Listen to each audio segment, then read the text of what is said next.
Title: The Secret Adversary. Author: Agatha Christie. Prologue.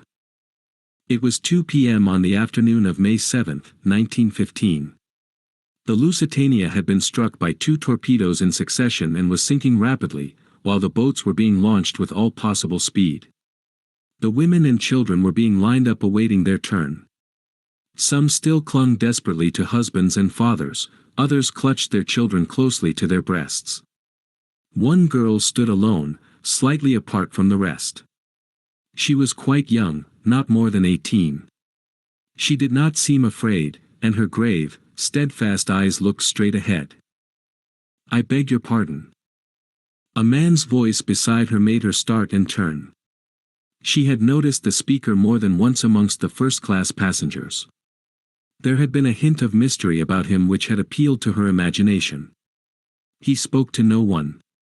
If anyone spoke to him, he was quick to rebuff the overture. Also, he had a nervous way of looking over his shoulder with a swift, suspicious glance. She noticed now that he was greatly agitated. There were beads of perspiration on his brow. He was evidently in a state of overmastering fear. And yet he did not strike her as the kind of man who would be afraid to meet death. "Yes." Her grave eyes met his inquiringly. He stood looking at her with a kind of desperate irresolution. "It must be," he muttered to himself. "Yes, it is the only way." Then aloud he said abruptly, "You are an American?" "Yes." "A patriotic one?" The girl flushed. "I guess you've no right to ask such a thing." "Of course I am." "Don't be offended. You wouldn't be if you knew how much there was at stake. But I've got to trust someone, and it must be a woman." "Why?" "Because of women and children first." He looked round and lowered his voice. "I'm carrying papers, vitally important papers. They may make all the difference to the Allies in the war. You understand? These papers have got to be saved. They've more chance with you than with me. Will you take them?" The girl held out her hand. "Wait, I must warn you. There may be a risk, if I've been followed. I don't think I have, but one never knows. If so, there will be danger. Have you the nerve to go through with it?" The girl smiled. "I'll go through with it all right. And I'm real proud to be chosen. What am I to do with them afterwards?" "Watch the newspapers. I'll advertise in the personal column of the Times, beginning, 'Shipmate.' At the end of 3 days, if there's nothing, well, you'll know I'm down and out. Then take the packet to the American embassy, and deliver it into the ambassador's own hands. Is that clear?" "Quite clear." "Then be ready, I'm going to say goodbye." He took her hand in his. "Goodbye. Good luck to you," he said in a louder tone. Her hand closed on the oilskin packet that had lain in his palm. The Lusitania settled with a more decided list to starboard. In answer to a quick command, the girl went forward to take her place in the boat. Chapter 1. The Young Adventurers, Ltd. "Tommy, old thing." "Tuppence, old bean." The 2 young people greeted each other affectionately, and momentarily blocked the Dover Street Tube exit in doing so. The adjective "bold" was misleading. Their united ages would certainly not have totaled 45. "Not seen you for simply centuries," continued the young man. "Where are you off to?" "Come and chew a bun with me. We're getting a bit unpopular here, blocking the gangway as it were. Let's get out of it." The girl assenting, they started walking down Dover Street towards Piccadilly. "Now then," said Tommy, "where shall we go?" The very faint anxiety which underlay his tone did not escape the astute ears of Miss Prudence Cowley, known to her intimate friends for some mysterious reason as Tuppence. She pounced at once. "Tommy, you're stony." "Not a bit of it," declared Tommy unconvincingly. "Rolling in cash." "You always were a shocking liar," said Tuppence severely. Though you did once persuade Sister Greenbank that the doctor had ordered you beer as a tonic, but forgotten to write it on the chart. Do you remember? Tommy chuckled. I should think I did. Wasn't the old cat in a rage when she found out? Not that she was a bad sort really, old Mother Greenbank. Good old hospital, demobbed like everything else, I suppose. Tuppence sighed. Yes. You too. Tommy nodded. 2 months ago. Gratuity, hinted Tuppence. Spent. Oh, Tommy. No, old thing, not in riotous dissipation. No such luck. The cost of living, ordinary plain or garden living nowadays is, I assure you, if you do not know. My dear child, interrupted Tuppence, there is nothing I do not know about the cost of living. Here we are at Lyons, and we will each of us pay for our own. That's it. And Tuppence led the way upstairs. The place was full, and they wandered about looking for a table, catching odds and ends of conversation as they did so. And, do you know, she sat down and cried when I told her she couldn't have the flat after all. It was simply a bargain, my dear. Just like the one Mabel Lewis brought from Paris. Funny scraps one does over here, murmured Tommy. I passed 2 Johnnies in the street today talking about someone called Jane Finn. Did you ever hear such a name? But at that moment 2 elderly ladies rose and collected parcels, and Tuppence deftly ensconced herself in one of the vacant seats. Tommy ordered tea and buns. Tuppence ordered tea and buttered toast. And mind the tea comes in separate teapots, she added severely. Tommy sat down opposite her. His bared head revealed a shock of exquisitely slicked-back red hair. His face was pleasantly ugly, nondescript, yet unmistakably the face of a gentleman and a sportsman. His brown suit was well cut, but perilously near the end of its tether. They were an essentially modern-looking couple as they sat there. Tuppence had no claim to beauty, but there was character and charm in the elfin lines of her little face, with its determined chin and large, wide-apart gray eyes that looked mistily out from under straight, black brows. She wore a small bright green toque over her black bobbed hair, and her extremely short and rather shabby skirt revealed a pair of uncommonly dainty ankles. Her appearance presented a valiant attempt at smartness. The tea came at last, and Tuppence, rousing herself from a fit of meditation, poured it out. Now then, said Tommy, taking a large bite of bun, let's get up to date. Remember, I haven't seen you since that time in hospital in 1916. Very well. Tuppence helped herself liberally to buttered toast. Abridged biography of Miss Prudence Cowley, 5th daughter of Archdeacon Cowley of Little Missendell, Suffolk. Miss Cowley left the delights, and drudgeries, of her home life early in the war and came up to London, where she entered an officer's hospital. First month, washed up 648 plates every day. Second month, promoted to drying aforesaid plates. Third month, promoted to peeling potatoes. Fourth month, promoted to cutting bread and butter. Fifth month, promoted 1 floor up to duties of ward maid with mop and pail. Sixth month, promoted to waiting at table. Seventh month, pleasing appearance and nice manners so striking that am promoted to waiting on the sisters. Eighth month, slight check in career. Sister Bond 8 Sister Westhaven's egg. Grand row. Ward maid clearly to blame. Inattention in such important matters cannot be too highly censured. Mop and pail again. How are the mighty fallen? Ninth month, promoted to sweeping out wards, where I found a friend of my childhood in Lieutenant Thomas Beresford, Bow, Tommy, whom I had not seen for 5 long years. The meeting was affecting.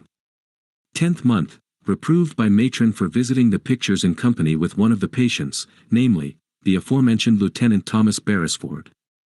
11th and 12th months, parlour-maid duties resumed with entire success. At the end of the year left hospital in a blaze of glory.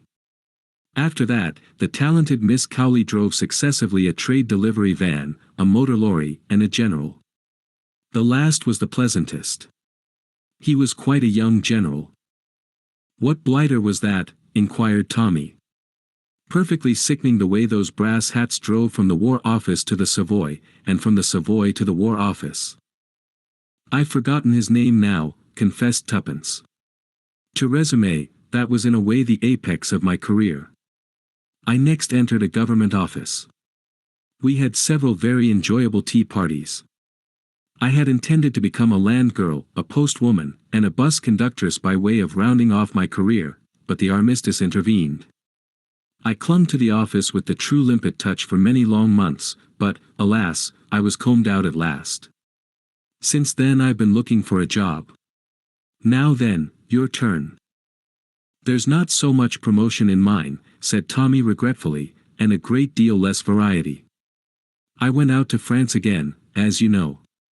Then they sent me to Mesopotamia, and I got wounded for the second time, and went into hospital out there. Then I got stuck in Egypt till the armistice happened, kicked my heels there some time longer, and, as I told you, finally got demobbed. And, for 10 long, weary months I've been job hunting. There aren't any jobs. And, if there were, they wouldn't give them to me. What good am I? What do I know about business? Nothing. Tuppence nodded gloomily. What about the colonies? She suggested. Tommy shook his head. I shouldn't like the colonies, and I'm perfectly certain they wouldn't like me. Rich relations. Again Tommy shook his head. Oh, Tommy, not even a great aunt. I've got an old uncle who's more or less rolling, but he's no good. Why not? Wanted to adopt me once. I refused. I think I remember hearing about it, said Tuppence slowly. You refused because of your mother. Tommy flushed. Yes, it would have been a bit rough on the mater. As you know, I was all she had. Old boy hated her, wanted to get me away from her. Just a bit of spite. Your mother's dead, isn't she? Said Tuppence gently. Tommy nodded. Tuppence's large gray eyes looked misty. You're a good sort, Tommy. I always knew it. Rot, said Tommy hastily. Well, that's my position. I'm just about desperate. So am I. I've hung out as long as I could. I've touted round. I've answered advertisements. I've tried every mortal blessed thing. I've screwed and saved and pinched. But it's no good. I shall have to go home. Don't you want to? Of course I don't want to. What's the good of being sentimental? Father's a dear, I'm awfully fond of him, but you've no idea how I worry him.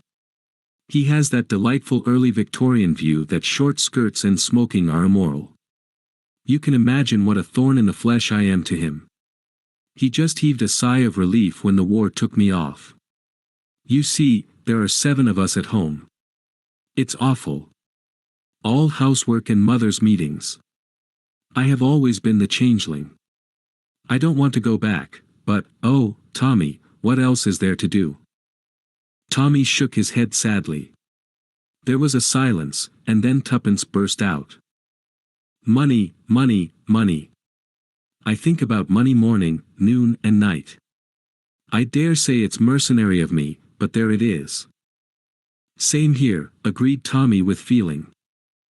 I've thought over every imaginable way of getting it too, continued Tuppence. There are only 3. To be left it, to marry it, or to make it. First is ruled out. I haven't got any rich elderly relatives. Any relatives I have are in homes for decayed gentlewomen. I always help old ladies over crossings, and pick up parcels for old gentlemen, in case they should turn out to be eccentric millionaires. But not one of them has ever asked me my name, and quite a lot never said, thank you. There was a pause. Of course, resumed Tuppence, marriage is my best chance. I made up my mind to marry money when I was quite young. Any thinking girl would. I'm not sentimental, you know. She paused. Come now, you can't say I'm sentimental, she added sharply. Certainly not, agreed Tommy hastily. No one would ever think of sentiment in connection with you. That's not very polite, replied Tuppence. But I dare say you mean it all right. Well, there it is. I'm ready and willing, but I never meet any rich men. All the boys I know are about as hard up as I am. What about the general? Inquired Tommy. I fancy he keeps a bicycle shop in time of peace, explained Tuppence. No, there it is. Now you could marry a rich girl. I'm like you. I don't know any. That doesn't matter. You can always get to know one. Now, if I see a man in a fur coat come out of the Ritz, I can't rush up to him and say, "Look here, you're rich. I'd like to know you."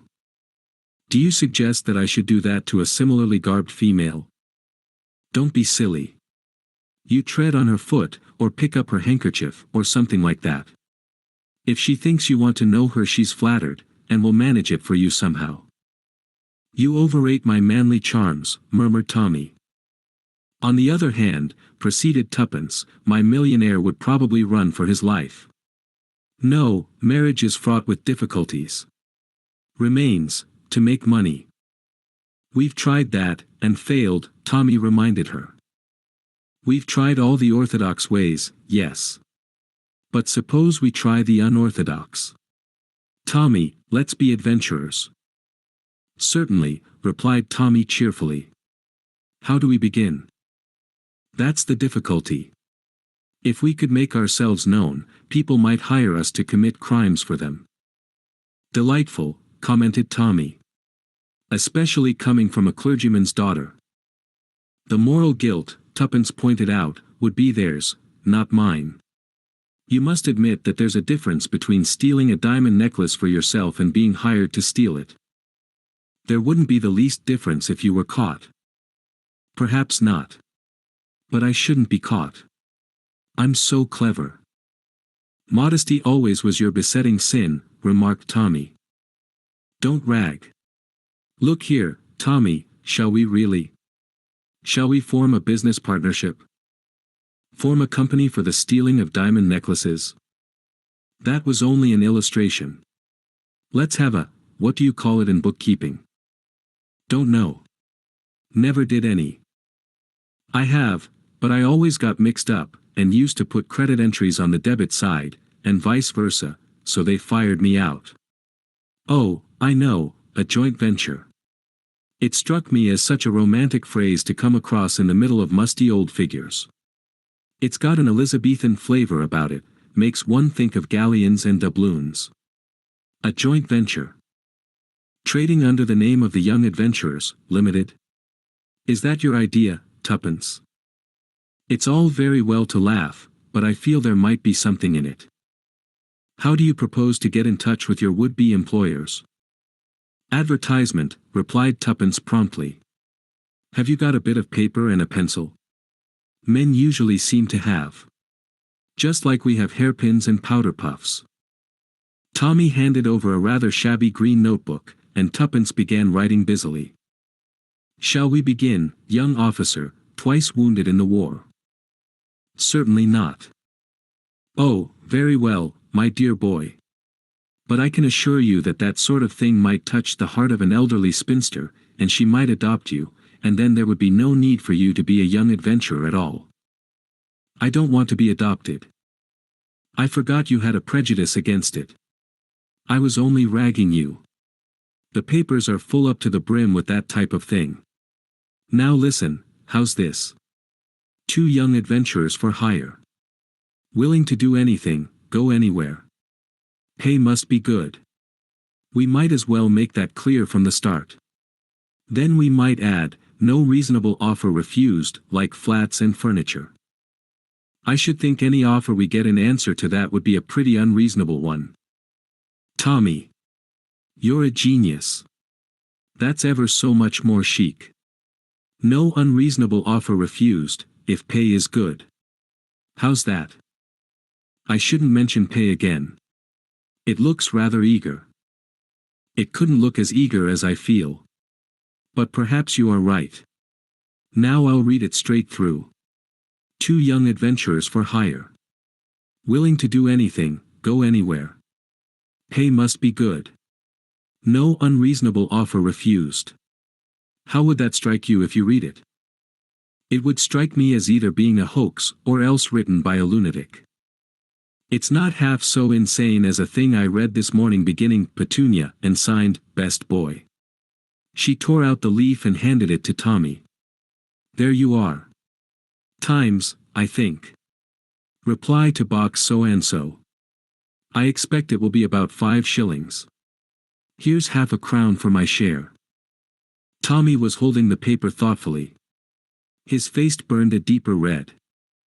Shall we really try it? He said at last. Shall we, tuppence? Just for the fun of the thing. Tommy, you're a sport. I knew you would be. Let's drink to success. She poured some cold dregs of tea into the 2 cups. Here's to our joint venture, and may it prosper. The Young Adventurers, Limited, responded Tommy. They put down the cups and laughed rather uncertainly. Tuppence rose. I must return to my palatial suite at the hostel.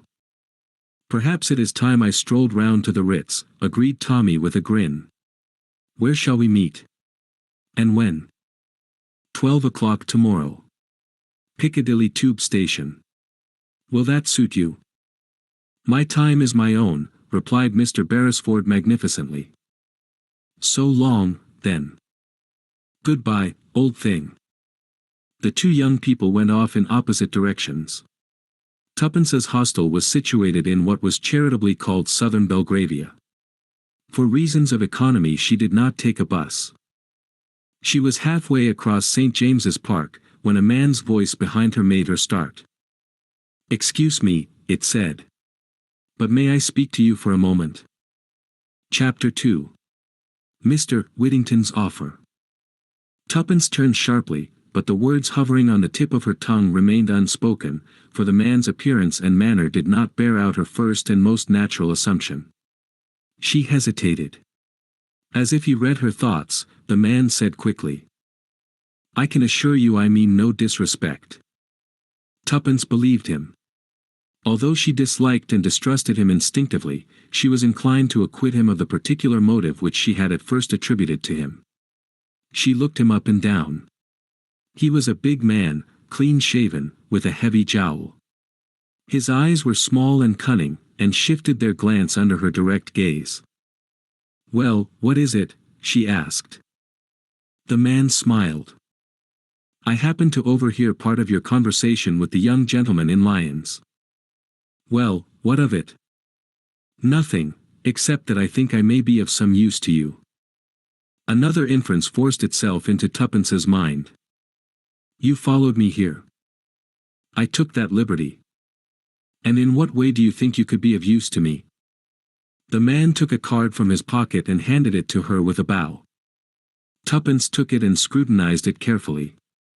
It bore the inscription, Mr. Edward Whittington. Below the name were the words, Estonia Glassware Company, and the address of a city office. Mr. Whittington spoke again.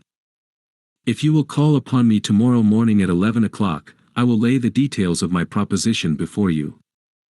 At 11 o'clock, said Tuppence doubtfully. At 11 o'clock. Tuppence made up her mind. Very well. I'll be there. Thank you. Good evening. He raised his hat with a flourish, and walked away. Tuppence remained for some minutes gazing after him. Then she gave a curious movement of her shoulders, rather as a terrier shakes himself. The adventures have begun, she murmured to herself. What does he want me to do, I wonder? There's something about you, Mr. Whittington, that I don't like at all. But, on the other hand, I'm not the least bit afraid of you. And as I've said before, and shall doubtless say again, little Tuppence can look after herself, thank you. And with a short, sharp nod of her head she walked briskly onward. As a result of further meditations, however, she turned aside from the direct route and entered a post office. There she pondered for some moments, a telegraph form in her hand. The thought of a possible 5 shillings spent unnecessarily spurred her to action, and she decided to risk the waste of 9p. Disdaining the spiky pen and thick, black treacle which a beneficent government had provided, Tuppence drew out Tommy's pencil which she had retained and wrote rapidly, "Don't put in advertisement. We'll explain tomorrow."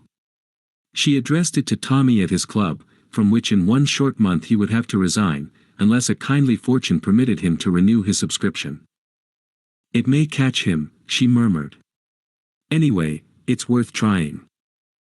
After handing it over the counter she set out briskly for home, stopping at a baker's to buy 3 pennyworth of new buns. Later, in her tiny cubicle at the top of the house she munched buns and reflected on the future. What was the Estonia Glassware Company, and what earthly need could it have for her services? A pleasurable thrill of excitement made Tuppence tingle. At any rate, the country vicarage had retreated into the background again. The morrow held possibilities.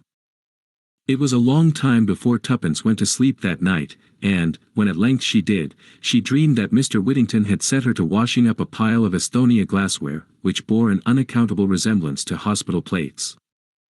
It wanted some 5 minutes to 11 when Tuppence reached the block of buildings in which the offices of the Estonia Glassware Company were situated.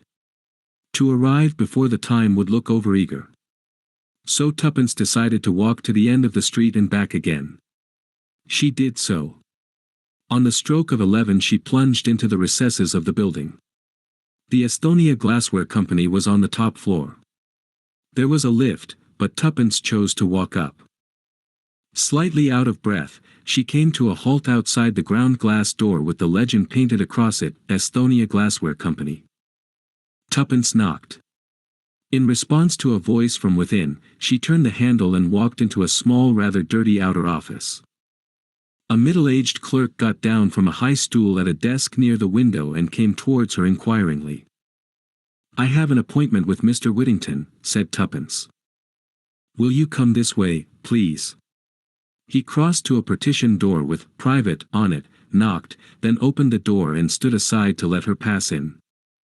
Mr. Whittington was seated behind a large desk covered with papers. Tuppence felt her previous judgment confirmed.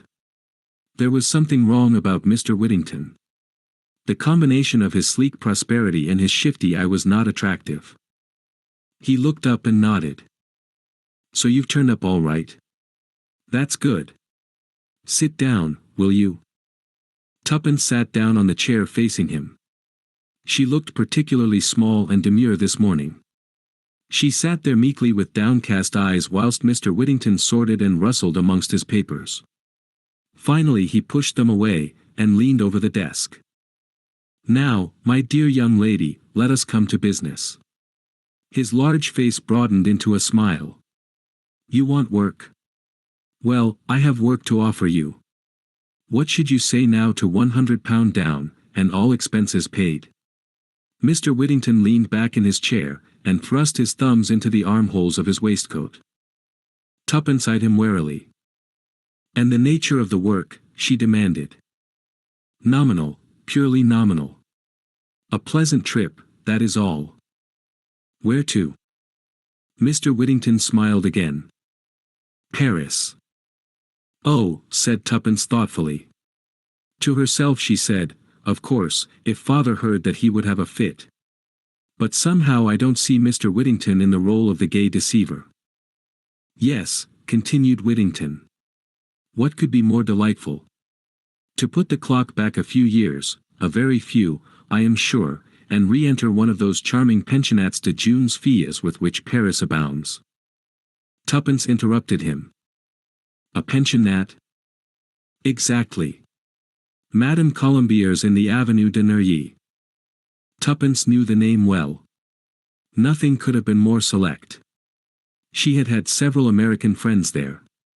She was more than ever puzzled. "You want me to go to Madame Colombier's? For how long?" "That depends. Possibly 3 months. And that is all. There are no other conditions?" "None whatever. You would, of course, go in the character of my ward, and you would hold no communication with your friends." I should have to request absolute secrecy for the time being. By the way, you are English, are you not? Yes. Yet you speak with a slight American accent. My great pal in hospital was a little American girl. I dare say I picked it up from her. I can soon get out of it again. On the contrary, it might be simpler for you to pass as an American. Details about your past life in England might be more difficult to sustain. Yes, I think that would be decidedly better. Then. One moment, Mr. Whittington. You seem to be taking my consent for granted. Whittington looked surprised. Surely you are not thinking of refusing? I can assure you that Madame Colombier's is a most high-class and orthodox establishment. And the terms are most liberal. Exactly, said Tuppence. That's just it. The terms are almost too liberal, Mr. Whittington. I cannot see any way in which I can be worth that amount of money to you. No, said Whittington softly. Well, I will tell you. I could doubtless obtain someone else for very much less. What I am willing to pay for is a young lady with sufficient intelligence and presence of mind to sustain her part well, and also one who will have sufficient discretion not to ask too many questions. Tuppence smiled a little.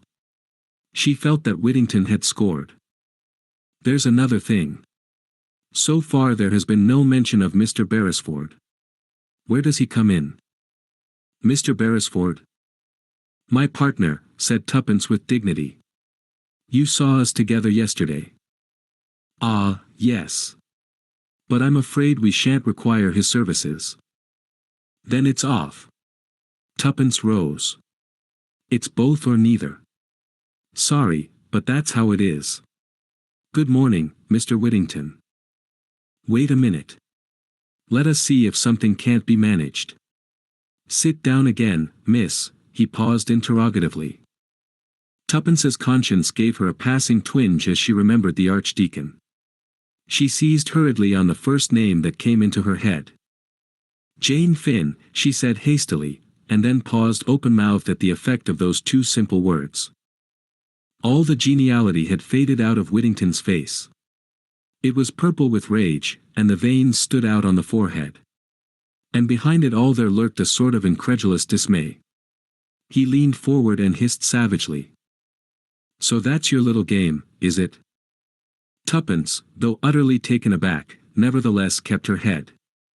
She had not the faintest comprehension of his meaning, but she was naturally quick-witted, and felt it imperative to keep her end up, as she phrased it. Whittington went on. Been playing with me, have you, all the time, like a cat and mouse? Knew all the time what I wanted you for, but kept up the comedy. Is that it, eh? He was cooling down. The red color was ebbing out of his face. He eyed her keenly. Who's been blabbing? Rita? Tuppence shook her head. She was doubtful as to how long she could sustain this illusion, but she realized the importance of not dragging an unknown Rita into it. No, she replied with perfect truth. Rita knows nothing about me. His eyes still bored into her like gimlets. How much do you know? He shot out. Very little indeed, answered Tuppence, and was pleased to note that Whittington's uneasiness was augmented instead of allayed. To have boasted that she knew a lot might have raised doubts in his mind. Anyway, snarled Whittington, you knew enough to come in here and plump out that name. It might be my own name, Tuppence pointed out. It's likely, isn't it, then there would be two girls with a name like that? Or I might just have hit upon it by chance, continued Tuppence, intoxicated with the success of truthfulness. Mr. Whittington brought his fist down upon the desk with a bang. Quit fooling. How much do you know? And how much do you want? The last 5 words took Tuppence's fancy mightily, especially after a meager breakfast and a supper of buns the night before. Her present part was of the adventurous rather than the adventurous order, but she did not deny its possibilities. She sat up and smiled with the air of one who has the situation thoroughly well in hand. My dear Mr. Whittington, she said, let us by all means lay our cards upon the table. And pray do not be so angry. You heard me say yesterday that I propose to live by my wits. It seems to me that I have now proved I have some wits to live by. I admit I have knowledge of a certain name, but perhaps my knowledge ends there. Yes, and perhaps it doesn't, snarled Whittington. You insist on misjudging me, said Tuppence, and sighed gently. As I said once before, said Whittington angrily, quit fooling, and come to the point. You can't play the innocent with me. You know a great deal more than you're willing to admit. Tuppence paused a moment to admire her own ingenuity, and then said softly. I shouldn't like to contradict you, Mr. Whittington. So we come to the usual question, how much? Tuppence was in a dilemma. So far she had fooled Whittington with complete success, but to mention a palpably impossible sum might awaken his suspicions. An idea flashed across her brain. Suppose we say a little something down, and a fuller discussion of the matter later?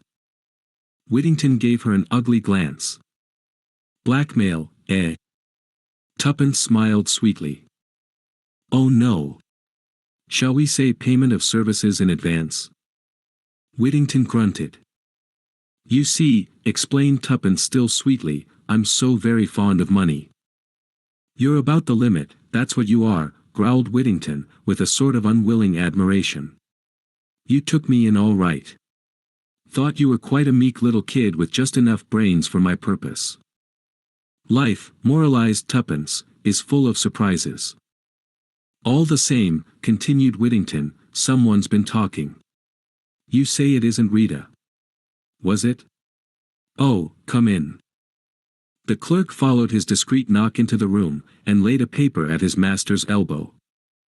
Telephone message just come for you, sir. Whittington snatched it up and read it. A frown gathered on his brow. That'll do, Brown. You can go. The clerk withdrew, closing the door behind him. Whittington turned to Tuppence. Come tomorrow at the same time. I'm busy now. Here's 50 to go on with. He rapidly sorted out some notes, and pushed them across the table to Tuppence, then stood up, obviously impatient for her to go. The girl counted the notes in a businesslike manner, secured them in her handbag, and rose.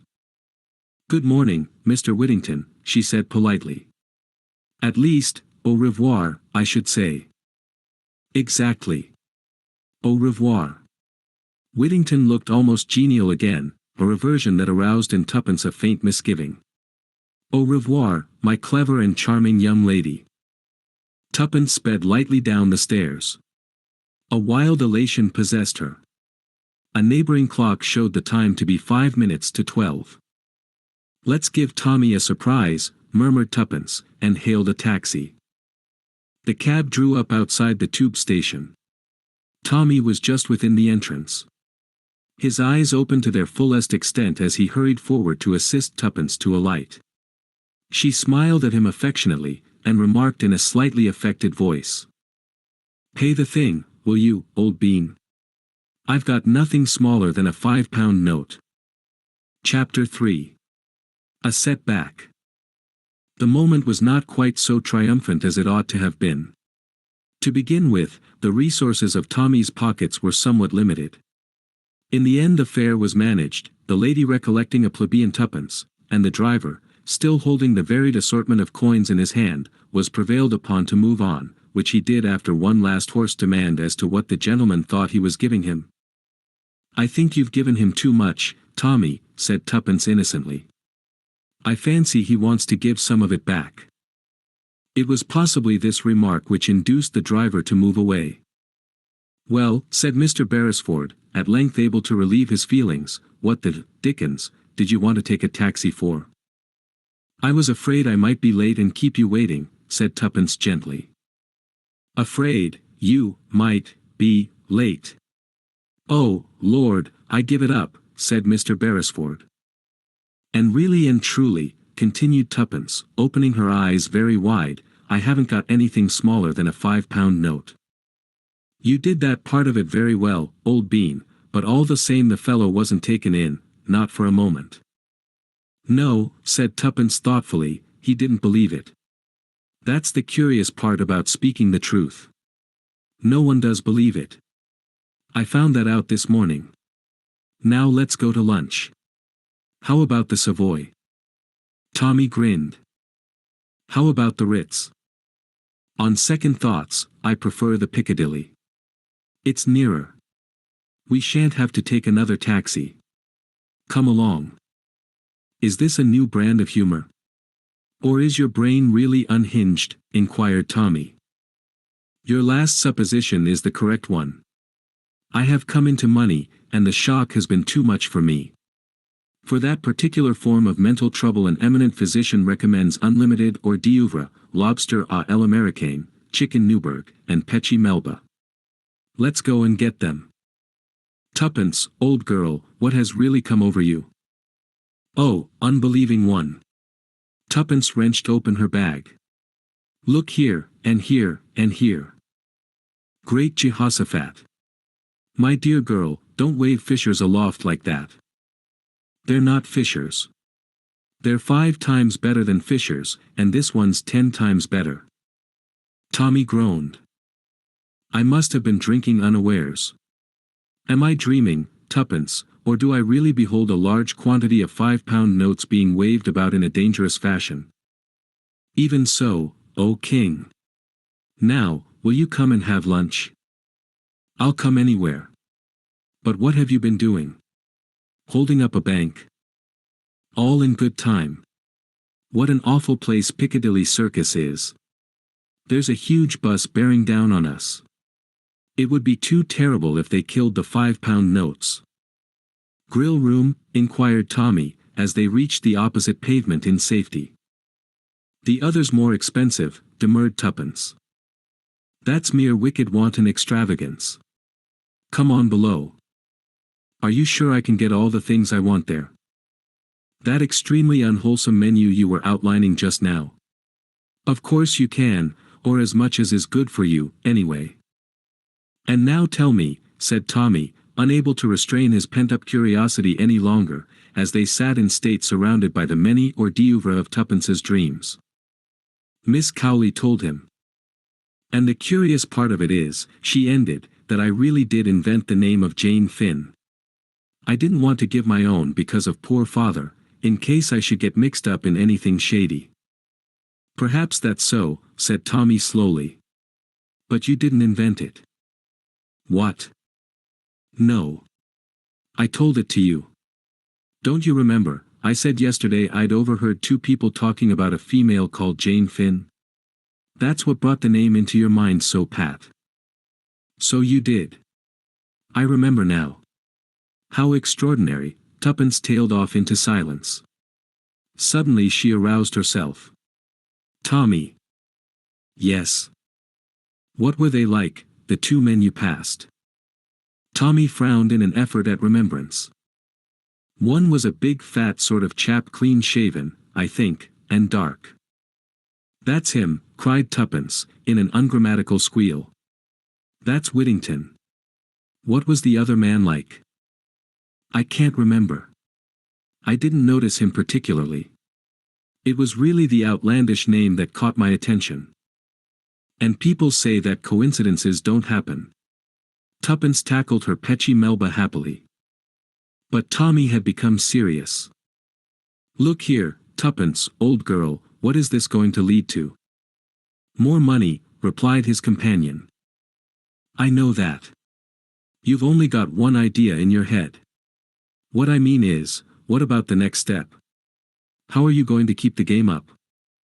Oh. Tuppence laid down her spoon. You're right, Tommy, it is a bit of a poser. After all, you know, you can't bluff him forever. You're sure to slip up sooner or later. And, anyway, I'm not at all sure that it isn't actionable, blackmail, you know. Nonsense. Blackmail is saying you'll tell unless you are given money. Now, there's nothing I could tell, because I don't really know anything. Said Tommy doubtfully. Well, anyway, what are we going to do? Whittington was in a hurry to get rid of you this morning, but next time he'll want to know something more before he parts with his money. He'll want to know how much you know, and where you got your information from, and a lot of other things that you can't cope with. What are you going to do about it? Tuppence frowned severely. We must think. Order some Turkish coffee, Tommy. Stimulating to the brain. Oh, dear, what a lot I have eaten. You have made rather a hog of yourself. So have I for that matter, but I flatter myself that my choice of dishes was more judicious than yours. 2 coffees. This was to the waiter. 1 Turkish, 1 French. Tuppence sipped her coffee with a deeply reflective air, and snubbed Tommy when he spoke to her. Be quiet. I'm thinking. Shades of Pelmanism, said Tommy, and relapsed into silence. There, said Tuppence at last. I've got a plan. Obviously what we've got to do is to find out more about it all. Tommy applauded. Don't jeer. We can only find out through Whittington. We must discover where he lives, what he does, sleuth him, in fact. Now I can't do it, because he knows me, but he only saw you for a minute or two in Lyons. He's not likely to recognize you. After all, one young man is much like another. I repudiate that remark utterly. I'm sure my pleasing features and distinguished appearance would single me out from any crowd. My plan is this, Tuppence went on calmly, I'll go alone tomorrow. I'll put him off again like I did today. It doesn't matter if I don't get any more money at once. £50 ought to last us a few days. Or even longer. You'll hang about outside. When I come out I shan't speak to you in case he's watching. But I'll take up my stand somewhere near, and when he comes out of the building I'll drop a handkerchief or something, and off you go. Off I go where? Follow him, of course, silly. What do you think of the idea? Sort of thing one reads about in books. I somehow feel that in real life one will feel a bit of an ass standing in the street for hours with nothing to do. People will wonder what I'm up to.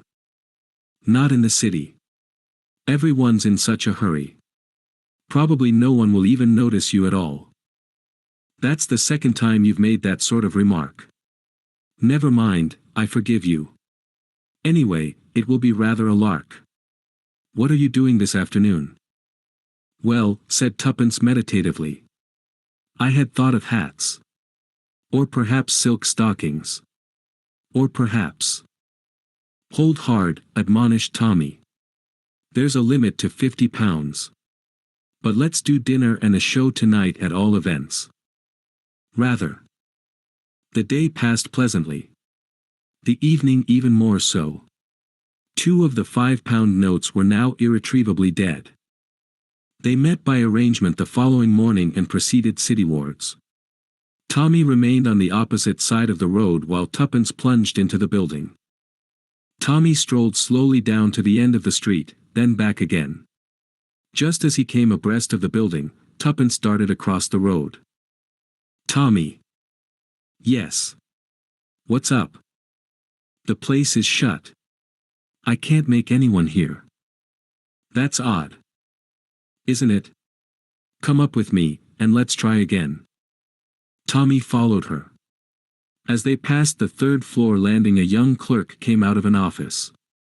He hesitated a moment, then addressed himself to Tuppence. Were you wanting the Estonia glassware? Yes, please. It's closed down. Since yesterday afternoon. Company being wound up, they say. Not that I've ever heard of it myself. But anyway, the office is to let. Thank you, faltered Tuppence. I suppose you don't know Mr. Whittington's address? Afraid I don't. They left rather suddenly. Thank you very much, said Tommy. Come on, Tuppence. They descended to the street again, where they gazed at one another blankly. That's torn it, said Tommy at length. And I never suspected it, wailed Tuppence. Cheer up, old thing, it can't be helped. Can't it, though? Tuppence's little chin shot out defiantly. Do you think this is the end? If so, you're wrong. It's just the beginning. The beginning of what? Of our adventure. Tommy, don't you see, if they are scared enough to run away like this, it shows that there must be a lot in this Jane Finn business. Well, we'll get to the bottom of it. We'll run them down. We'll be sleuths in earnest. Yes, but there's no one left to sleuth. No, that's why we'll have to start all over again. Lend me that bit of pencil. Thanks. Wait a minute, don't interrupt. There. Tuppence handed back the pencil, and surveyed the piece of paper on which she had written with a satisfied eye. What's that? Advertisement. You're not going to put that thing in after all. No, it's a different one. She handed him the slip of paper. Tommy read the words on it aloud. Wanted, any information respecting Jane Finn. Apply Y.A. Chapter 4. Who is Jane Finn? The next day passed slowly. It was necessary to curtail expenditure. Carefully husband, £40 will last a long time. Luckily the weather was fine, and, walking is cheap, dictated Tuppence. An outlying picture house provided them with recreation for the evening. The day of disillusionment had been a Wednesday. On Thursday the advertisement had duly appeared. On Friday letters might be expected to arrive at Tommy's rooms. He had been bound by an honorable promise not to open any such letters if they did arrive, but to repair to the National Gallery, where his colleague would meet him at 10 o'clock. Tuppence was first at the rendezvous. She ensconced herself on a red velvet seat, and gazed at the Turners with unseeing eyes until she saw the familiar figure enter the room. Well? Well, returned Mr. Beresford provokingly.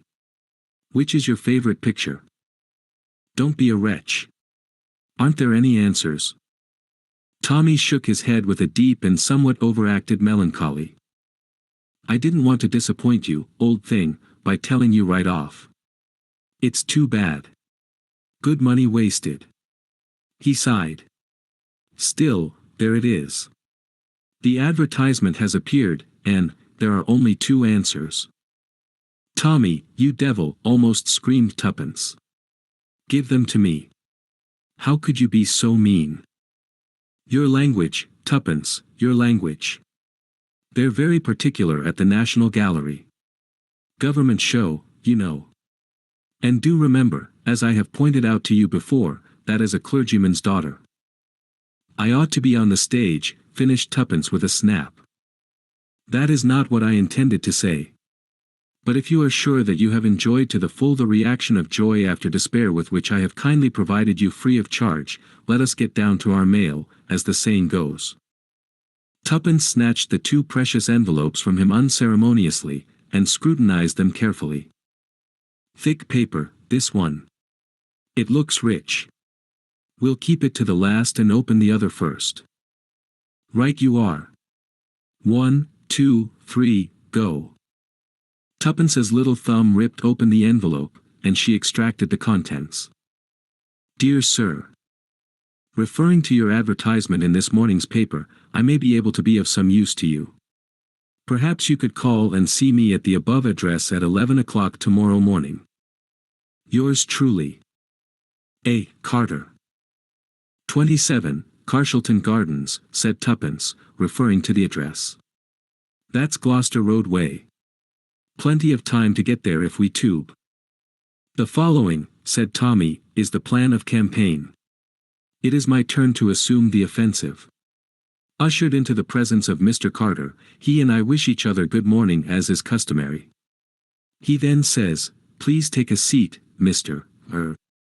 To which I reply promptly and significantly, Edward Whittington, whereupon Mr. Carter turns purple in the face and gasps out, how much? Pocketing the usual fee of £50, I rejoin you in the road outside, and we proceed to the next address and repeat the performance. Don't be absurd, Tommy. Now for the other letter. Oh, this is from the Ritz.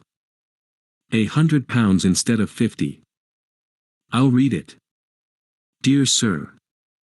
Re your advertisement, I should be glad if you would call round somewhere about lunchtime. Yours truly. Julius P. Hershimer. Ha, said Tommy. Do I smell a Bosch? Or only an American millionaire of unfortunate ancestry? At all events we'll call at lunchtime. It's a good time, frequently leads to free food for two. Tuppence nodded assent. Now for Carter. We'll have to hurry. Carshalton Terrace proved to be an unimpeachable row of what Tuppence called ladylike-looking houses. They rang the bell at number 27, and a neat maid answered the door.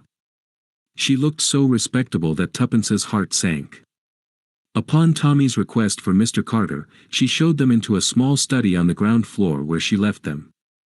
Hardly a minute elapsed, however, before the door opened, and a tall man with a lean hawk-like face and a tired manner entered the room. Mr. Y.A., he said, and smiled. His smile was distinctly attractive.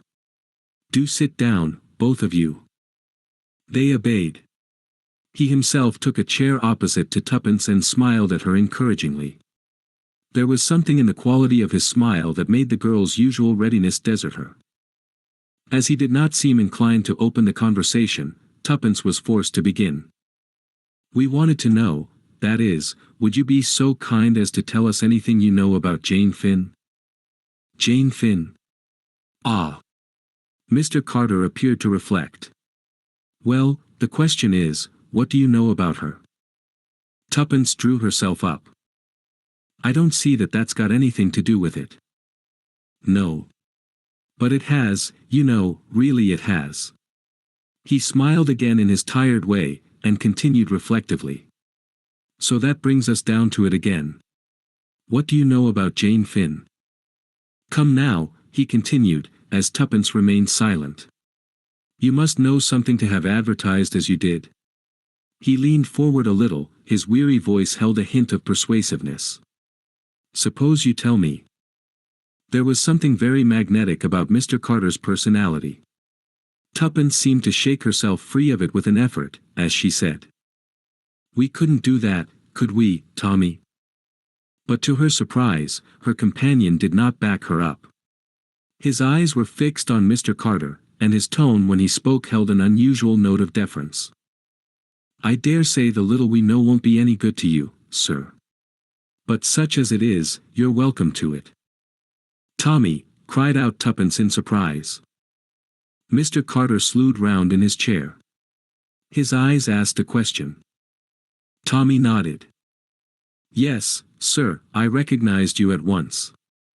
Saw you in France when I was with the intelligence. As soon as you came into the room, I knew. Mr. Carter held up his hand. No names, please. I'm known as Mr. Carter here. It's my cousin's house, by the way.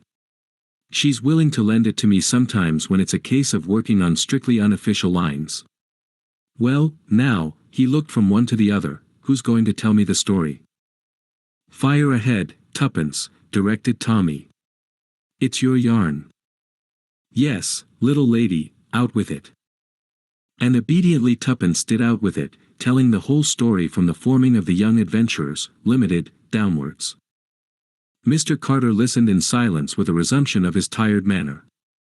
Now and then he passed his hand across his lips as though to hide a smile. When she had finished he nodded gravely. Not much. But suggestive. Quite suggestive. If you'll excuse my saying so, you're a curious young couple. I don't know, you might succeed where others have failed. I believe in luck, you know, always have. He paused a moment, and then went on. Well, how about it? You're out for adventure. How would you like to work for me? All quite unofficial, you know. Expenses paid, and a moderate screw. Tuppence gazed at him, her lips parted, her eyes growing wider and wider. What should we have to do? She breathed. Mr. Carter smiled. Just go on with what you're doing now. Find Jane Finn. Yes, but, who is Jane Finn? Mr. Carter nodded gravely. Yes, you're entitled to know that, I think. He leaned back in his chair, crossed his legs, brought the tips of his fingers together, and began in a low monotone. Secret diplomacy, which, by the way, is nearly always bad policy, does not concern you. It will be sufficient to say that in the early days of 1915 a certain document came into being. It was the draft of a secret agreement, treaty, call it what you like. It was drawn up ready for signature by the various representatives, and drawn up in America, at that time a neutral country. It was dispatched to England by a special messenger selected for that purpose, a young fellow called Danvers. It was hoped that the whole affair had been kept so secret that nothing would have leaked out. That kind of hope is usually disappointed. Somebody always talks. Danvers sailed for England on the Lusitania. He carried the precious papers in an oilskin packet which he wore next his skin. It was on that particular voyage that the Lusitania was torpedoed and sunk. Danvers was among the list of those missing. Eventually his body was washed ashore, and identified beyond any possible doubt. But the oilskin packet was missing. The question was, had it been taken from him, or had he himself passed it on into another's keeping? There were a few incidents that strengthened the possibility of the latter theory. After the torpedo struck the ship, in the few moments during the launching of the boats, Danvers was seen speaking to a young American girl. No one actually saw him pass anything to her, but he might have done so. It seems to me quite likely that he entrusted the papers to this girl, believing that she, as a woman, had a greater chance of bringing them safely to shore. But if so, where was the girl, and what had she done with the papers? By later advice from America it seemed likely that Danvers had been closely shadowed on the way over. Was this girl in league with his enemies? Or had she, in her turn, been shadowed and either tricked or forced into handing over the precious packet? We set to work to trace her out. It proved unexpectedly difficult. Her name was Jane Finn, and it duly appeared among the list of the survivors, but the girl herself seemed to have vanished completely. Inquiries into her antecedents did little to help us. She was an orphan, and had been what we should call over here a pupil teacher in a small school out west. Her passport had been made out for Paris, where she was going to join the staff of a hospital. She had offered her services voluntarily, and after some correspondence they had been accepted. Having seen her name in the list of the saved from the Lusitania, the staff of the hospital were naturally very surprised at her not arriving to take up her billet, and at not hearing from her in any way. Well, every effort was made to trace the young lady, but all in vain. We tracked her across Ireland, but nothing could be heard of her after she set foot in England. No use was made of the draft treaty, as might very easily have been done, and we therefore came to the conclusion that Danvers had, after all, destroyed it. The war entered on another phase, the diplomatic aspect changed accordingly, and the treaty was never redrafted. Rumors as to its existence were emphatically denied. The disappearance of Jane Finn was forgotten and the whole affair was lost in oblivion. Mr. Carter paused, and Tuppence broke in impatiently. But why has it all cropped up again? The war's over. A hint of alertness came into Mr. Carter's manner. Because it seems that the papers were not destroyed after all, and that they might be resurrected today with a new and deadly significance. Tuppence stared. Mr. Carter nodded. Yes, 5 years ago, that draft treaty was a weapon in our hands, today it is a weapon against us. It was a gigantic blunder. If its terms were made public, it would mean disaster. It might possibly bring about another war, not with Germany this time. That is an extreme possibility, and I do not believe in its likelihood myself, but that document undoubtedly implicates a number of our statesmen whom we cannot afford to have discredited in any way at the present moment. As a party cry for labor it would be irresistible, and a labor government at this juncture would, in my opinion, be a grave disability for British trade, but that is a mere nothing to the real danger. He paused, and then said quietly. You may perhaps have heard or read that there is Bolshevist influence at work behind the present labor unrest. Tuppence nodded. That is the truth. Bolshevist gold is pouring into this country for the specific purpose of procuring a revolution. And there is a certain man, a man whose real name is unknown to us, who is working in the dark for his own ends. The Bolshevists are behind the labor unrest, but this man is behind the Bolshevists. Who is he? We do not know. He is always spoken of by the unassuming title of Mr. Brown. But one thing is certain, he is the master criminal of this age. He controls a marvelous organization. Most of the peace propaganda during the war was originated and financed by him. His spies are everywhere. A naturalized German? Asked Tommy. On the contrary, I have every reason to believe he is an Englishman. He was pro-German, as he would have been pro-Boer. What he seeks to attain we do not know, probably supreme power for himself, of a kind unique in history. We have no clue as to his real personality. It is reported that even his own followers are ignorant of it. Where we have come across his tracks, he has always played a secondary part. Somebody else assumes the chief role. But afterwards we always find that there has been some nonentity, a servant or a clerk, who has remained in the background unnoticed, and that the elusive Mr. Brown has escaped us once more. Oh! Tuppence jumped. I wonder. Yes. I remember in Mr. Whittington's office. The clerk, he called him Brown. You don't think? Carter nodded thoughtfully. Very likely. A curious point is that the name is usually mentioned. An idiosyncrasy of genius. Can you describe him at all? I really didn't notice. He was quite ordinary, just like anyone else. Mr. Carter sighed in his tired manner. That is the invariable description of Mr. Brown. Brought a telephone message to the man Whittington, did he? Notice a telephone in the outer office? Tuppence thought. No, I don't think I did. Exactly. That message was Mr. Brown's way of giving an order to his subordinate. He overheard the whole conversation, of course. Was it after that Whittington handed you over the money, and told you to come the following day? Tuppence nodded. Yes, undoubtedly the hand of Mr. Brown. Mr. Carter paused. Well, there it is, you see what you are pitting yourselves against. Possibly the finest criminal brain of the age. I don't quite like it, you know. You're such young things, both of you. I shouldn't like anything to happen to you. It won't, Tuppence assured him positively. I'll look after her, sir, said Tommy. And I'll look after you, retorted Tuppence, resenting the manly assertion. Well, then, look after each other, said Mr. Carter, smiling. Now let's get back to business.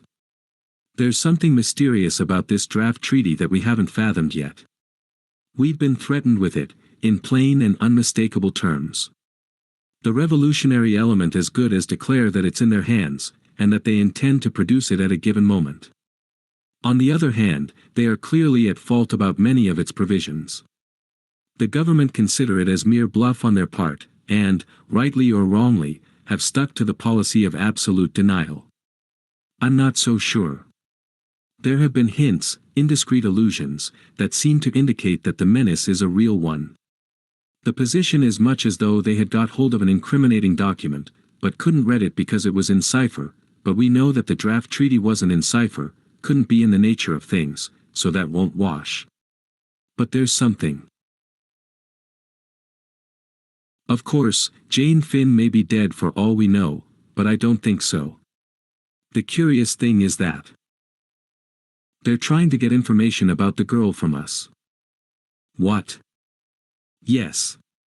One or two little things have cropped up.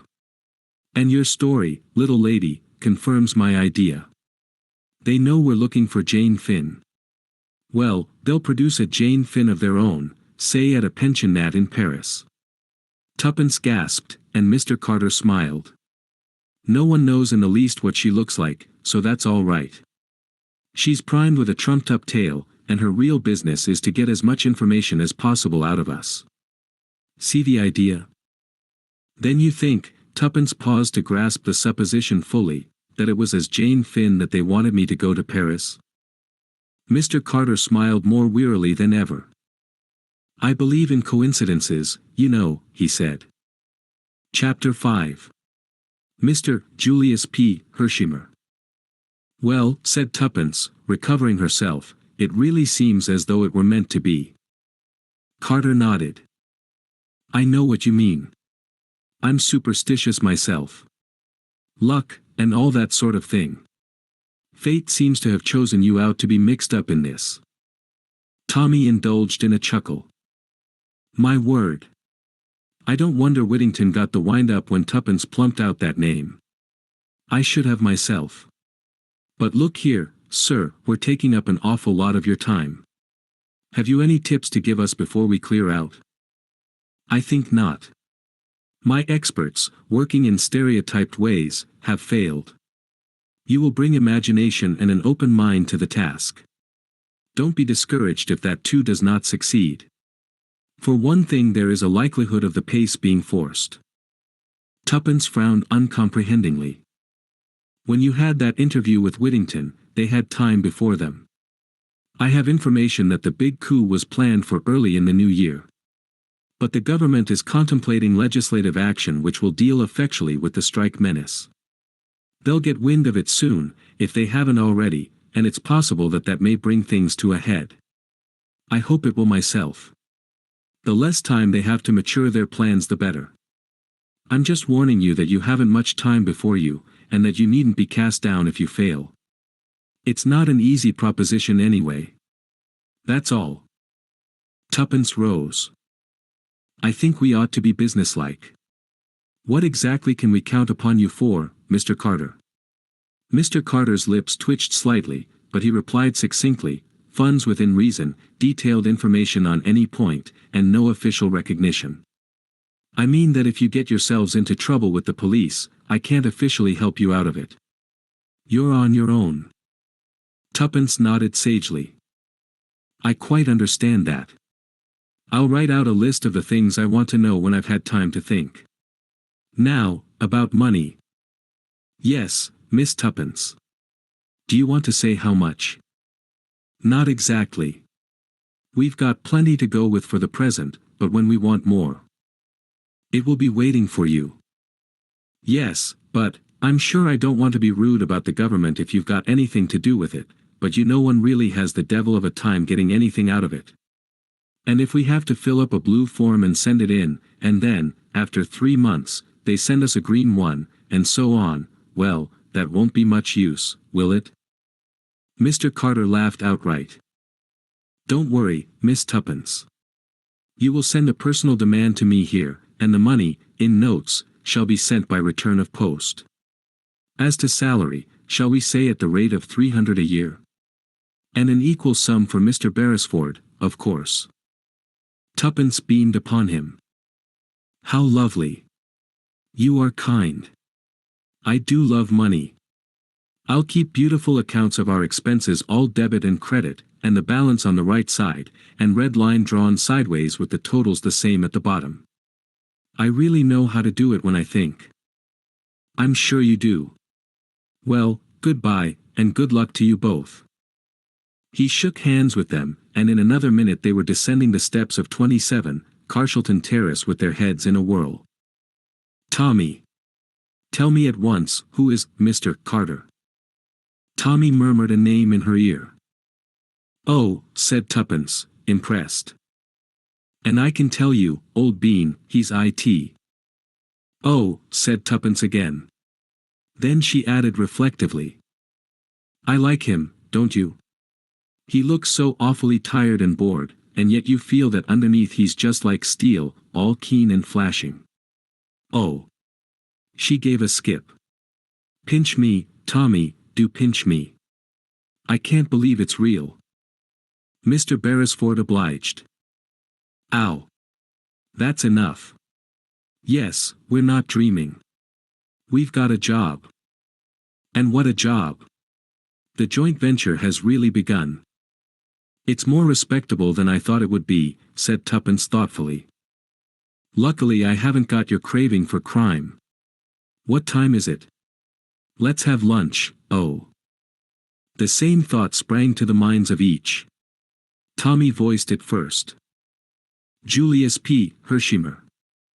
We never told Mr. Carter about hearing from him. Well, there wasn't much to tell, not till we've seen him. Come on, we'd better take a taxi. Now who's being extravagant? All expenses paid, remember. Hop in. At any rate, we shall make a better effect arriving this way, said Tuppence, leaning back luxuriously. I'm sure blackmailers never arrive in buses. We've ceased being blackmailers, Tommy pointed out. I'm not sure I have, said Tuppence darkly. On inquiring for Mr. Hersheimer, they were at once taken up to his suite. An impatient voice cried, "Come in," in answer to the page boy's knock, and the lad stood aside to let them pass in. Mr. Julius P. Hersheimer was a great deal younger than either Tommy or Tuppence had pictured him. The girl put him down as 35. He was of middle height, and squarely built to match his jaw. His face was pugnacious but pleasant. No one could have mistaken him for anything but an American, though he spoke with very little accent. Get my note. Sit down and tell me right away all you know about my cousin. Your cousin? Sure thing. Jane Finn. Is she your cousin? My father and her mother were brother and sister, explained Mr. Hersheimer meticulously. Oh, cried Tuppence. Then you know where she is? No. Mr. Hersheimer brought down his fist with a bang on the table. I'm darned if I do. Don't you? We advertise to receive information, not to give it, said Tuppence severely. I guess I know that. I can read. But I thought maybe it was her back history you were after, and that you'd know where she was now. Well, we wouldn't mind hearing her back history, said Tuppence guardedly. But Mr. Hersheimer seemed to grow suddenly suspicious. See here, he declared. This isn't Sicily. No demanding ransom or threatening to crop her ears if I refuse. These are the British Isles, so quit the funny business, or I'll just sing out for that beautiful big British policeman I see out there in Piccadilly. Tommy hastened to explain. We haven't kidnapped your cousin. On the contrary, we're trying to find her. We're employed to do so. Mr. Hersheimer leant back in his chair. Put me wise, he said succinctly.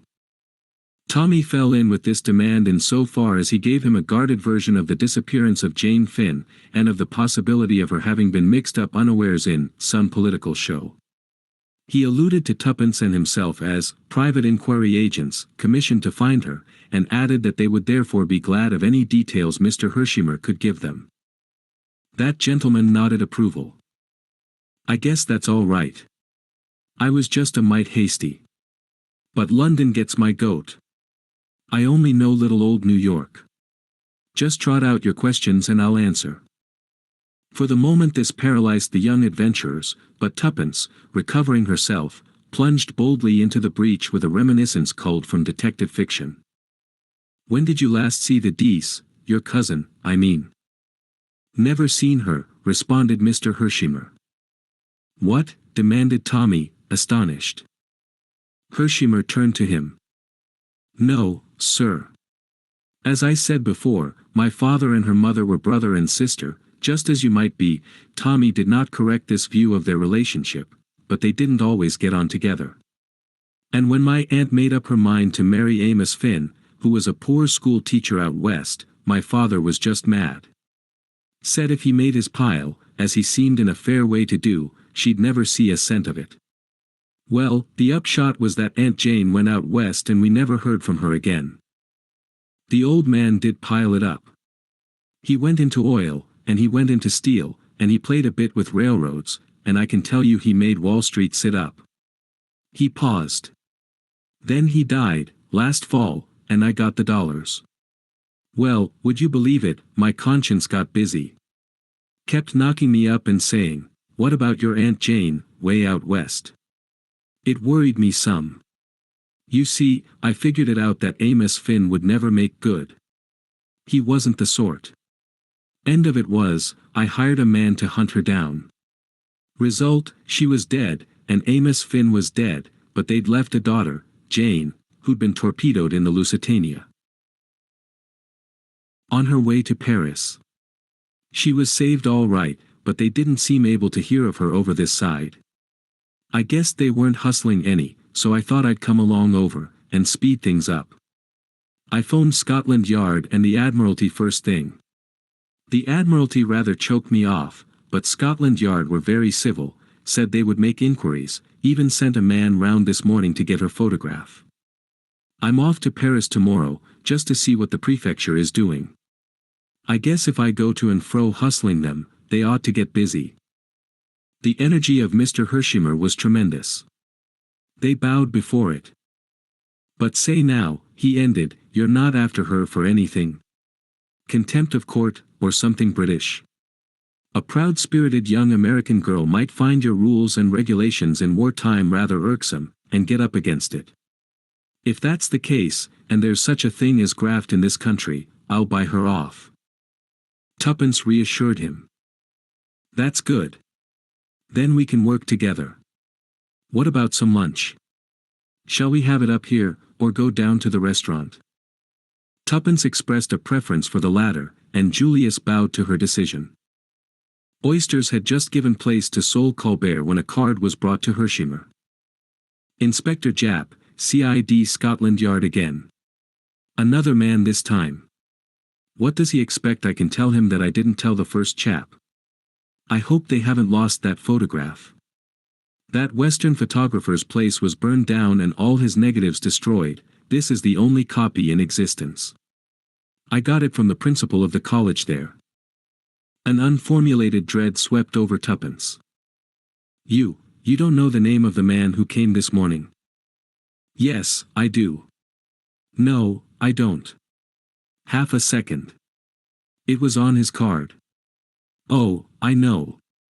Inspector Brown. Quiet, unassuming sort of chap. Chapter 6.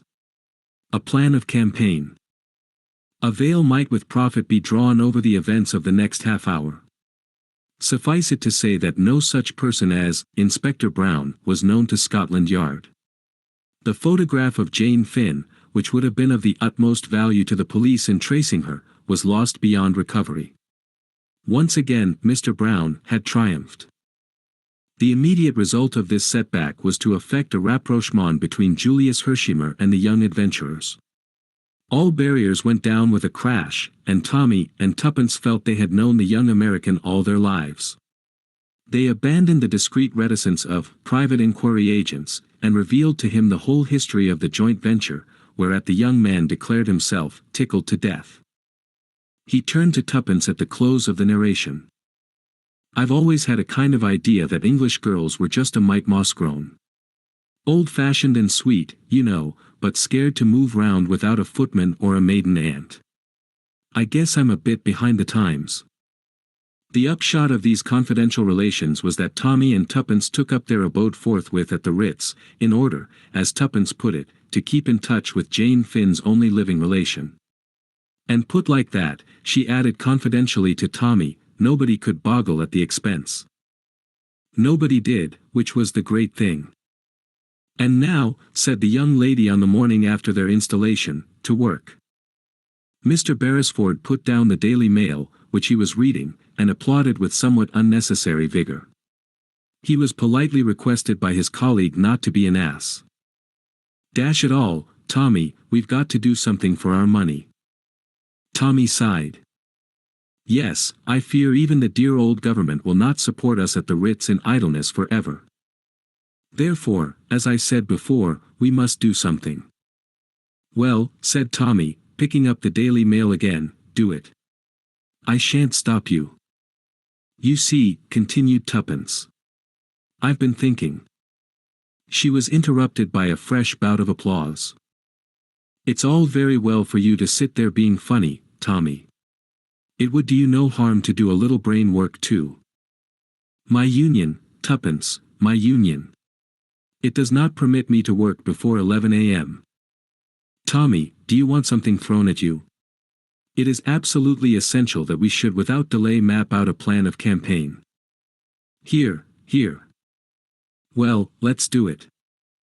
Tommy laid his paper finally aside. There's something of the simplicity of the truly great mind about you, Tuppence. Fire ahead. I'm listening. To begin with, said Tuppence, what have we to go upon? Absolutely nothing, said Tommy cheerily. Wrong. Tuppence wagged an energetic finger. We have two distinct clues. What are they? First clue, we know one of the gang. Whittington. Yes. I'd recognize him anywhere. Said Tommy doubtfully, I don't call that much of a clue. You don't know where to look for him, and it's about 1,000 to 1 against your running against him by accident.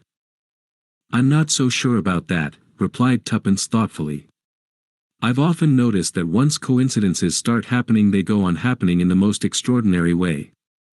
I dare say it's some natural law that we haven't found out.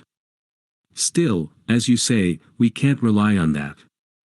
But there are places in London where simply everyone is bound to turn up sooner or later. Piccadilly Circus, for instance. One of my ideas was to take up my stand there every day with a tray of flags. What about meals? Inquired the practical Tommy. How like a man. What does mere food matter? That's all very well. You've just had a thundering good breakfast. No one's got a better appetite than you have, Tuppence, and by tea time you'd be eating the flags, pins and all. But, honestly, I don't think much of the idea.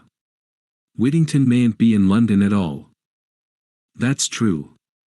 Anyway, I think clue number 2 is more promising. Let's hear it. It's nothing much. Only a Christian name, Rita. Whittington mentioned it that day. Are you proposing a third advertisement, wanted, female crook, answering to the name of Rita? I am not. I propose to reason in a logical manner. That man, Danvers, was shadowed on the way over, wasn't he? And it's more likely to have been a woman than a man. I don't see that at all. I am absolutely certain that it would be a woman, and a good-looking one, replied Tuppence calmly. On these technical points I bow to your decision, murmured Mr. Beresford. Now, obviously this woman, whoever she was saved. How do you make that out? If she wasn't, how would they have known Jane Finn had got the papers? Correct. Proceed, oh Sherlock. Now there's just a chance, I admit it's only a chance, that this woman may have been Rita. And if so? If so, we've got to hunt through the survivors of the Lusitania till we find her. Then the first thing is to get a list of the survivors. I've got it. I wrote a long list of things I wanted to know, and sent it to Mr. Carter. I got his reply this morning, and among other things it encloses the official statement of those saved from the Lusitania. How's that for clever little Tuppence? Full marks for industry, 0 for modesty. But the great point is there a Rita on the list? That's just what I don't know, confessed Tuppence. Don't know? Yes. Look here. Together they bent over the list. You see, very few Christian names are given. They're nearly all Mrs. or Mississippi. Tommy nodded. That complicates matters, he murmured thoughtfully. Tuppence gave her characteristic terrier shake.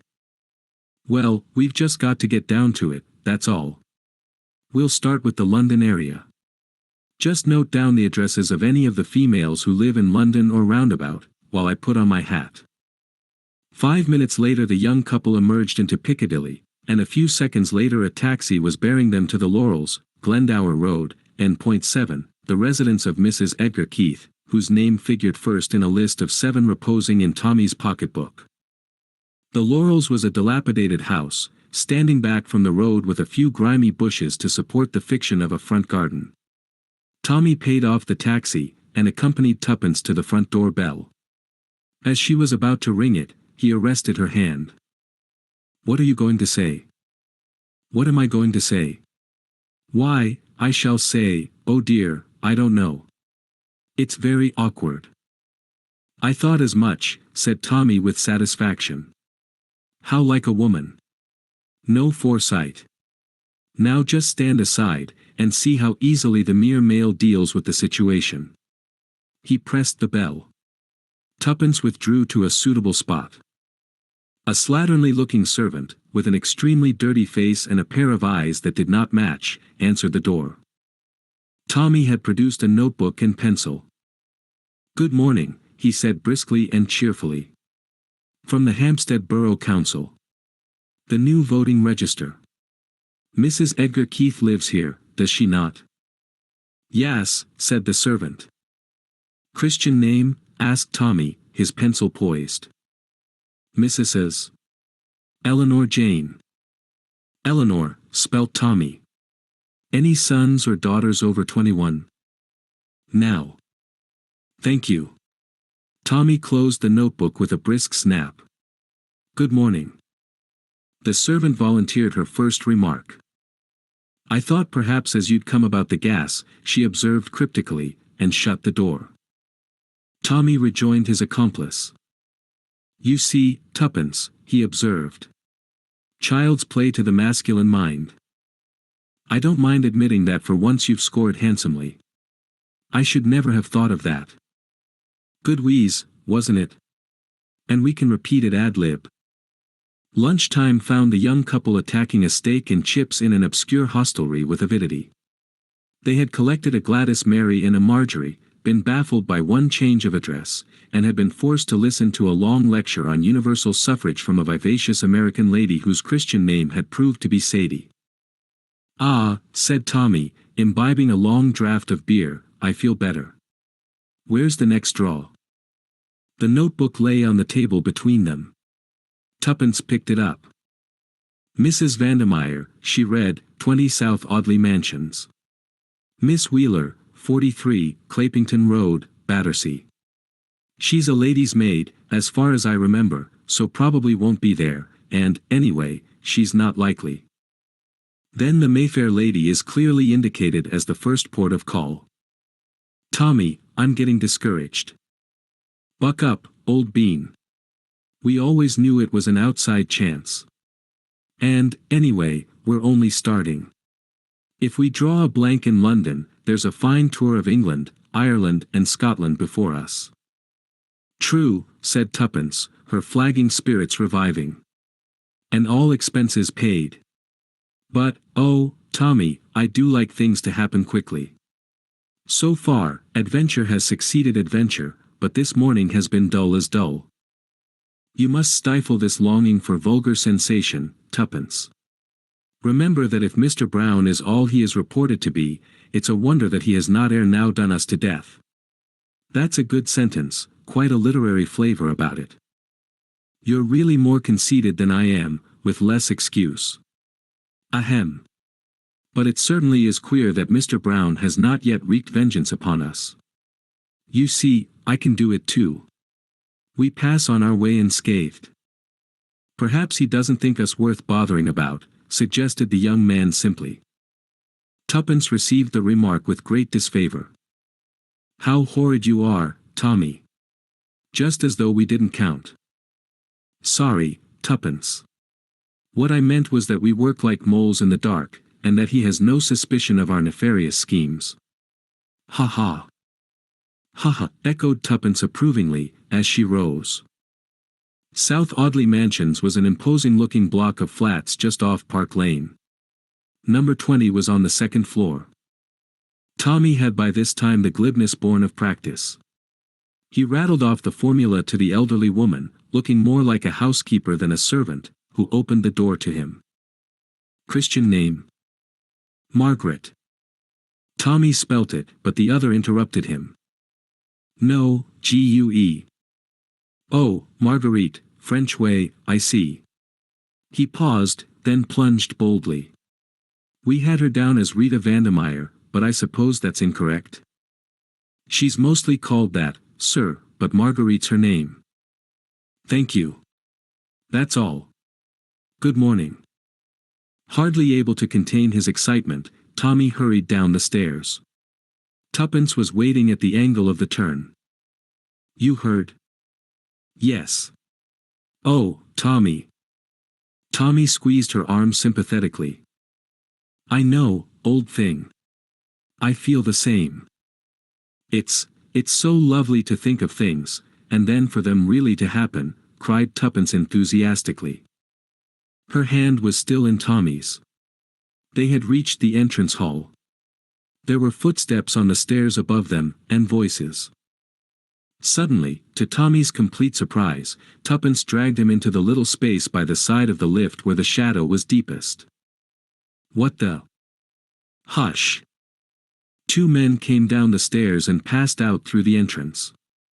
Tuppence's hand closed tighter on Tommy's arm. Quick, follow them. I daren't. He might recognize me. I don't know who the other man is, but the bigger of the two was Whittington. Chapter 7. The House in Soho. Whittington and his companion were walking at a good pace. Tommy started in pursuit at once, and was in time to see them turn the corner of the street. His vigorous stride soon enabled him to gain upon them, and by the time he, in his turn, reached the corner the distance between them was sensibly lessened.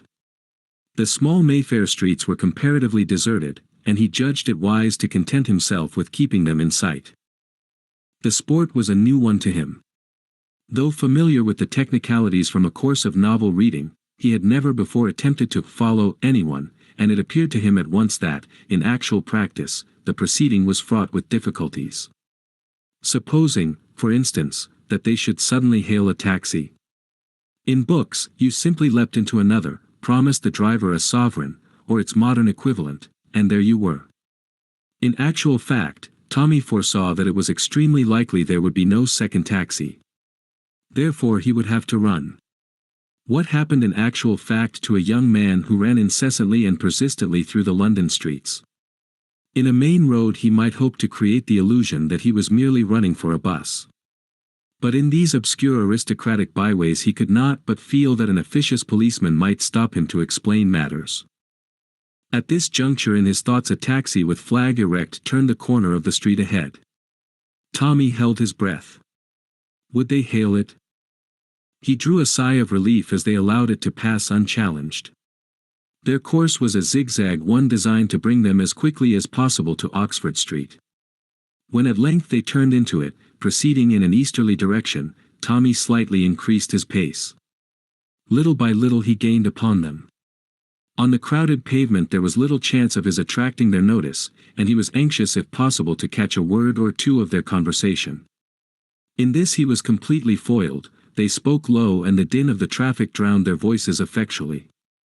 Just before the Bond Street tube station they crossed the road, Tommy, unperceived, faithfully at their heels, and entered the Big Lions. There they went up to the first floor, and sat at a small table in the window. It was late, and the place was thinning out. Tommy took a seat at the table next to them, sitting directly behind Whittington in case of recognition. On the other hand, he had a full view of the second man and studied him attentively. He was fair, with a weak, unpleasant face, and Tommy put him down as being either a Russian or a Pole. He was probably about 50 years of age, his shoulders cringed a little as he talked, and his eyes, small and crafty, shifted unceasingly. Having already lunched heartily, Tommy contented himself with ordering a Welsh rarebit and a cup of coffee. Whittington ordered a substantial lunch for himself and his companion. Then, as the waitress withdrew, he moved his chair a little closer to the table and began to talk earnestly in a low voice. The other man joined in. Listen as he would, Tommy could only catch a word here and there, but the gist of it seemed to be some directions or orders which the big man was impressing on his companion, and with which the latter seemed from time to disagree. Whittington addressed the other as Boris. Tommy caught the word Ireland several times, also propaganda, but of Jane Finn there was no mention.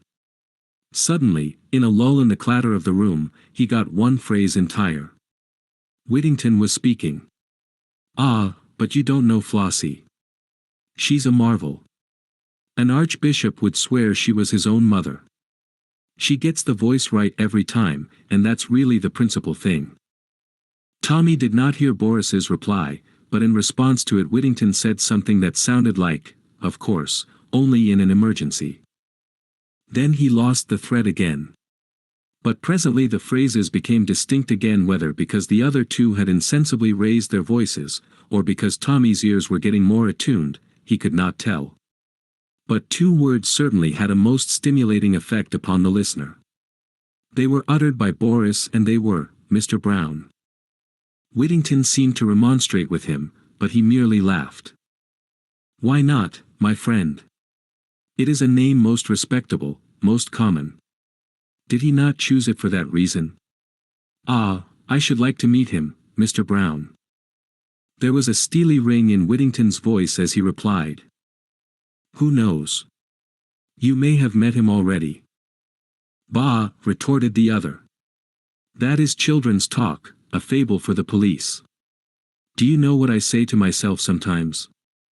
That he is a fable invented by the inner ring, a bogey to frighten us with. It might be so. And it might not. I wonder, or is it indeed true that he is with us and amongst us, unknown to all but a chosen few? If so, he keeps his secret well. And the idea is a good one, yes.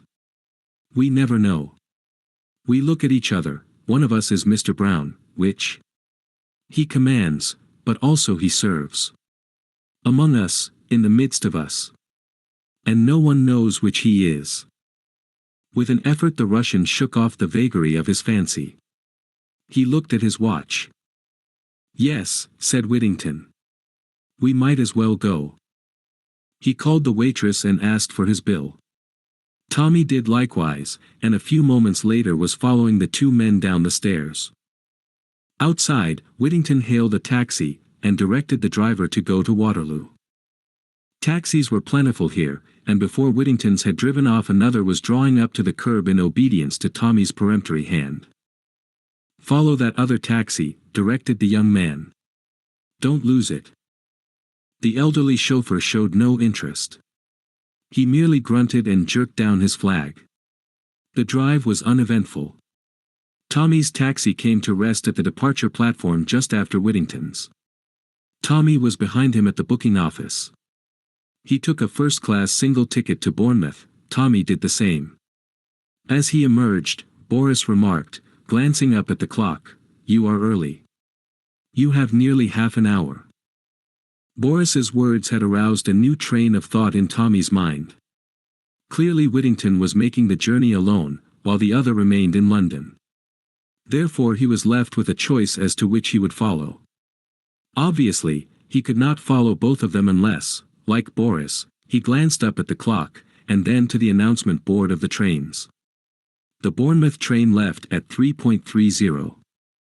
It was now 10 past. Whittington and Boris were walking up and down by the bookstall. He gave one doubtful look at them, then hurried into an adjacent telephone box. He dared not waste time in trying to get hold of tuppence. In all probability she was still in the neighborhood of South Audley Mansions. But there remained another ally. He rang up the Ritz and asked for Julius Hershimer. There was a click and a buzz. Oh, if only the young American was in his room. There was another click, and then, "Hello," in unmistakable accents came over the wire. "That you, Hershimer?" Beresford speaking. "I'm at Waterloo. I've followed Whittington and another man here. No time to explain. Whittington's off to Bournemouth by the 3:30. Can you get there by then?" The reply was reassuring. "Sure. I'll hustle." The telephone rang off. Tommy put back the receiver with a sigh of relief. His opinion of Julius's power of hustling was high. He felt instinctively that the American would arrive in time. Whittington and Boris were still where he had left them. If Boris remained to see his friend off, all was well. Then Tommy fingered his pocket thoughtfully. In spite of the carte blanche assured to him, he had not yet acquired the habit of going about with any considerable sum of money on him. The taking of the first-class ticket to Bournemouth had left him with only a few shillings in his pocket. It was to be hoped that Julius would arrive better provided. In the meantime, the minutes were creeping by, 3:15, 3:20, 3:25, 3:27. Supposing Julius did not get there in time. 3.29, doors were banging. Tommy felt cold waves of despair pass over him. Then a hand fell on his shoulder. "Here I am, son. Your British traffic beats description. Put me wise to the crooks right away. That's Whittington, there, getting in now, that big dark man. The other is the foreign chap he's talking to. I'm on to them. Which of the two is my bird?" Tommy had thought out this question. "Got any money with you?" Julius shook his head, and Tommy's face fell. "I guess I haven't more than $300 or $400 with me at the moment," explained the American. Tommy gave a faint whoop of relief. "Oh, Lord, you millionaires. You don't talk the same language. Climb aboard the lugger. Here's your ticket. Whittington's your man." "Me for Whittington," said Julius darkly. The train was just starting as he swung himself aboard. "So long, Tommy." The train slid out of the station. Tommy drew a deep breath. The man Boris was coming along the platform towards him. Tommy allowed him to pass and then took up the chase once more. From Waterloo Boris took the tube as far as Piccadilly Circus. Then he walked up Shaftesbury Avenue, finally turning off into the maze of mean streets round Soho. Tommy followed him at a judicious distance. They reached at length a small dilapidated square. The houses there had a sinister air in the midst of their dirt and decay. Boris looked round, and Tommy drew back into the shelter of a friendly porch. The place was almost deserted. It was a cul-de-sac, and consequently no traffic passed that way. The stealthy way the other had looked round stimulated Tommy's imagination. From the shelter of the doorway he watched him go up the steps of a particularly evil-looking house and rap sharply, with a peculiar rhythm, on the door. It was opened promptly, he said a word or two to the doorkeeper, then passed inside. The door was shut to again. It was at this juncture that Tommy lost his head. What he ought to have done, what any sane man would have done, was to remain patiently where he was and wait for his man to come out again. What he did do was entirely foreign to the sober common sense which was, as a rule, his leading characteristic. Something, as he expressed it, seemed to snap in his brain. Without a moment's pause for reflection he, too, went up the steps, and reproduced as far as he was able the peculiar knock. The door swung open with the same promptness as before. A villainous-faced man with close-cropped hair stood in the doorway. "Well," he grunted. It was at that moment that the full realization of his folly began to come home to Tommy. But he dared not hesitate. He seized at the first words that came into his mind. "Mr. Brown," he said. To his surprise the man stood aside. "Upstairs," he said, jerking his thumb over his shoulder, "second door on your left." Chapter 8. The Adventures of Tommy. Taken aback though he was by the man's words, Tommy did not hesitate. If audacity had successfully carried him so far, it was to be hoped it would carry him yet farther. He quietly passed into the house and mounted the ramshackle staircase. Everything in the house was filthy beyond words. The grimy paper, of a pattern now indistinguishable, hung in loose festoons from the wall. In every angle was a grey mass of cobweb. Tommy proceeded leisurely. By the time he reached the bend of the staircase, he had heard the man below disappear into a back room. Clearly no suspicion attached to him as yet. To come to the house and ask for Mr. Brown appeared indeed to be a reasonable and natural proceeding. At the top of the stairs Tommy halted to consider his next move. In front of him ran a narrow passage, with doors opening on either side of it. From the one nearest him on the left came a low murmur of voices. It was this room which he had been directed to enter. But what held his glance fascinated was a small recess immediately on his right, half concealed by a torn velvet curtain. It was directly opposite the left-handed door and, owing to its angle, it also commanded a good view of the upper part of the staircase. As a hiding place for one or, at a pinch, two men, it was ideal, being about 2 feet deep and 3 feet wide. It attracted Tommy mightily. He thought things over in his usual slow and steady way, deciding that the mention of Mr. Brown was not a request for an individual, but in all probability a password used by the gang. His lucky use of it had gained him admission. So far he had aroused no suspicion. But he must decide quickly on his next step. Suppose he were boldly to enter the room on the left of the passage. Would the mere fact of his having been admitted to the house be sufficient? Perhaps a further password would be required, or, at any rate, some proof of identity. The doorkeeper clearly did not know all the members of the gang by sight, but it might be different upstairs. On the whole, it seemed to him that luck had served him very well so far, but that there was such a thing as trusting it too far. To enter that room was a colossal risk. He could not hope to sustain his part indefinitely. Sooner or later he was almost bound to betray himself, and then he would have thrown away a vital chance in mere foolhardiness. A repetition of the signal knock sounded on the door below, and Tommy, his mind made up, slipped quickly into the recess, and cautiously drew the curtain farther across so that it shielded him completely from sight. There were several rents and slits in the ancient material which afforded him a good view. He would watch events, and any time he chose could, after all, join the assembly, modeling his behavior on that of the new arrival. The man who came up the staircase with a furtive, soft-footed tread was quite unknown to Tommy. He was obviously of the very dregs of society. The low beetling brows, and the criminal jaw, the bestiality of the whole countenance were new to the young man, though he was a type that Scotland Yard would have recognized at a glance. The man passed the recess, breathing heavily as he went. He stopped at the door opposite, and gave a repetition of the signal knock. A voice inside called out something, and the man opened the door and passed in, affording Tommy a momentary glimpse of the room inside. He thought there must be about 4 or 5 people seated round a long table that took up most of the space, but his attention was caught and held by a tall man with close-cropped hair and a short, pointed, navel-looking beard, who sat at the head of the table with papers in front of him. As the newcomer entered he glanced up, and with a correct, but curiously precise enunciation, which attracted Tommy's notice, he asked. "Your number, comrade?" 14, Governor, replied the other hoarsely. "Correct." The door shut again. "If that isn't a Hun, I'm a Dutchman," said Tommy to himself. "And running the show darn systematically too, as they always do. Lucky I didn't roll in. I'd have given the wrong number, and there would have been the deuce to pay.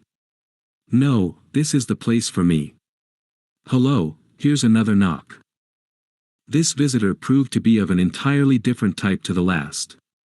Tommy recognized in him an Irish Sinn Féiner. Certainly Mr. Brown's organization was a far-reaching concern.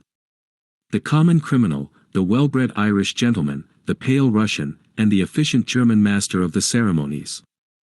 Truly a strange and sinister gathering. Who was this man who held in his finger these curiously variegated links of an unknown chain? In this case, the procedure was exactly the same. The signal knock, the demand for a number, and the reply, correct. 2 knocks followed in quick succession on the door below. The first man was quite unknown to Tommy, who put him down as a city clerk. A quiet, intelligent-looking man, rather shabbily dressed. The second was of the working classes, and his face was vaguely familiar to the young man. 3 minutes later came another, a man of commanding appearance, exquisitely dressed, and evidently well-born. His face, again, was not unknown to the watcher, though he could not for the moment put a name to it. After his arrival there was a long wait. In fact, Tommy concluded that the gathering was now complete, and was just cautiously creeping out from his hiding place, when another knock sent him scuttling back to cover. This last comer came up the stairs so quietly that he was almost abreast of Tommy before the young man had realized his presence. He was a small man, very pale, with a gentle, almost womanish air. The angle of the cheekbones hinted at his Slavonic ancestry, otherwise there was nothing to indicate his nationality. As he passed the recess, he turned his head slowly. The strange light eyes seemed to burn through the curtain. Tommy could hardly believe that the man did not know he was there, and in spite of himself he shivered. He was no more fanciful than the majority of young Englishmen, but he could not rid himself of the impression that some unusually potent force emanated from the man. The creature reminded him of a venomous snake. A moment later his impression was proved correct. The newcomer knocked on the door as all had done, but his reception was very different. The bearded man rose to his feet, and all the others followed suit. The German came forward and shook hands. His heels clicked together. "We are honored," he said. "We are greatly honored. I much feared that it would be impossible." The other answered in a low voice that had a kind of hiss in it. "There were difficulties. It will not be possible again, I fear. But one meeting is essential, to define my policy. I can do nothing without Mr. Brown. He is here." The change in the German's voice was audible as he replied with slight hesitation. "We have received a message. It is impossible for him to be present in person." He stopped, giving a curious impression of having left the sentence unfinished. A very slow smile overspread the face of the other. He looked round at a circle of uneasy faces. "Ah! I understand. I have read of his methods. He works in the dark and trusts no one. But, all the same, it is possible that he is among us now." He looked round him again, and again that expression of fear swept over the group. Each man seemed eyeing his neighbor doubtfully. The Russian tapped his cheek. "So be it. Let us proceed." The German seemed to pull himself together. He indicated the place he had been occupying at the head of the table. The Russian demurred, but the other insisted. "It is the only possible place," he said, "for number 1. Perhaps number 14 will shut the door." In another moment Tommy was once more confronting bare wooden panels, and the voices within had sunk once more to a mere undistinguishable murmur. Tommy became restive. The conversation he had overheard had stimulated his curiosity. He felt that, by hook or by crook, he must hear more. There was no sound from below, and it did not seem likely that the doorkeeper would come upstairs. After listening intently for a minute or two, he put his head round the curtain.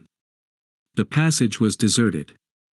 Tommy bent down and removed his shoes, then, leaving them behind the curtain, he walked gingerly out on his stockinged feet, and kneeling down by the closed door he laid his ear cautiously to the crack. To his intense annoyance he could distinguish little more, just a chance word here and there if a voice was raised, which merely served to whet his curiosity still farther.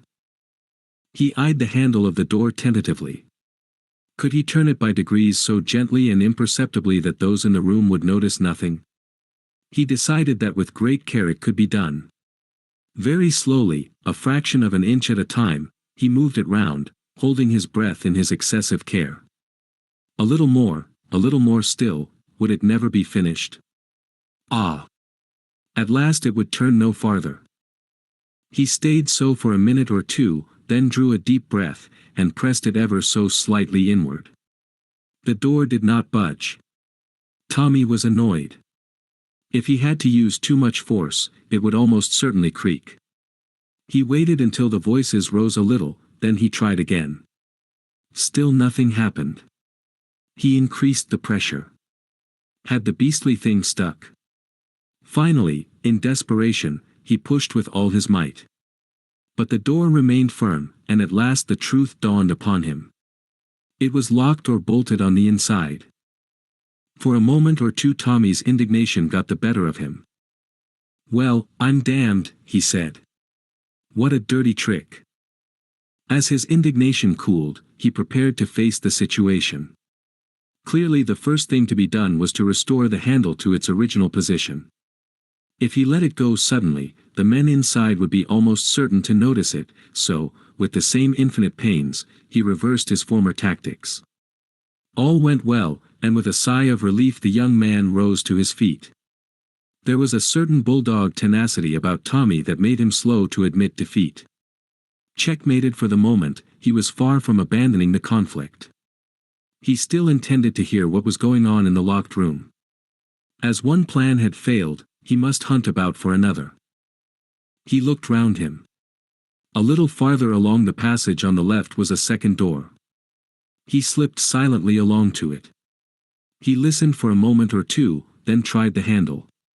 It yielded, and he slipped inside. The room, which was untenanted, was furnished as a bedroom. Like everything else in the house, the furniture was falling to pieces, and the dirt was, if anything, more abundant. But what interested Tommy was the thing he had hoped to find, a communicating door between the two rooms, up on the left by the window. Carefully closing the door into the passage behind him, he stepped across to the other and examined it closely. The bolt was shot across it. It was very rusty, and had clearly not been used for some time.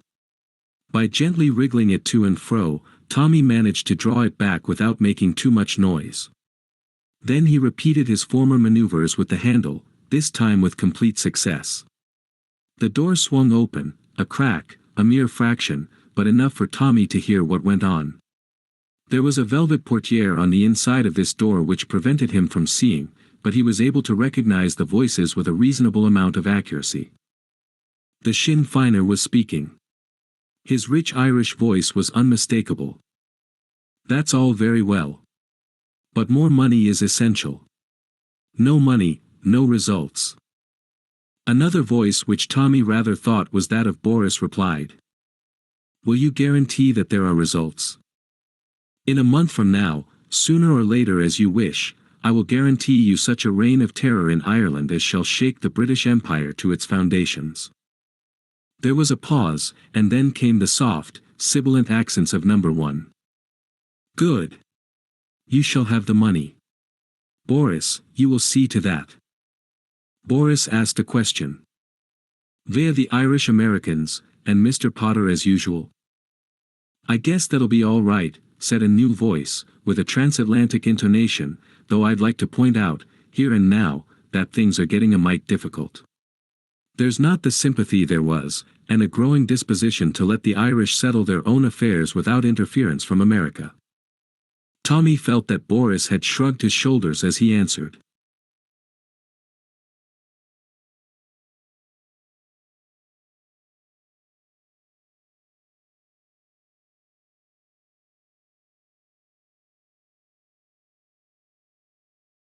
"Does that matter, since the money only nominally comes from the States?"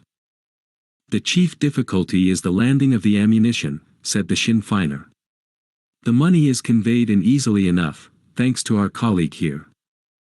Another voice, which Tommy fancied was that of the tall, commanding-looking man whose face had seemed familiar to him, said. "Think of the feelings of Belfast if they could hear you." "That is settled, then," said the sibilant tones. "Now, in the matter of the loan to an English newspaper, you have arranged the details satisfactorily, Boris?" "I think so." "That is good. An official denial from Moscow will be forthcoming if necessary." There was a pause, and then the clear voice of the German broke the silence.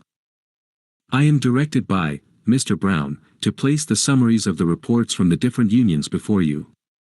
That of the miners is most satisfactory. We must hold back the railways. There may be trouble with the ASE." For a long time there was a silence, broken only by the rustle of papers and an occasional word of explanation from the German. Then Tommy heard the light tap-tap of fingers, drumming on the table. "And, the date, my friend," said number one. "The 29th. The Russian seemed to consider. "That is rather soon." "I know. But it was settled by the principal labor leaders, and we cannot seem to interfere too much. They must believe it to be entirely their own show." The Russian laughed softly, as though amused. "Yes, yes," he said. "That is true. They must have no inkling that we are using them for our own ends. They are honest men, and that is their value to us. It is curious, but you cannot make a revolution without honest men. The instinct of the populace is infallible." He paused, and then repeated, as though the phrase pleased him, "Every revolution has had its honest men. They are soon disposed of afterwards." There was a sinister note in his voice. The German resumed. "Climbs must go. He is too far-seeing. Number 14 will see to that. There was a hoarse murmur. That's all right, Governor. And then after a moment or two, suppose I'm nabbed. You will have the best legal talent to defend you, replied the German quietly. But in any case you will wear gloves fitted with the fingerprints of a notorious housebreaker. You have little to fear. Oh, I ain't afraid, Governor. All for the good of the cause. The streets is going to run with blood, so they say. He spoke with a grim relish. Dreams of it, sometimes, I does. And diamonds and pearls rolling about in the gutter for anyone to pick up. Tommy heard a chair shifted. Then number 1 spoke. Then all is arranged. We are assured of success. I think so. But the German spoke with less than his usual confidence. Number 1's voice held suddenly a dangerous quality. What has gone wrong? Nothing, but. But what? The labor leaders. Without them, as you say, we can do nothing. If they do not declare a general strike on the 29th. Why should they not? As you've said, they're honest. And, in spite of everything we've done to discredit the government in their eyes, I'm not sure that they haven't got a sneaking faith and belief in it. But. I know. They abuse it unceasingly. But, on the whole, public opinion swings to the side of the government. They will not go against it. Again the Russian's fingers drummed on the table. To the point, my friend.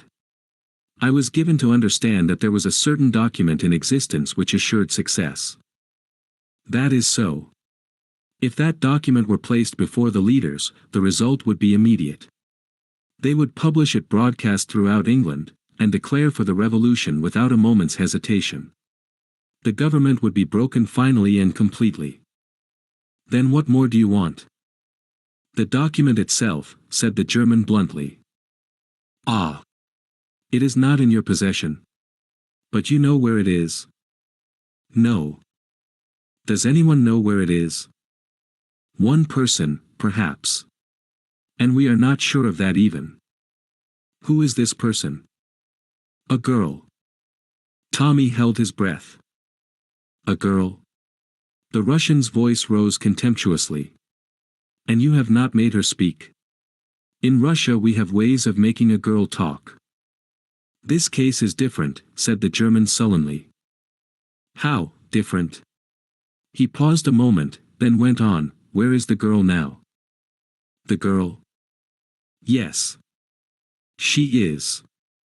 But Tommy heard no more. A crashing blow descended on his head, and all was darkness. Chapter 9. Tuppence enters domestic service. When Tommy set forth on the trail of the two men, it took all Tuppence's self-command to refrain from accompanying him. However, she contained herself as best she might, consoled by the reflection that her reasoning had been justified by events. The two men had undoubtedly come from the second-floor flat, and that one slender thread of the name, Rita, had set the young adventurers once more upon the track of the abductors of Jane Finn. The question was what to do next. Tuppence hated letting the grass grow under her feet. Tommy was amply employed, and debarred from joining him in the chase, the girl felt at a loose end. She retraced her steps to the entrance hall of the mansions. It was now tenanted by a small lift boy, who was polishing brass fittings, and whistling the latest air with a good deal of vigor and a reasonable amount of accuracy. He glanced round at Tuppence's entry. There was a certain amount of the gamin element in the girl. At all events she invariably got on well with small boys. A sympathetic bond seemed instantly to be formed. She reflected that an ally in the enemy's camp, so to speak, was not to be despised. Well, William, she remarked cheerfully, in the best approved hospital early morning style, getting a good shine up. The boy grinned responsively. Albert, miss, he corrected. Albert be it, said Tuppence. She glanced mysteriously round the hall. The effect was purposely a broad one in case Albert should miss it. She leaned towards the boy and dropped her voice, I want a word with you, Albert. Albert ceased operations on the fittings and opened his mouth slightly. Look. Do you know what this is? With a dramatic gesture she flung back the left side of her coat and exposed a small enameled badge. It was extremely unlikely that Albert would have any knowledge of it. Indeed, it would have been fatal for Tuppence's plans, since the badge in question was the device of a local training corps originated by the Archdeacon in the early days of the war. Its presence in Tuppence's coat was due to the fact that she had used it for pinning in some flowers a day or two before. But Tuppence had sharp eyes, and had noted the corner of a threepenny detective novel protruding from Albert's pocket, and the immediate enlargement of his eyes told her that her tactics were good, and that the fish would rise to the bait. "American Detective Force," she hissed. Albert fell for it. "Lord," he murmured ecstatically. Tuppence nodded at him with the air of one who has established a thorough understanding. "Know who I'm after?" she inquired genially. Albert, still round-eyed, demanded breathlessly. "One of the flats." Tuppence nodded and jerked a thumb up the stairs. "Number 20. Calls herself Vandemeyer." "Vandemeyer. Ha! Ha!" Albert's hand stole to his pocket. "A crook?" he queried eagerly. "A crook? I should say so. Ready Rita they call her in the States." "Ready Rita," repeated Albert deliriously. "Oh, ain't it just like the pictures?" It was. Tuppence was a great frequenter of the cinema. "Annie always said as how she was a bad lot," continued the boy. "Who's Annie?" inquired Tuppence idly. "Oo's parlour maid. She's leaving today. Many's the time Annie's said to me, 'Mark my words, Albert, I wouldn't wonder if the police was to come after her one of these days.' Just like that. But she's a stunner to look at, ain't she?" "She's some peach," allowed Tuppence carelessly. "Finds it useful in her layout, you bet. Has she been wearing any of the emeralds, by the way?" "Emeralds? Them's the green stones, isn't they?" Tuppence nodded. "That's what we're after her for. You know old man Rysdale?" Albert shook his head. "Peter B. Rysdale, the oil king. It seems sort of familiar to me. The sparklers belong to him. Finest collection of emeralds in the world. Worth $1 million. Lummy," came ecstatically from Albert. "It sounds more like the pictures every minute."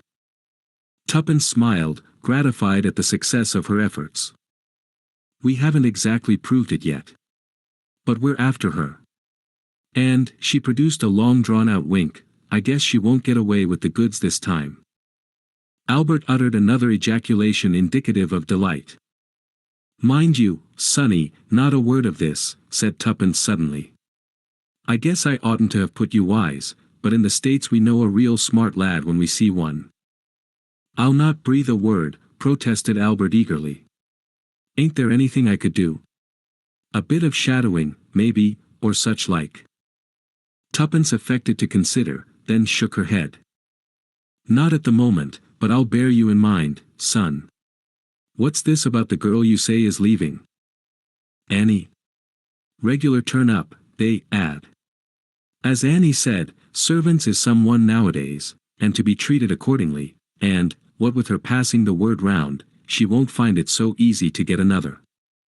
"Won't she?" said Tuppence thoughtfully. "I wonder." An idea was dawning in her brain. She thought a minute or two, then tapped Albert on the shoulder. "See here, son, my brain's got busy. How would it be if you mentioned that you'd got a young cousin, or a friend of yours had, that might suit the place? You get me?" "I'm there," said Albert instantly. "You leave it to me, miss, and I'll fix the whole thing up in 2 ticks." "Some lad," commented Tuppence, with a nod of approval. "You might say that the young woman could come in right away. You let me know, and if it's okay. I'll be round tomorrow at 11 o'clock.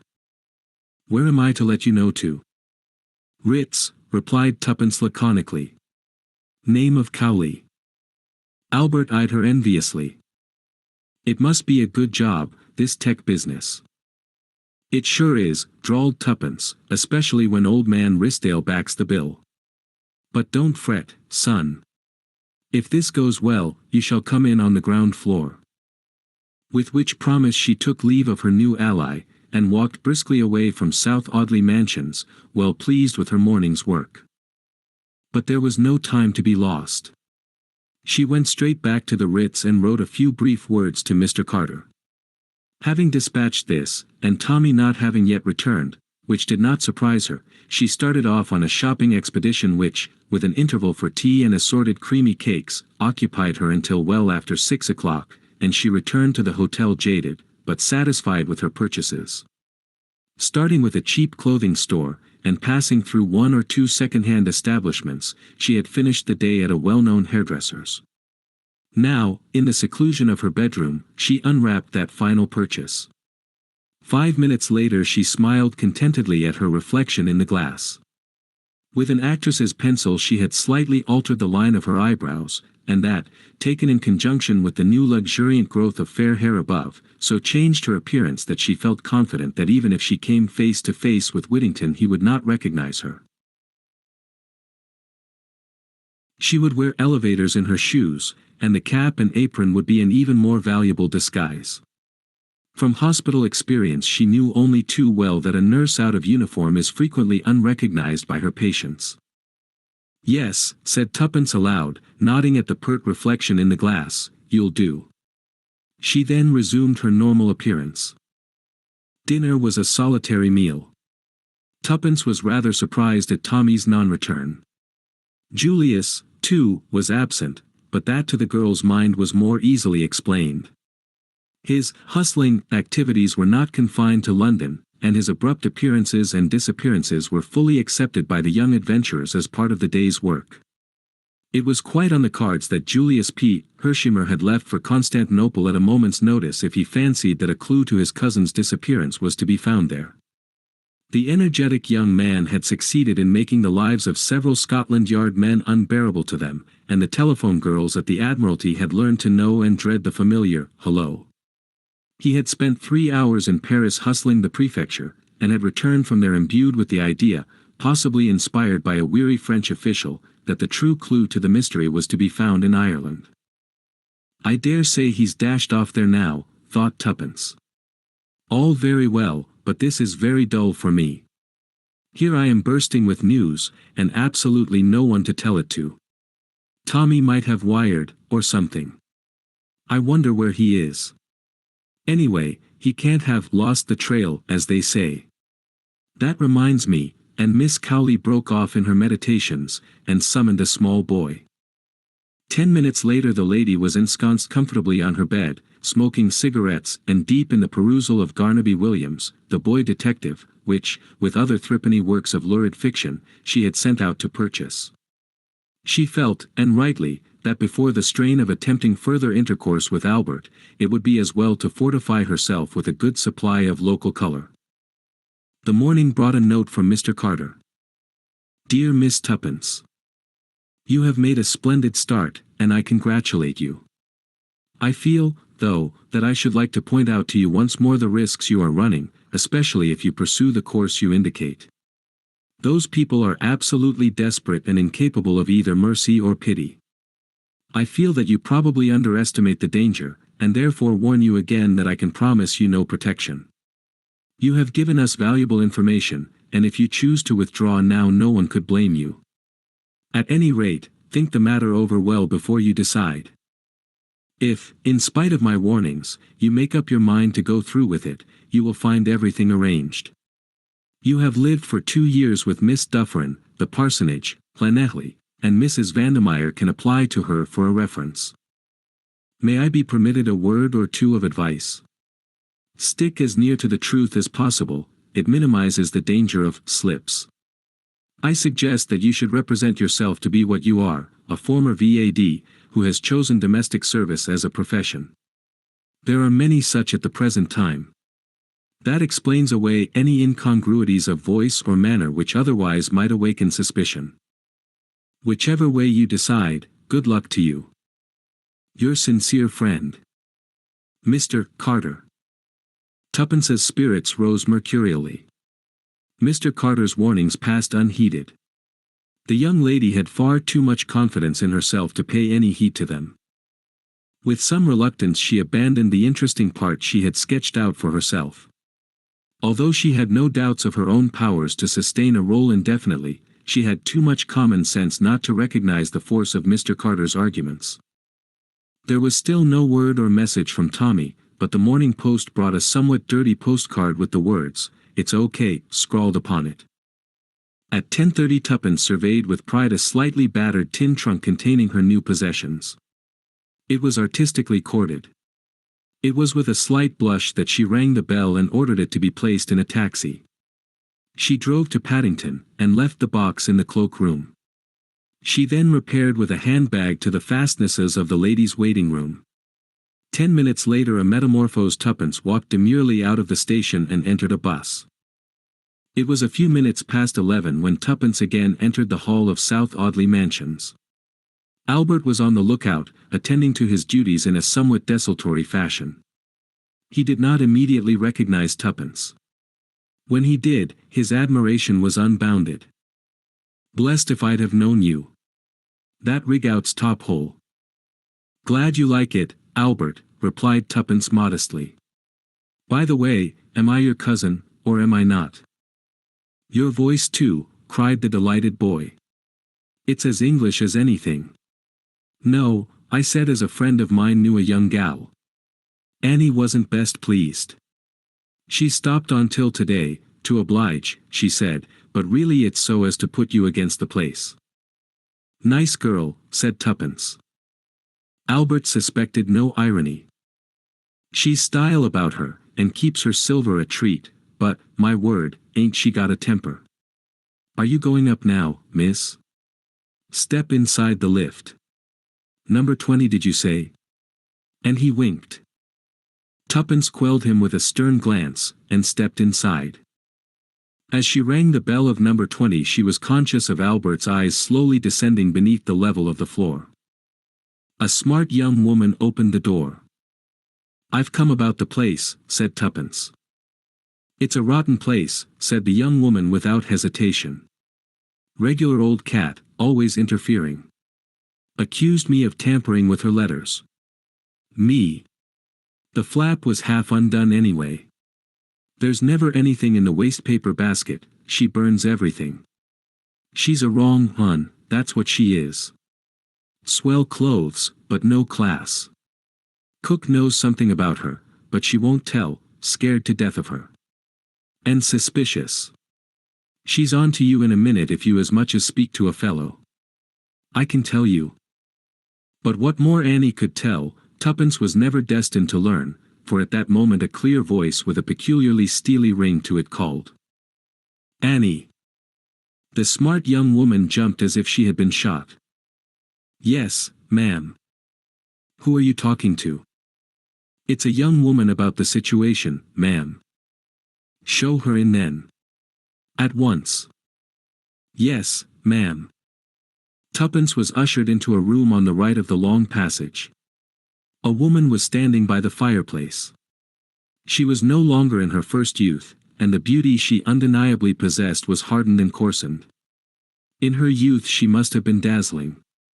Her pale gold hair, owing a slight assistance to art, was coiled low on her neck. Her eyes, of a piercing electric blue, seemed to possess a faculty of boring into the very soul of the person she was looking at.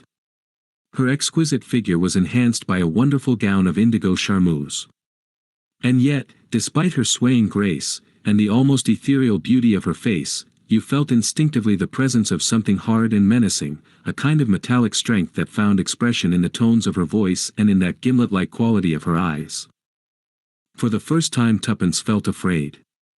She had not feared Whittington, but this woman was different.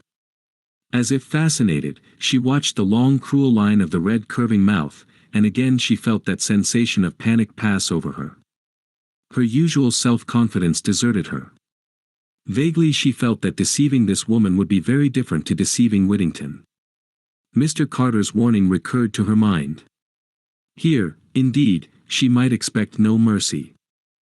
Fighting down that instinct of panic which urged her to turn tail and run without further delay, Tuppence returned the lady's gaze firmly and respectfully. As though that first scrutiny had been satisfactory, Mrs. Vandermeyer motioned to a chair. "You can sit down.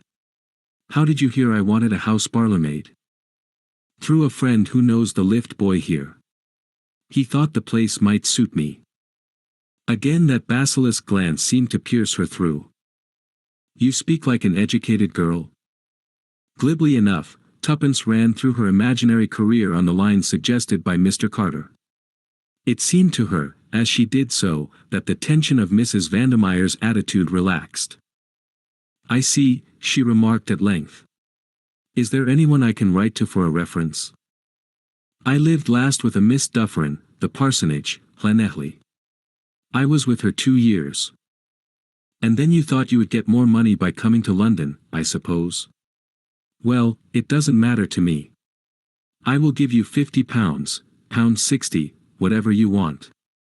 You can come in at once." "Yes, ma'am. Today, if you like. My box is at Paddington." "Go and fetch it in a taxi, then. It's an easy place. I am out a good deal. By the way, what's your name?" "Prudence Cooper, ma'am." "Very well, Prudence. Go away and fetch your box. I shall be out to lunch. The cook will show you where everything is." "Thank you, ma'am." Tuppence withdrew. The smart Annie was not in evidence. In the hall below a magnificent hall porter had relegated Albert to the background. Tuppence did not even glance at him as she passed meekly out. The adventure had begun, but she felt less elated than she had done earlier in the morning. It crossed her mind that if the unknown Jane Finn had fallen into the hands of Mrs. Vandermeyer, it was likely to have gone hard with her. Chapter 10. Enter Sir James Peel Egerton. Tuppence betrayed no awkwardness in her new duties. The daughters of the Archdeacon were well grounded in household tasks. They were also experts in training a raw girl, the inevitable result being that the raw girl, once trained, departed elsewhere where her newly acquired knowledge commanded a more substantial remuneration than the Archdeacon's meagre purse allowed. Tuppence had therefore very little fear of proving inefficient. Mrs. Vandermeyer's cook puzzled her. She evidently went in deadly terror of her mistress. The girl thought it probable that the other woman had some hold over her. For the rest, she cooked like a chef, as Tuppence had an opportunity of judging that evening. Mrs. Vandermeyer was expecting a guest to dinner, and Tuppence accordingly laid the beautifully polished table for two. She was a little exercised in her own mind as to this visitor. It was highly possible that it might prove to be Whittington. Although she felt fairly confident that he would not recognize her, yet she would have been better pleased had the guest proved to be a total stranger. However, there was nothing for it but to hope for the best. At a few minutes past 8 the front door bell rang, and Tuppence went to answer it with some inward trepidation. She was relieved to see that the visitor was the second of the two men whom Tommy had taken upon himself to follow. He gave his name as Count Stepanoff. Tuppence announced him, and Mrs. Vandermeyer rose from her seat on a low divan with a quick murmur of pleasure. "It is delightful to see you, Boris Ivanovitch," she said. "And you, madam." He bowed low over her hand. Tuppence returned to the kitchen. "Count Stepanoff, or some such," she remarked, and affecting a frank and unvarnished curiosity, "Who's he?" "A Russian gentleman, I believe." "Come here much?" "Once in a while." "What d'you want to know for?" "Fancied he might be sweet on the missus, that's all," explained the girl, adding with an appearance of sulkiness, "How you do take one up." "I'm not quite easy in my mind about the soufflé," explained the other. "You know something," thought Tuppence to herself, but aloud she only said, "Going to dish up now?" "Right-o." Whilst waiting at table, Tuppence listened closely to all that was said. She remembered that this was one of the men Tommy was shadowing when she had last seen him. Already, although she would hardly admit it, she was becoming uneasy about her partner. Where was he? Why had no word of any kind come from him? She had arranged before leaving the Ritz to have all letters or messages sent on at once by special messenger to a small stationer's shop near at hand where Albert was to call in frequently. True, it was only yesterday morning that she had parted from Tommy, and she told herself that any anxiety on his behalf would be absurd. Still, it was strange that he had sent no word of any kind. But, listen as she might, the conversation presented no clue. Boris and Mrs. Vandermeyer talked on purely indifferent subjects, plays they had seen, new dances, and the latest society gossip. After dinner they repaired to the small boudoir where Mrs. Vandermeyer, stretched on the divan, looked more wickedly beautiful than ever. Tuppence brought in the coffee and liqueurs and unwillingly retired. As she did so, she heard Boris say, "New, isn't she? She came in today. The other was a fiend. This girl seems all right. She waits well." Tuppence lingered a moment longer by the door which she had carefully neglected to close, and heard him say, "Quite safe, I suppose."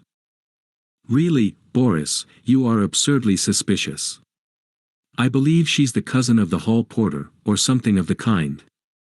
And nobody even dreams that I have any connection with our mutual friend, Mr. Brown.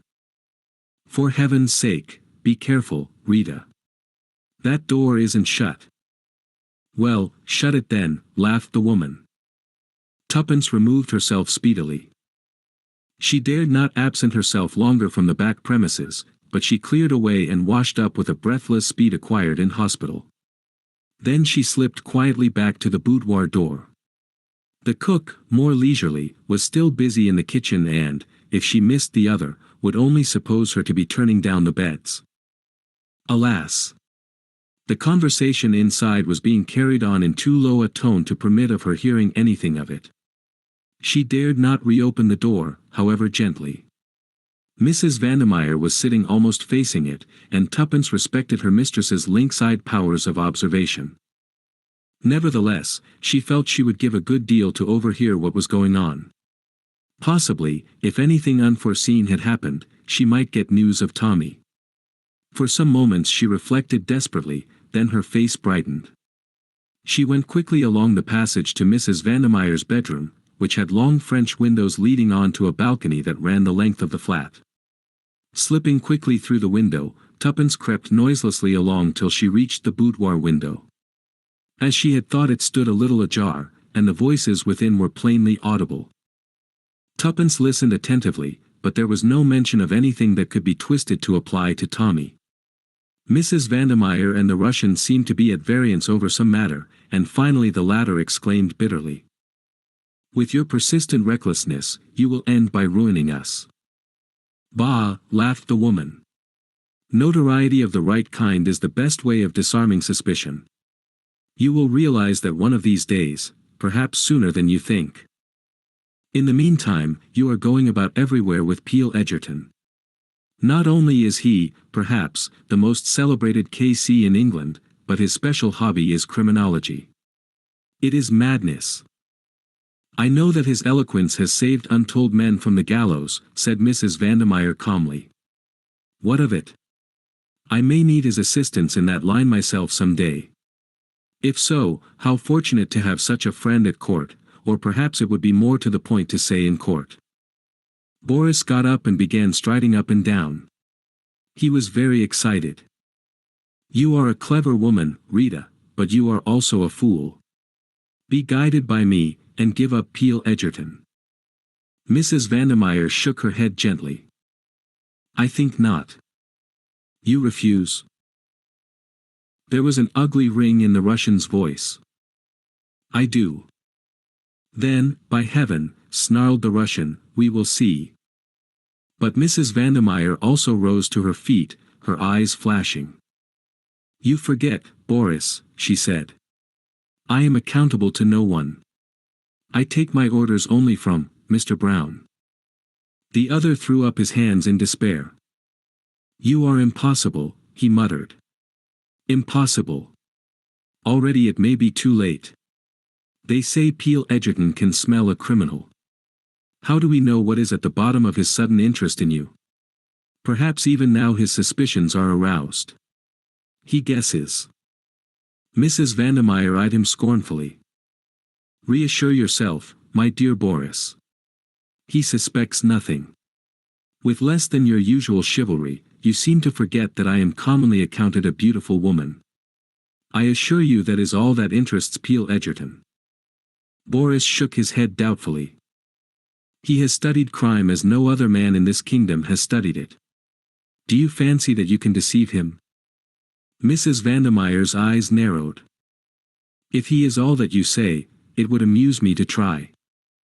Good heavens, Rita. Besides, added Mrs. Vandermeyer, he is extremely rich. I am not one who despises money.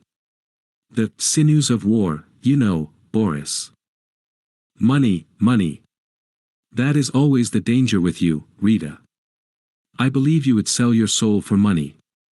I believe, he paused, then in a low, sinister voice he said slowly, sometimes I believe that you would sell us. Mrs. Vandermeyer smiled and shrugged her shoulders. The price, at any rate, would have to be enormous, she said lightly. It would be beyond the power of anyone but a millionaire to pay. Ah, snarled the Russian. You see, I was right. My dear Boris, can you not take a joke? Was it a joke? Of course.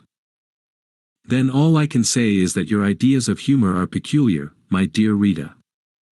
Mrs. Vandermeyer smiled. Let us not quarrel, Boris. Touch the bell. We will have some drinks. Tuppence beat a hasty retreat. She paused a moment to survey herself in Mrs. Vandermeyer's long glass, and be sure that nothing was amiss with her appearance. Then she answered the bell demurely. The conversation that she had overheard, although interesting in that it proved beyond doubt the complicity of both Rita and Boris, threw very little light on the present preoccupations. The name of Jane Finn had not even been mentioned. The following morning a few brief words with Albert informed her that nothing was waiting for her at the stationer's. It seemed incredible that Tommy, if all was well with him, should not send any word to her. A cold hand seemed to close round her heart. Supposing. She choked her fears down bravely. It was no good worrying. But she leapt at a chance offered her by Mrs. Vandermeyer. What day do you usually go out, Prudence? Friday's my usual day, ma'am. Mrs. Vandermeyer lifted her eyebrows. And today is Friday. But I suppose you hardly wish to go out today, as you only came yesterday. I was thinking of asking you if I might, ma'am.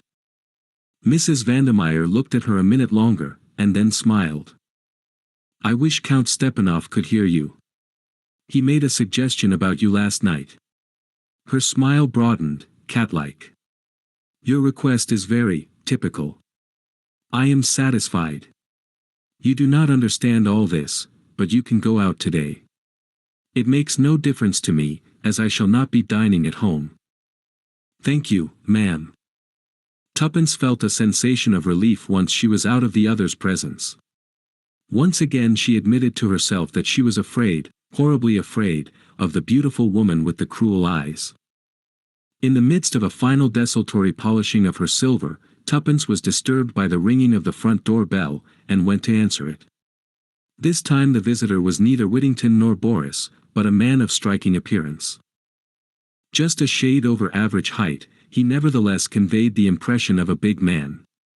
His face, clean-shaven and exquisitely mobile, was stamped with an expression of power and force far beyond the ordinary.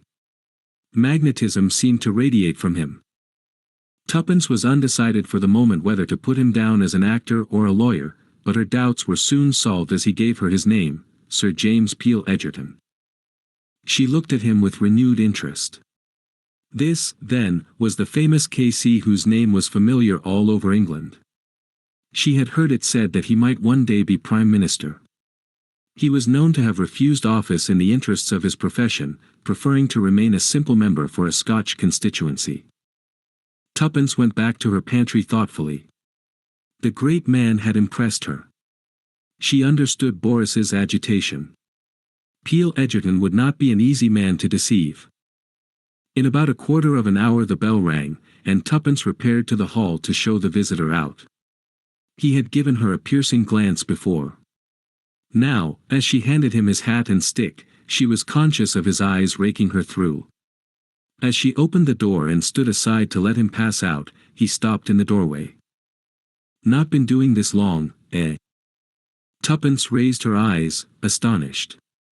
She read in his glance kindliness, and something else more difficult to fathom. He nodded as though she had answered. "VAD and hard up, I suppose." "Did Mrs. Vandermeyer tell you that?" asked Tuppence suspiciously. "No, child. The look of you told me. Good place here." "Very good, thank you, sir." "Ah, but there are plenty of good places nowadays. And a change does no harm sometimes." "Do you mean?" began Tuppence. But Sir James was already on the topmost stair. He looked back with his kindly, shrewd glance. "Just a hint," he said. "That's all." Tuppence went back to the pantry more thoughtful than ever. Chapter 11. Julius tells a story. Dressed appropriately, Tuppence duly sallied forth for her afternoon out. Albert was in temporary abeyance, but Tuppence went herself to the stationer's to make quite sure that nothing had come for her. Satisfied on this point, she made her way to the Ritz. On inquiry she learnt that Tommy had not yet returned. It was the answer she had expected, but it was another nail in the coffin of her hopes. She resolved to appeal to Mr. Carter, telling him when and where Tommy had started on his quest, and asking him to do something to trace him. The prospect of his aid revived her mercurial spirits, and she next inquired for Julius Hershimer. The reply she got was to the effect that he had returned about half an hour ago, but had gone out immediately. Tuppence's spirits revived still more. It would be something to see Julius. Perhaps he could devise some plan for finding out what had become of Tommy.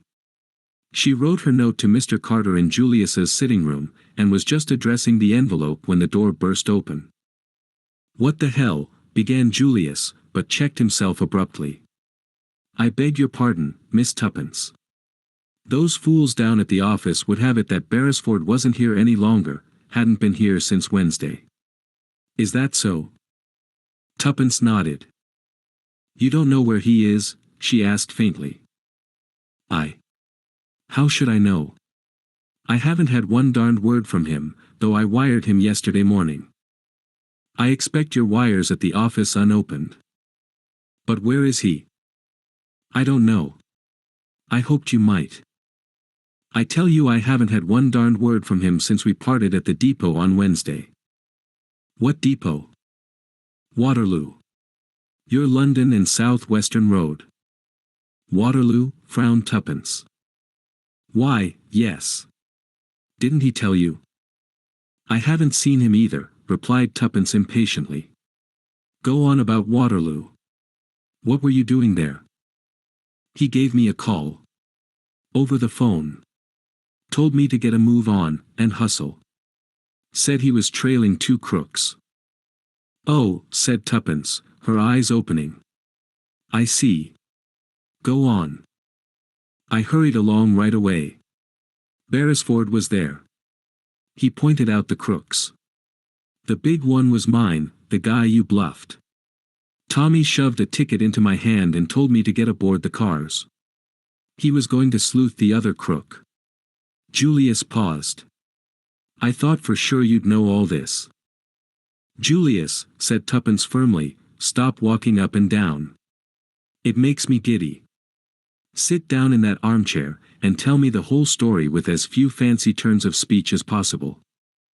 Mr. Hershimer obeyed. "Sure," he said. "Where shall I begin?" "Where you left off. At Waterloo." "Well," began Julius, "I got into one of your dear old-fashioned first-class British compartments. The train was just off. First thing I knew a guard came along and informed me mighty politely that I wasn't in a smoking carriage. I handed him out $50, and that settled that. I did a bit of prospecting along the corridor to the next coach. Whittington was there right enough. When I saw the skunk, with his big sleek fat face, and thought of poor little Jane in his clutches, I felt real mad that I hadn't got a gun with me. I'd have tickled him up some. We got to Bournemouth all right. Whittington took a cab and gave the name of an hotel. I did likewise, and we drove up within 3 minutes of each other.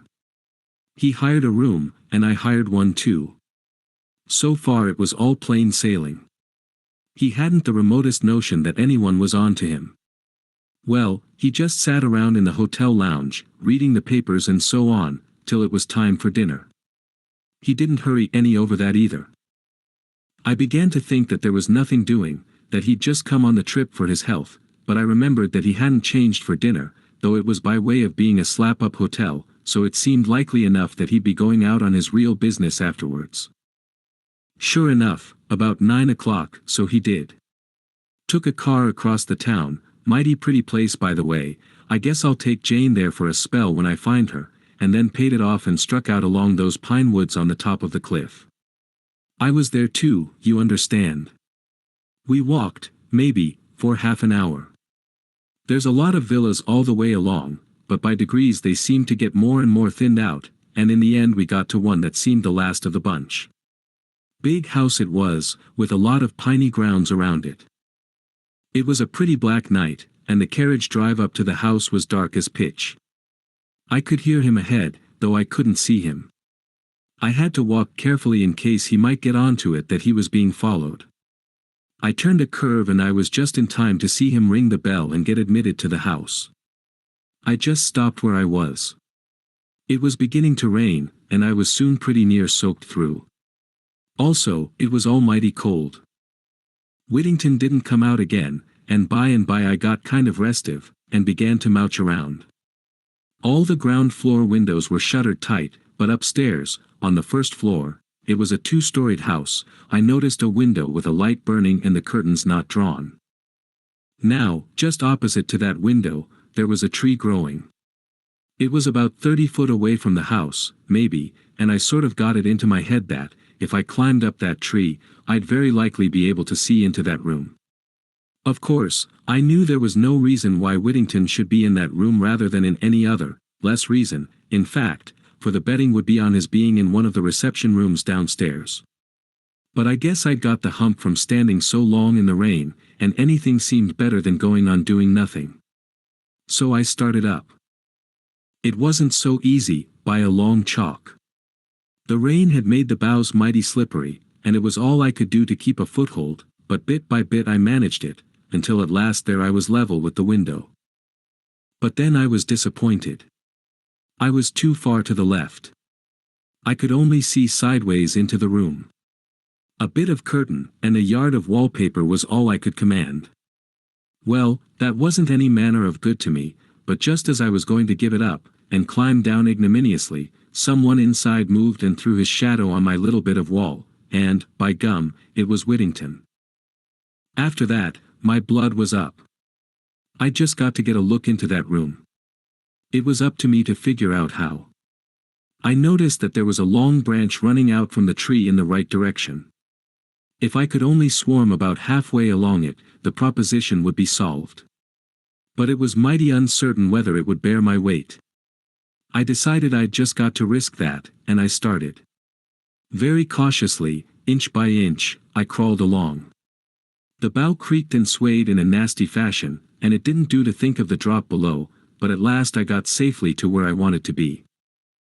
The room was medium-sized, furnished in a kind of bare hygienic way.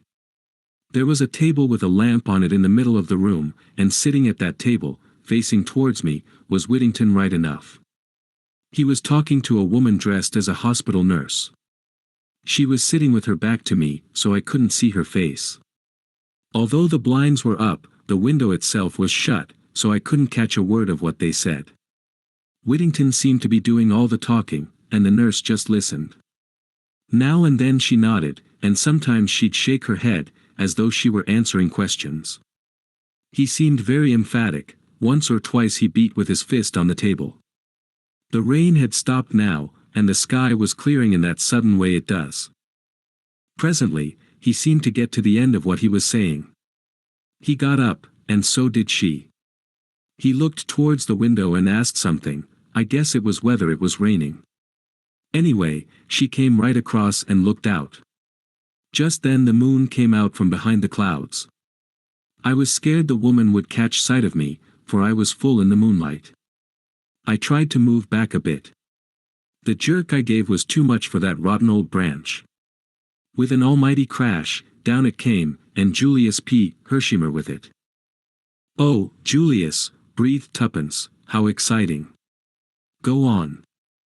"Well, luckily for me, I pitched down into a good soft bed of earth, but it put me out of action for the time, sure enough. The next thing I knew, I was lying in bed with a hospital nurse, not Whittington's one, on one side of me, and a little black-bearded man with gold glasses, and medical man written all over him, on the other. He rubbed his hands together, and raised his eyebrows as I stared at him. "Ah," he said. "So our young friend is coming round again. Capital. Capital." I did the usual stunt. Said, "What's happened? And where am I?" But I knew the answer to the last well enough. "There's no moss growing on my brain." "I think that'll do for the present, sister," said the little man, and the nurse left the room in a sort of brisk, well-trained way. But I caught her handing me out a look of deep curiosity as she passed through the door. That look of hers gave me an idea. "Now then, Doc," I said, and tried to sit up in bed, but my right foot gave me a nasty twinge as I did so. "A slight sprain," explained the doctor. "Nothing serious. You'll be about again in a couple of days." "I noticed you walked lame," interpolated Tuppence. Julius nodded, and continued. "How did it happen?" I asked again. He replied dryly. "You fell, with a considerable portion of one of my trees, into one of my newly planted flower beds." I liked the man. He seemed to have a sense of humor. I felt sure that he, at least, was plumb straight. "Sure, Doc," I said, "I'm sorry about the tree, and I guess the new bulbs will be on me. But perhaps you'd like to know what I was doing in your garden." "I think the facts do call for an explanation," he replied. "Well, to begin with, I wasn't after the spoons." He smiled. "My first theory. But I soon altered my mind. By the way, you are an American, are you not?" I told him my name. "And you?" "I am Dr. Hall, and this, as you doubtless know, is my private nursing home." I didn't know, but I wasn't going to put him wise. I was just thankful for the information. I liked the man, and I felt he was straight, but I wasn't going to give him the whole story. For one thing, he probably wouldn't have believed it. I made up my mind in a flash. "Why, doctor," I said, "I guess I feel an almighty fool, but I owe it to you to let you know that it wasn't the Bill Sykes business I was up to." Then I went on and mumbled out something about a girl. I trotted out the stern guardian business, and a nervous breakdown, and finally explained that I had fancied I recognized her among the patients at the home, hence my nocturnal adventures. I guess it was just the kind of story he was expecting. "Quite a romance," he said genially, when I'd finished. "Now, Doc," I went on, "will you be frank with me? Have you here now, or have you had here at any time, a young girl called Jane Finn?" He repeated the name thoughtfully. "Jane Finn," he said. "No." I was chagrined, and I guess I showed it. "You are sure?" "Quite sure, Mr. Hershimer. It is an uncommon name, and I should not have been likely to forget it." Well, that was flat. It laid me out for a space. I'd kind of hoped my search was at an end. "That's that," I said at last. "Now, there's another matter. When I was hugging that darned branch, I thought I recognized an old friend of mine talking to one of your nurses. I purposely didn't mention any name because, of course, Whittington might be calling himself something quite different down here, but the doctor answered at once. "Mr. Whittington, perhaps?" "That's the fellow," I replied. "What's he doing down here? Don't tell me his nerves are out of order." Dr. Hall laughed. "No. He came down to see one of my nurses, Nurse Edith, who is a niece of his. Why, fancy that! I exclaimed. Is he still here? No, he went back to town almost immediately. What a pity! I ejaculated. But perhaps I could speak to his niece, Nurse Edith, did you say her name was? But the doctor shook his head. I'm afraid that, too, is impossible. Nurse Edith left with a patient tonight also. I seem to be real unlucky, I remarked. Have you Mr. Whittington's address in town? I guess I'd like to look him up when I get back. I don't know his address. I can write to Nurse Edith for it if you like. I thanked him. Don't say who it is wants it. I'd like to give him a little surprise. That was about all I could do for the moment. Of course, if the girl was really Whittington's niece, she might be too cute to fall into the trap, but it was worth trying. Next thing I did was to write out a wire to Beresford saying where I was, and that I was laid up with a sprained foot, and telling him to come down if he wasn't busy. I had to be guarded in what I said. However, I didn't hear from him, and my foot soon got all right. It was only rickied, not really sprained, so today I said goodbye to the little doctor chap, asked him to send me word if he heard from Nurse Edith, and came right away back to town. Say, Miss Tuppence, you're looking mighty pale. It's Tommy, said Tuppence. What can have happened to him? Buck up, I guess he's all right really. Why shouldn't he be? See here, it was a foreign-looking guy he went off after. Maybe they've gone abroad, to Poland, or something like that. Tuppence shook her head. He couldn't without passports and things. Besides, I've seen that man, Boris something, since. He dined with Mrs. Vandermeyer last night. Mrs. who? I forgot. Of course you don't know all that. I'm listening, said Julius, and gave vent to his favorite expression. Put me wise. Tuppence thereupon related the events of the last 2 days. Julius's astonishment and admiration were unbounded. Bully for you. Fancy you a menial. It just tickles me to death. Then he added seriously, but say now, I don't like it, Miss Tuppence, I sure don't. You're just as plucky as they make them, but I wish you'd keep right out of this. These crooks we're up against would as soon croak a girl as a man any day. Do you think I'm afraid, said Tuppence indignantly, valiantly repressing memories of the steely glitter in Mrs. Vandermeyer's eyes. I said before you were darn plucky. But that doesn't alter facts. Oh, bother me, said Tuppence impatiently.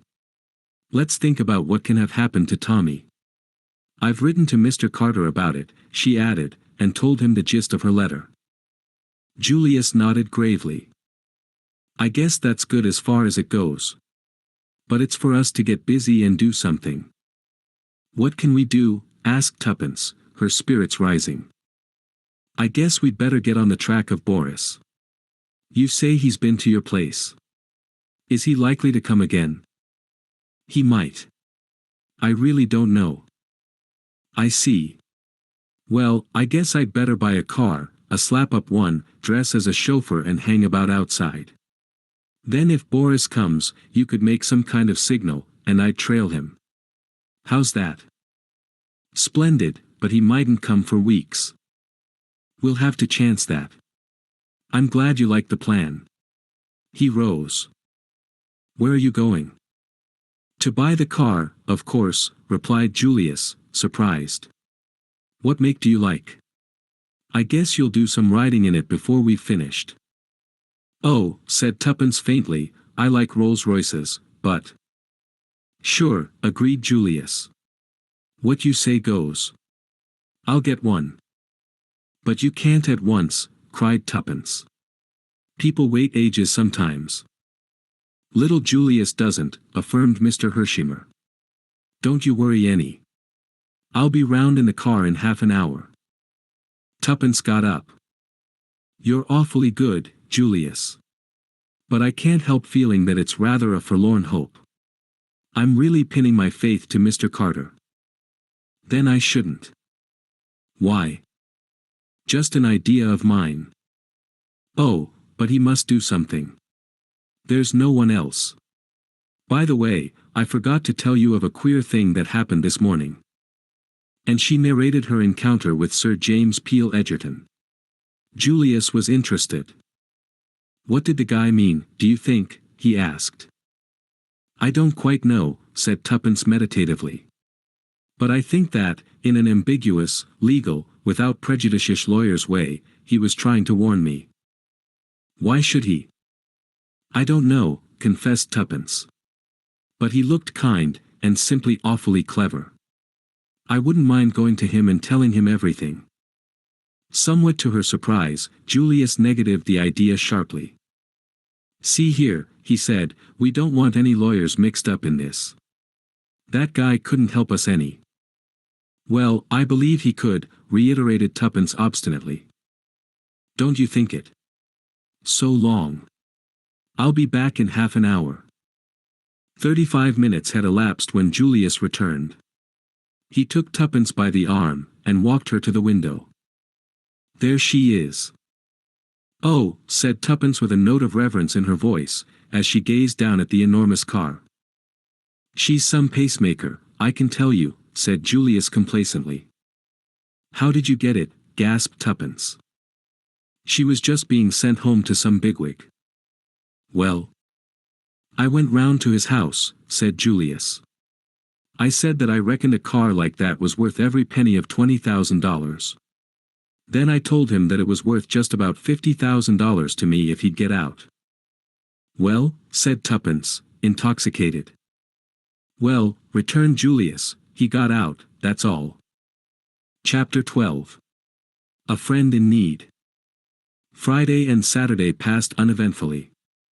Tuppence had received a brief answer to her appeal from Mr. Carter. In it he pointed out that the young adventurers had undertaken the work at their own risk, and had been fully warned of the dangers. If anything had happened to Tommy he regretted it deeply, but he could do nothing. This was cold comfort. Somehow, without Tommy, all the savor went out of the adventure, and, for the first time, Tuppence felt doubtful of success. While they had been together she had never questioned it for a minute. Although she was accustomed to take the lead, and to pride herself on her quick-wittedness, in reality she had relied upon Tommy more than she realized at the time. There was something so eminently sober and clear-headed about him, his common sense and soundness of vision were so unvarying, that without him Tuppence felt much like a rudderless ship. It was curious that Julius, who was undoubtedly much cleverer than Tommy, did not give her the same feeling of support. She had accused Tommy of being a pessimist, and it is certain that he always saw the disadvantages and difficulties which she herself was optimistically given to overlooking, but nevertheless she had really relied a good deal on his judgment. He might be slow, but he was very sure.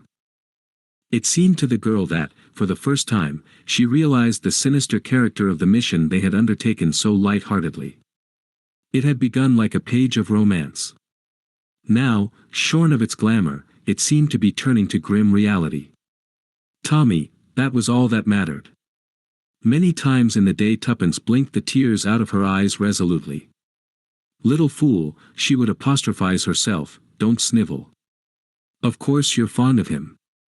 You've known him all your life. But there's no need to be sentimental about it. In the meantime, nothing more was seen of Boris. He did not come to the flat, and Julius and the car waited in vain. Tuppence gave herself over to new meditations. Whilst admitting the truth of Julius's objections, she had nevertheless not entirely relinquished the idea of appealing to Sir James Peel Egerton. Indeed, she had gone so far as to look up his address in the Red Book. Had he meant to warn her that day? If so, why? Surely she was at least entitled to demand an explanation. He had looked at her so kindly. Perhaps he might tell them something concerning Mrs. Vandermeyer which might lead to a clue to Tommy's whereabouts. Anyway, Tuppence decided, with her usual shake of the shoulders, it was worth trying, and try it she would. Sunday was her afternoon out. She would meet Julius, persuade him to her point of view, and they would beard the lion in his den. When the day arrived Julius needed a considerable amount of persuading, but Tuppence held firm. It can do no harm, was what she always came back to. In the end Julius gave in, and they proceeded in the car to Carlton House Terrace. The door was opened by an irreproachable butler. Tuppence felt a little nervous. After all, perhaps it was colossal cheek on her part. She had decided not to ask if Sir James was at home, but to adopt a more personal attitude. "Will you ask Sir James if I can see him for a few minutes? I have an important message for him." The butler retired, returning a moment or two later. "Sir James will see you. Will you step this way?" He ushered them into a room at the back of the house, furnished as a library. The collection of books was a magnificent one, and Tuppence noticed that all one wall was devoted to works on crime and criminology. There were several deep-padded leather armchairs, and an old-fashioned open hearth. In the window was a big roll-top desk strewn with papers at which the master of the house was sitting. He rose as they entered. "You have a message for me?" "Ah," he recognized Tuppence with a smile, "it's you, is it? Brought a message from Mrs. Vandermeyer, I suppose?" "Not exactly," said Tuppence. "In fact, I'm afraid I only said that to be quite sure of getting in. Oh, by the way, this is Mr. Hersheimer, Sir James Peel Egerton." "Pleased to meet you," said the American, shooting out a hand. "Won't you both sit down?" asked Sir James. He drew forward 2 chairs. "Sir James," said Tuppence, plunging boldly, "I dare say you will think it is most awful cheek of me coming here like this. Because, of course, it's nothing whatever to do with you, and then you're a very important person, and of course Tommy and I are very unimportant." She paused for breath. "Tommy?" queried Sir James, looking across at the American. "No, that's Julius," explained Tuppence. "I'm rather nervous, and that makes me tell it badly. What I really want to know is what you meant by what you said to me the other day. Did you mean to warn me against Mrs. Vandermeyer? You did, didn't you?" "My dear young lady, as far as I recollect I only mentioned that there were equally good situations to be obtained elsewhere." "Yes, I know. But it was a hint, wasn't it?" "Well, perhaps it was," admitted Sir James gravely. "Well, I want to know more. I want to know just why you gave me a hint." Sir James smiled at her earnestness. "Suppose the lady brings a libel action against me for defamation of character?" "Of course," said Tuppence. "I know lawyers are always dreadfully careful. But can't we say, without prejudice, first, and then say just what we want to?" "Well," said Sir James, still smiling, "without prejudice, then, if I had a young sister forced to earn her living, I should not like to see her in Mrs. Vandermeyer's service. I felt it incumbent on me just to give you a hint. It is no place for a young and inexperienced girl. That is all I can tell you." "I see," said Tuppence thoughtfully. "Thank you very much. But I'm not really inexperienced, you know. I knew perfectly that she was a bad lot when I went there. As a matter of fact that's why I went." She broke off, seeing some bewilderment on the lawyer's face, and went on, "I think perhaps I'd better tell you the whole story, Sir James. I've a sort of feeling that you'd know in a minute if I didn't tell the truth, and so you might as well know all about it from the beginning. What do you think, Julius?" "As you're bent on it, I'd go right ahead with the facts," replied the American, who had so far sat in silence. "Yes, tell me all about it," said Sir James. "I want to know who Tommy is." Thus encouraged, Tuppence plunged into her tale, and the lawyer listened with close attention. "Very interesting," he said, when she finished. "A great deal of what you tell me, child, is already known to me. I've had certain theories of my own about this Jane Finn. You've done extraordinarily well so far, but it's rather too bad of, what do you know him as, Mr. Carter, to pitchfork you 2 young things into an affair of this kind. By the way, where did Mr. Hersheimer come in originally? You didn't make that clear." Julius answered for himself. "I'm Jane's first cousin," he explained, returning the lawyer's keen gaze. "Ah! Oh, Sir James," broke out Tuppence, what do you think has become of Tommy? Hum. The lawyer rose, and paced slowly up and down.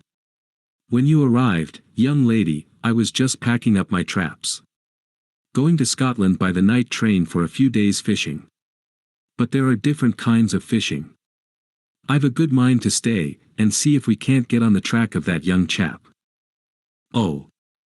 Tuppence clasped her hands ecstatically.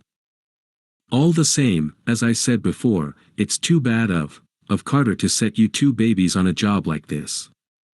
Now, don't get offended, Miss, Cowley. Prudence Cowley. But my friends call me Tuppence. Well, Miss Tuppence, then, as I'm certainly going to be a friend. Don't be offended because I think you're young. Youth is a failing only too easily outgrown. Now, about this young Tommy of yours. Yes. Tuppence clasped her hands. Frankly, things look bad for him. He's been butting in somewhere where he wasn't wanted. Not a doubt of it. But don't give up hope. And you really will help us? There, Julius. He didn't want me to come, she added by way of explanation. Said the lawyer, favoring Julius with another keen glance. And why was that? I reckoned it would be no good worrying you with a petty little business like this. I see. He paused a moment. This petty little business, as you call it, bears directly on a very big business, bigger perhaps than either you or Miss Tuppence know. If this boy is alive, he may have very valuable information to give us.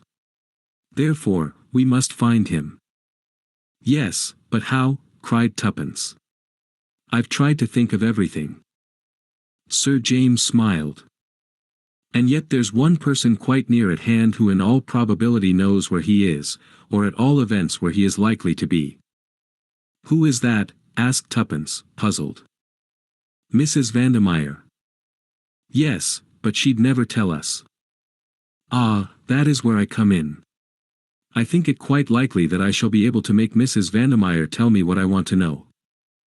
How? Demanded Tuppence, opening her eyes very wide. Oh, just by asking her questions, replied Sir James easily. That's the way we do it, you know. He tapped with his finger on the table, and Tuppence felt again the intense power that radiated from the man. And if she won't tell? Asked Julius suddenly. I think she will. I have one or two powerful levers. Still, in that unlikely event, there is always the possibility of bribery. Sure. And that's where I come in, cried Julius, bringing his fist down on the table with a bang. You can count on me, if necessary, for $1 million. Yes, sir, $1 million. Sir James sat down and subjected Julius to a long scrutiny. Mr. Hersheimer, he said at last, that is a very large sum. I guess it'll have to be. These aren't the kind of folk to offer sixpence to. At the present rate of exchange it amounts to considerably over £250,000. That's so.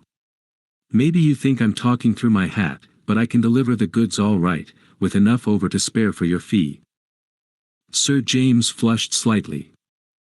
There is no question of a fee, Mr. Hersheimer. I am not a private detective. Sorry. I guess I was just a mite hasty, but I've been feeling bad about this money question. I wanted to offer a big reward for news of Jane some days ago, but your crusted institution of Scotland Yard advised me against it. Said it was undesirable. They were probably right, said Sir James dryly. But it's all okay about Julius, put in Tuppence. He's not pulling your leg. He's got simply pots of money. The old man piled it up in style, explained Julius. Now, let's get down to it. What's your idea? Sir James considered for a moment or two. There is no time to be lost. The sooner we strike the better. He turned to Tuppence. Is Mrs. Vandermeyer dining out tonight, do you know? Yes, I think so, but she will not be out late. Otherwise, she would have taken the latchkey. Good. I will call upon her about 10 o'clock. What time are you supposed to return? About 9:30 or 10, but I could go back earlier. You must not do that on any account. It might arouse suspicion if you did not stay out till the usual time. Be back by 9:30. I will arrive at 10. Mr. Hersheimer will wait below in a taxi perhaps. He's got a new Rolls-Royce car, said Tuppence with vicarious pride.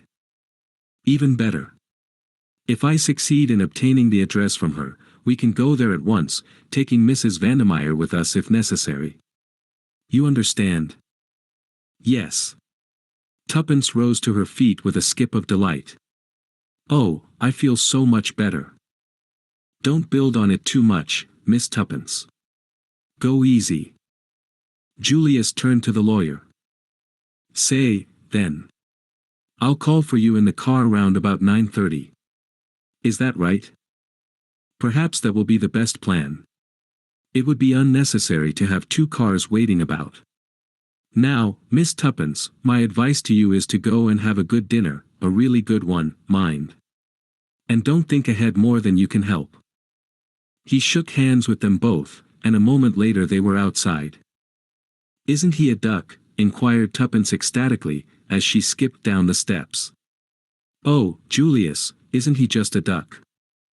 Well, I allow he seems to be the goods all right. And I was wrong about its being useless to go to him. Say, shall we go right away back to the Ritz? I must walk a bit, I think. I feel so excited. Drop me in the park, will you? Unless you'd like to come too. I want to get some petrol, he explained. And send off a cable or two.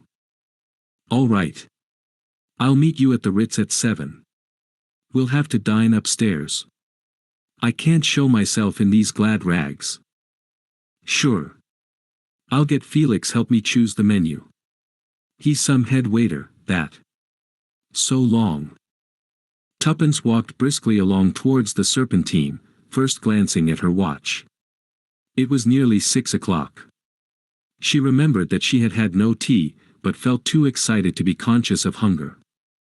She walked as far as Kensington Gardens and then slowly retraced her steps, feeling infinitely better for the fresh air and exercise.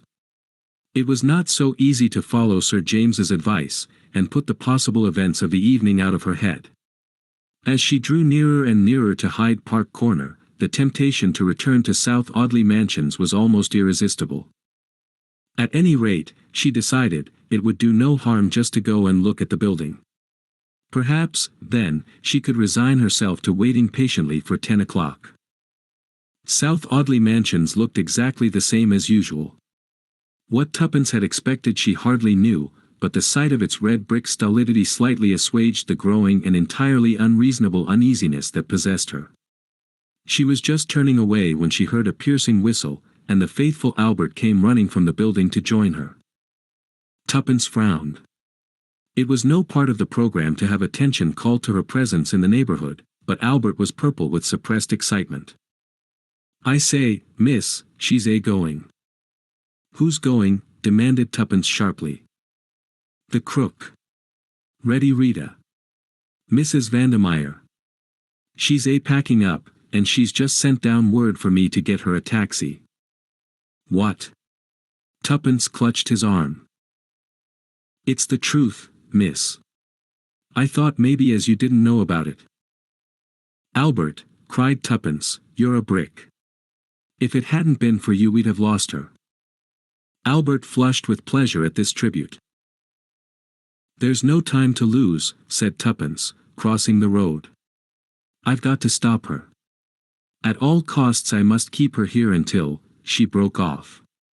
Albert, there's a telephone here, isn't there? The boy shook his head. The flats mostly have their own, miss. But there's a box just round the corner. Go to it then, at once, and ring up the Ritz Hotel. Ask for Mr. Hersheimer, and when you get him tell him to get Sir James and come on at once, as Mrs. Vandermeyer is trying to hook it. If you can't get him, ring up Sir James Peel Egerton, you'll find his number in the book, and tell him what's happening. You won't forget the names, will you? Albert repeated them glibly. You trust to me, miss, it'll be all right. But what about you? Aren't you afraid to trust yourself with her? No, no, that's all right. But go and telephone. Be quick. Drawing a long breath, Tuppence entered the mansions and ran up to the door of number 20. How she was to detain Mrs. Vandermeyer until the two men arrived, she did not know, but somehow or other it had to be done, and she must accomplish the task single-handed. What had occasioned this precipitate departure? Did Mrs. Vandermeyer suspect her? Speculations were idle. Tuppence pressed the bell firmly. She might learn something from the cook. Nothing happened and, after waiting some minutes, Tuppence pressed the bell again, keeping her finger on the button for some little while. At last she heard footsteps inside, and a moment later Mrs. Vandermeyer herself opened the door. She lifted her eyebrows at the sight of the girl. You. I had a touch of toothache, ma'am, said Tuppence glibly. So thought it better to come home and have a quiet evening. Mrs. Vandermeyer said nothing, but she drew back and let Tuppence pass into the hall. How unfortunate for you, she said coldly. You had better go to bed. Oh, I shall be all right in the kitchen, ma'am. Cook will. Cook is out, said Mrs. Vandermeyer, in a rather disagreeable tone.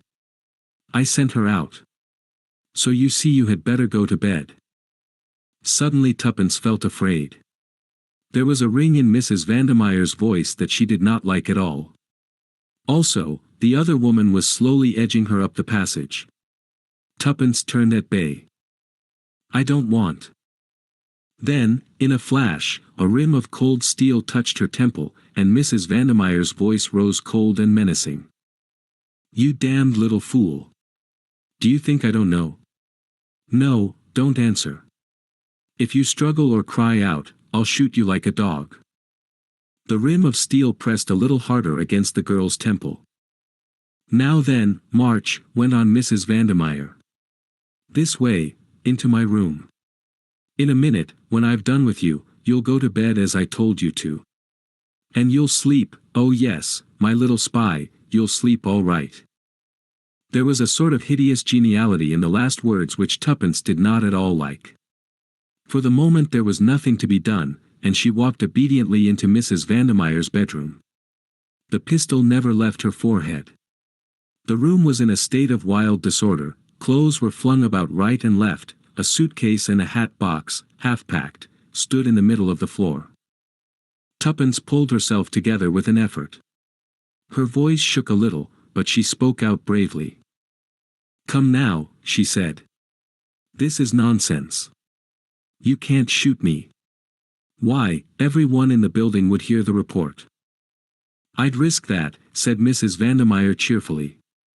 But, as long as you don't sing out for help, you're all right, and I don't think you will. You're a clever girl. You deceived me all right. I hadn't a suspicion of you. So I've no doubt that you understand perfectly well that this is where I'm on top and you're underneath. Now then, sit on the bed. Put your hands above your head, and if you value your life don't move them. Tuppence obeyed passively. Her good sense told her that there was nothing else to do but accept the situation. If she shrieked for help there was very little chance of anyone hearing her, whereas there was probably quite a good chance of Mrs. Vandermeyer's shooting her. In the meantime, every minute of delay gained was valuable. Mrs. Vandermeyer laid down the revolver on the edge of the washstand within reach of her hand, and, still eyeing Tuppence like a lynx in case the girl should attempt to move, she took a little stoppered bottle from its place on the marble and poured some of its contents into a glass which she filled up with water. What's that? Asked Tuppence sharply. Something to make you sleep soundly. Tuppence paled a little. Are you going to poison me? She asked in a whisper. Perhaps, said Mrs. Vandermeyer, smiling agreeably. Then I shan't drink it, said Tuppence firmly. I'd much rather be shot. At any rate that would make a row, and someone might hear it. But I won't be killed off quietly like a lamb. Mrs. Vandermeyer stamped her foot. Don't be a little fool. Do you really think I want a hue and cry for murder out after me? If you've any sense at all, you'll realize that poisoning you wouldn't suit my book at all. It's a sleeping draft, that's all. You'll wake up tomorrow morning none the worse. I simply don't want the bother of tying you up and gagging you. That's the alternative, and you won't like it, I can tell you. I can be very rough if I choose. So drink this down like a good girl, and you'll be none the worse for it. In her heart of hearts Tuppence believed her. The arguments she had adduced rang true.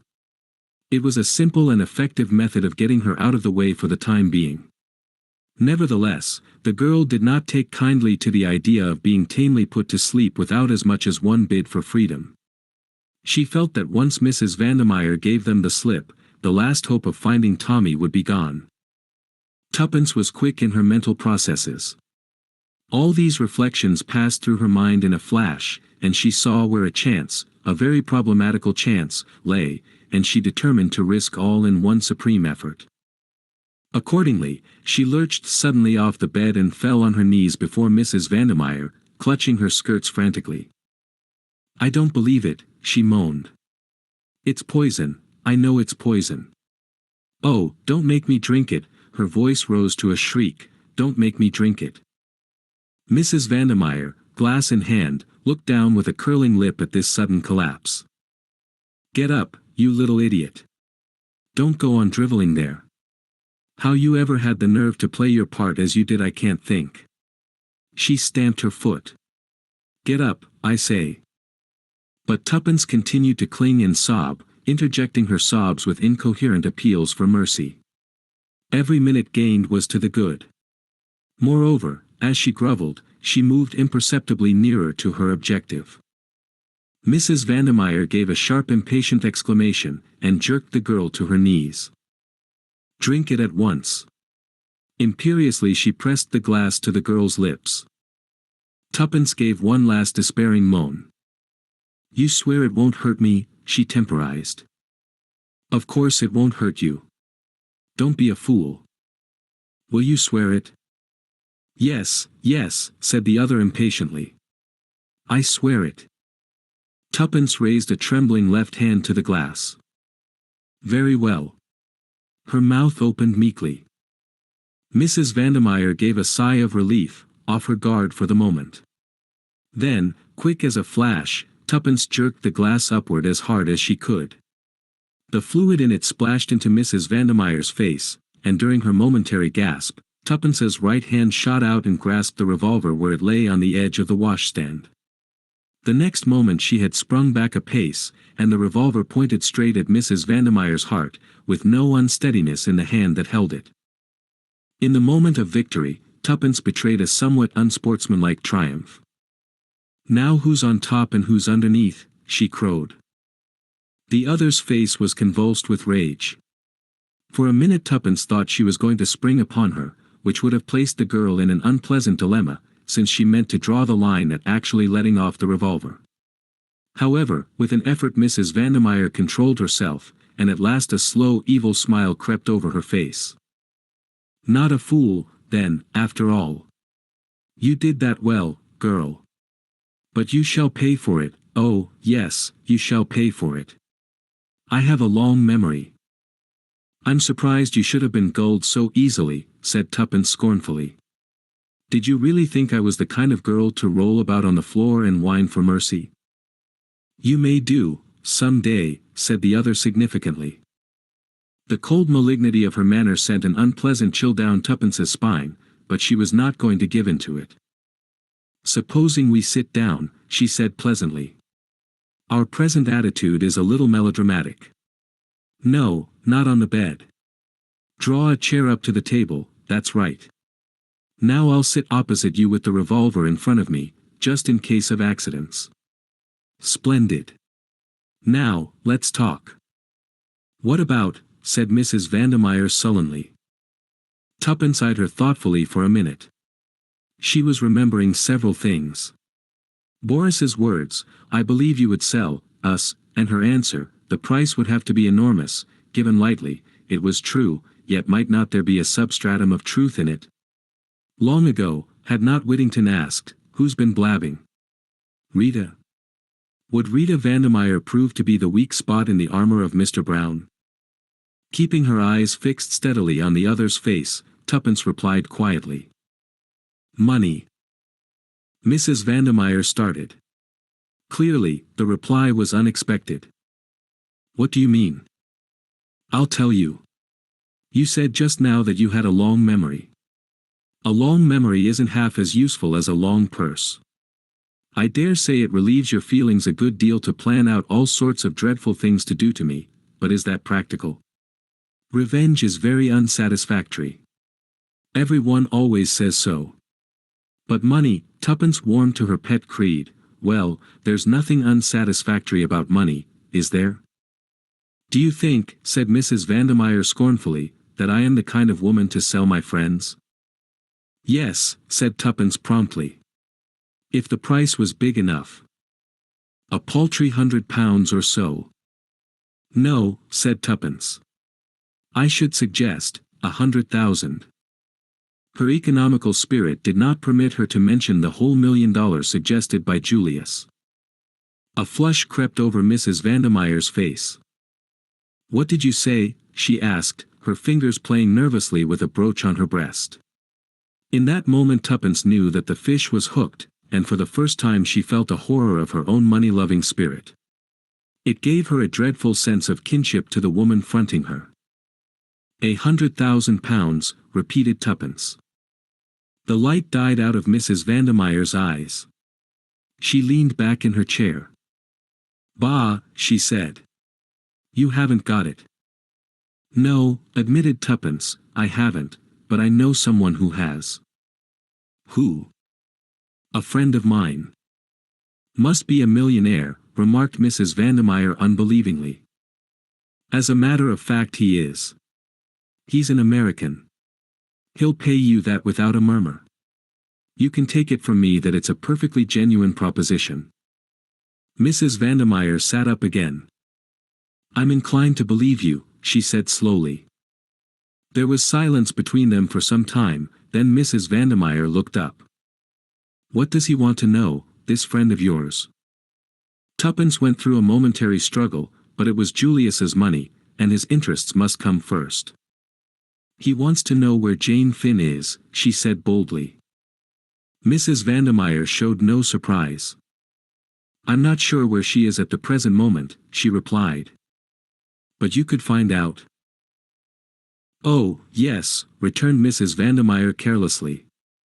There would be no difficulty about that. Then, Tuppence's voice shook a little, there's a boy, a friend of mine. I'm afraid something's happened to him, through your pal Boris. What's his name? Tommy Beresford. Never heard of him. But I'll ask Boris. He'll tell me anything he knows. Thank you. Tuppence felt a terrific rise in her spirits. It impelled her to more audacious efforts. There's one thing more.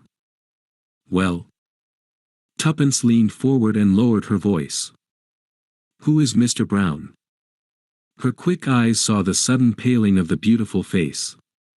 With an effort Mrs. Vandermeyer pulled herself together and tried to resume her former manner. But the attempt was a mere parody. She shrugged her shoulders.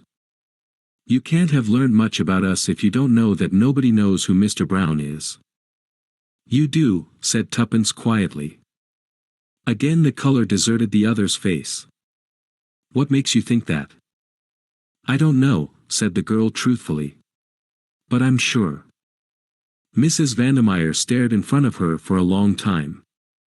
Yes, she said hoarsely, at last, I know. I was beautiful, you see, very beautiful. You are still, said Tuppence with admiration. Mrs. Vandermeyer shook her head. There was a strange gleam in her electric blue eyes. Not beautiful enough, she said in a soft, dangerous voice. Not beautiful enough. And sometimes, lately, I've been afraid. It's dangerous to know too much. She leaned forward across the table. Swear that my name shan't be brought into it, that no one shall ever know. I swear it. And, once he caught, you'll be out of danger. A terrified look swept across Mrs. Vandemeyer's face. Shall I? Shall I ever be? She clutched Tuppence's arm. You're sure about the money? Quite sure. When shall I have it? There must be no delay. This friend of mine will be here presently. He may have to send cables, or something like that. But there won't be any delay, he's a terrific hustler. A resolute look settled on Mrs. Vandemeyer's face. I'll do it. It's a great sum of money, and besides, she gave a curious smile, it is not wise to throw over a woman like me. For a moment or two, she remained smiling, and lightly tapping her fingers on the table.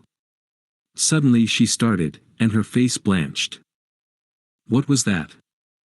I heard nothing. Mrs. Vandemeyer gazed round her fearfully. If there should be someone listening. Nonsense. Who could there be? Even the walls might have ears, whispered the other. I tell you I'm frightened.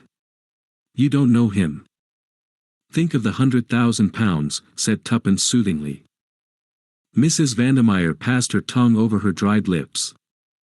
You don't know him, she reiterated hoarsely. He's, ah. With a shriek of terror she sprang to her feet. Her outstretched hand pointed over Tuppence's head. Then she swayed to the ground in a dead faint. Tuppence looked round to see what had startled her. In the doorway were Sir James Peel Egerton and Julius Hershemer. Chapter 13. The Vigil. Sir James brushed past Julius and hurriedly bent over the fallen woman. Heart, he said sharply. Seeing us so suddenly must have given her a shock. Brandy, and quickly, or she'll slip through our fingers. Julius hurried to the washstand. Not there, said Tuppence over her shoulder. In the Tantalus in the dining room. Second door down the passage. Between them Sir James and Tuppence lifted Mrs. Vandemeyer and carried her to the bed. There they dashed water on her face, but with no result. The lawyer fingered her pulse. Touch and go, he muttered. I wish that young fellow would hurry up with the brandy. At that moment Julius re-entered the room, carrying a glass half full of the spirit which he handed to Sir James. While Tuppence lifted her head the lawyer tried to force a little of the spirit between her closed lips. Finally the woman opened her eyes feebly. Tuppence held the glass to her lips. Drink this. Mrs. Vandemeyer complied. The brandy brought the color back to her white cheeks, and revived her in a marvelous fashion. She tried to sit up, then fell back with a groan, her hand to her side. It's my heart, she whispered. I mustn't talk. She lay back with closed eyes. Sir James kept his finger on her wrist a minute longer, then withdrew it with a nod. She'll do now. All three moved away, and stood together talking in low voices. One and all were conscious of a certain feeling of anticlimax. Clearly any scheme for cross-questioning the lady was out of the question for the moment. For the time being they were baffled, and could do nothing. Tuppence related how Mrs. Vandemeyer had declared herself willing to disclose the identity of Mr. Brown, and how she had consented to discover and reveal to them the whereabouts of Jane Finn. Julius was congratulatory. That's all right, Miss Tuppence. Splendid. I guess that £100,000 will look just as good in the morning to the lady as it did overnight. There's nothing to worry over. She won't speak without the cash anyway, you bet. There was certainly a good deal of common sense in this, and Tuppence felt a little comforted. What you say is true, said Sir James meditatively. I must confess, however, that I cannot help wishing we had not interrupted at the minute we did. Still, it cannot be helped, it is only a matter of waiting until the morning. He looked across at the inert figure on the bed. Mrs. Vandemeyer lay perfectly passive with closed eyes. He shook his head. Well, said Tuppence, with an attempt at cheerfulness, we must wait until the morning, that's all. But I don't think we ought to leave the flat. What about leaving that bright boy of yours on guard? Albert? And suppose she came round again and hooked it? Albert couldn't stop her. I guess she won't want to make tracks away from the dollars. She might. She seemed very frightened of Mr. Brown. What? Real plumb scared of him? Yes. She looked round and said even walls had ears. Maybe she meant a dictaphone, said Julius with interest. Miss Tuppence is right, said Sir James quietly. We must not leave the flat, if only for Mrs. Vandemeyer's sake. Julius stared at him. You think he'd get after her? Between now and tomorrow morning. How could he know, even? You forget your own suggestion of a dictaphone, said Sir James dryly. We have a very formidable adversary. I believe, if we exercise all due care, that there is a very good chance of his being delivered into our hands. But we must neglect no precaution. We have an important witness, but she must be safeguarded. I would suggest that Miss Tuppence should go to bed, and that you and I, Mr. Hershimer, should share the vigil. Tuppence was about to protest, but happening to glance at the bed she saw Mrs. Vandemeyer, her eyes half open, with such an expression of mingled fear and malevolence on her face that it quite froze the words on her lips. For a moment she wondered whether the faint and the heart attack had been a gigantic sham, but remembering the deadly pallor she could hardly credit the supposition. As she looked the expression disappeared as by magic, and Mrs. Vandemeyer lay inert and motionless as before. For a moment the girl fancied she must have dreamt it. But she determined nevertheless to be on the alert. Well, said Julius, I guess we'd better make a move out of here anyway. The others fell in with his suggestion. Sir James again felt Mrs. Vandemeyer's pulse. Perfectly satisfactory, he said in a low voice to Tuppence. She'll be absolutely all right after a night's rest. The girl hesitated a moment by the bed. The intensity of the expression she had surprised had impressed her powerfully. Mrs. Vandemeyer lifted her lids. She seemed to be struggling to speak. Tuppence bent over her. Don't leave, she seemed unable to proceed, murmuring something that sounded like sleepy. Then she tried again. Tuppence bent lower still. It was only a breath. Mr. Brown, the voice stopped. But the half-closed eyes seemed still to send an agonized message. Moved by a sudden impulse, the girl said quickly. I shan't leave the flat. I shall sit up all night. A flash of relief showed before the lids descended once more. Apparently Mrs. Vandemeyer slept. But her words had awakened a new uneasiness in Tuppence. What had she meant by that low murmur, Mr. Brown? Tuppence caught herself nervously looking over her shoulder. The big wardrobe loomed up in a sinister fashion before her eyes. Plenty of room for a man to hide in that. Half ashamed of herself, Tuppence pulled it open and looked inside. No one, of course. She stooped down and looked under the bed. There was no other possible hiding place. Tuppence gave her familiar shake of the shoulders. It was absurd, this giving way to nerves. Slowly she went out of the room. Julius and Sir James were talking in a low voice. Sir James turned to her. Lock the door on the outside, please, Miss Tuppence, and take out the key. There must be no chance of anyone entering that room. The gravity of his manner impressed them, and Tuppence felt less ashamed of her attack of nerves.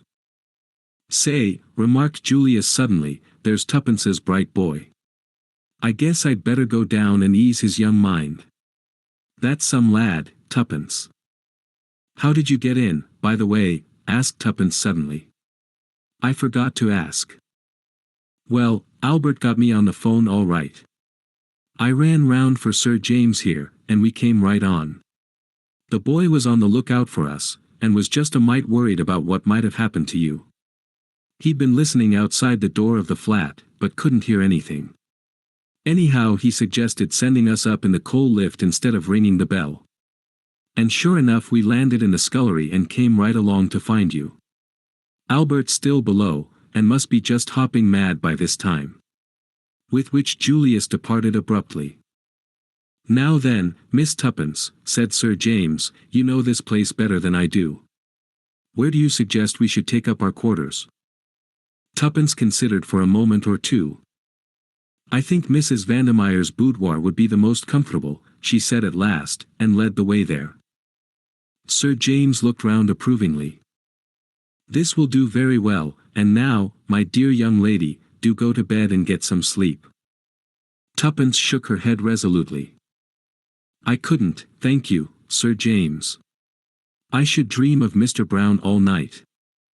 But you'll be so tired, child. No, I shan't.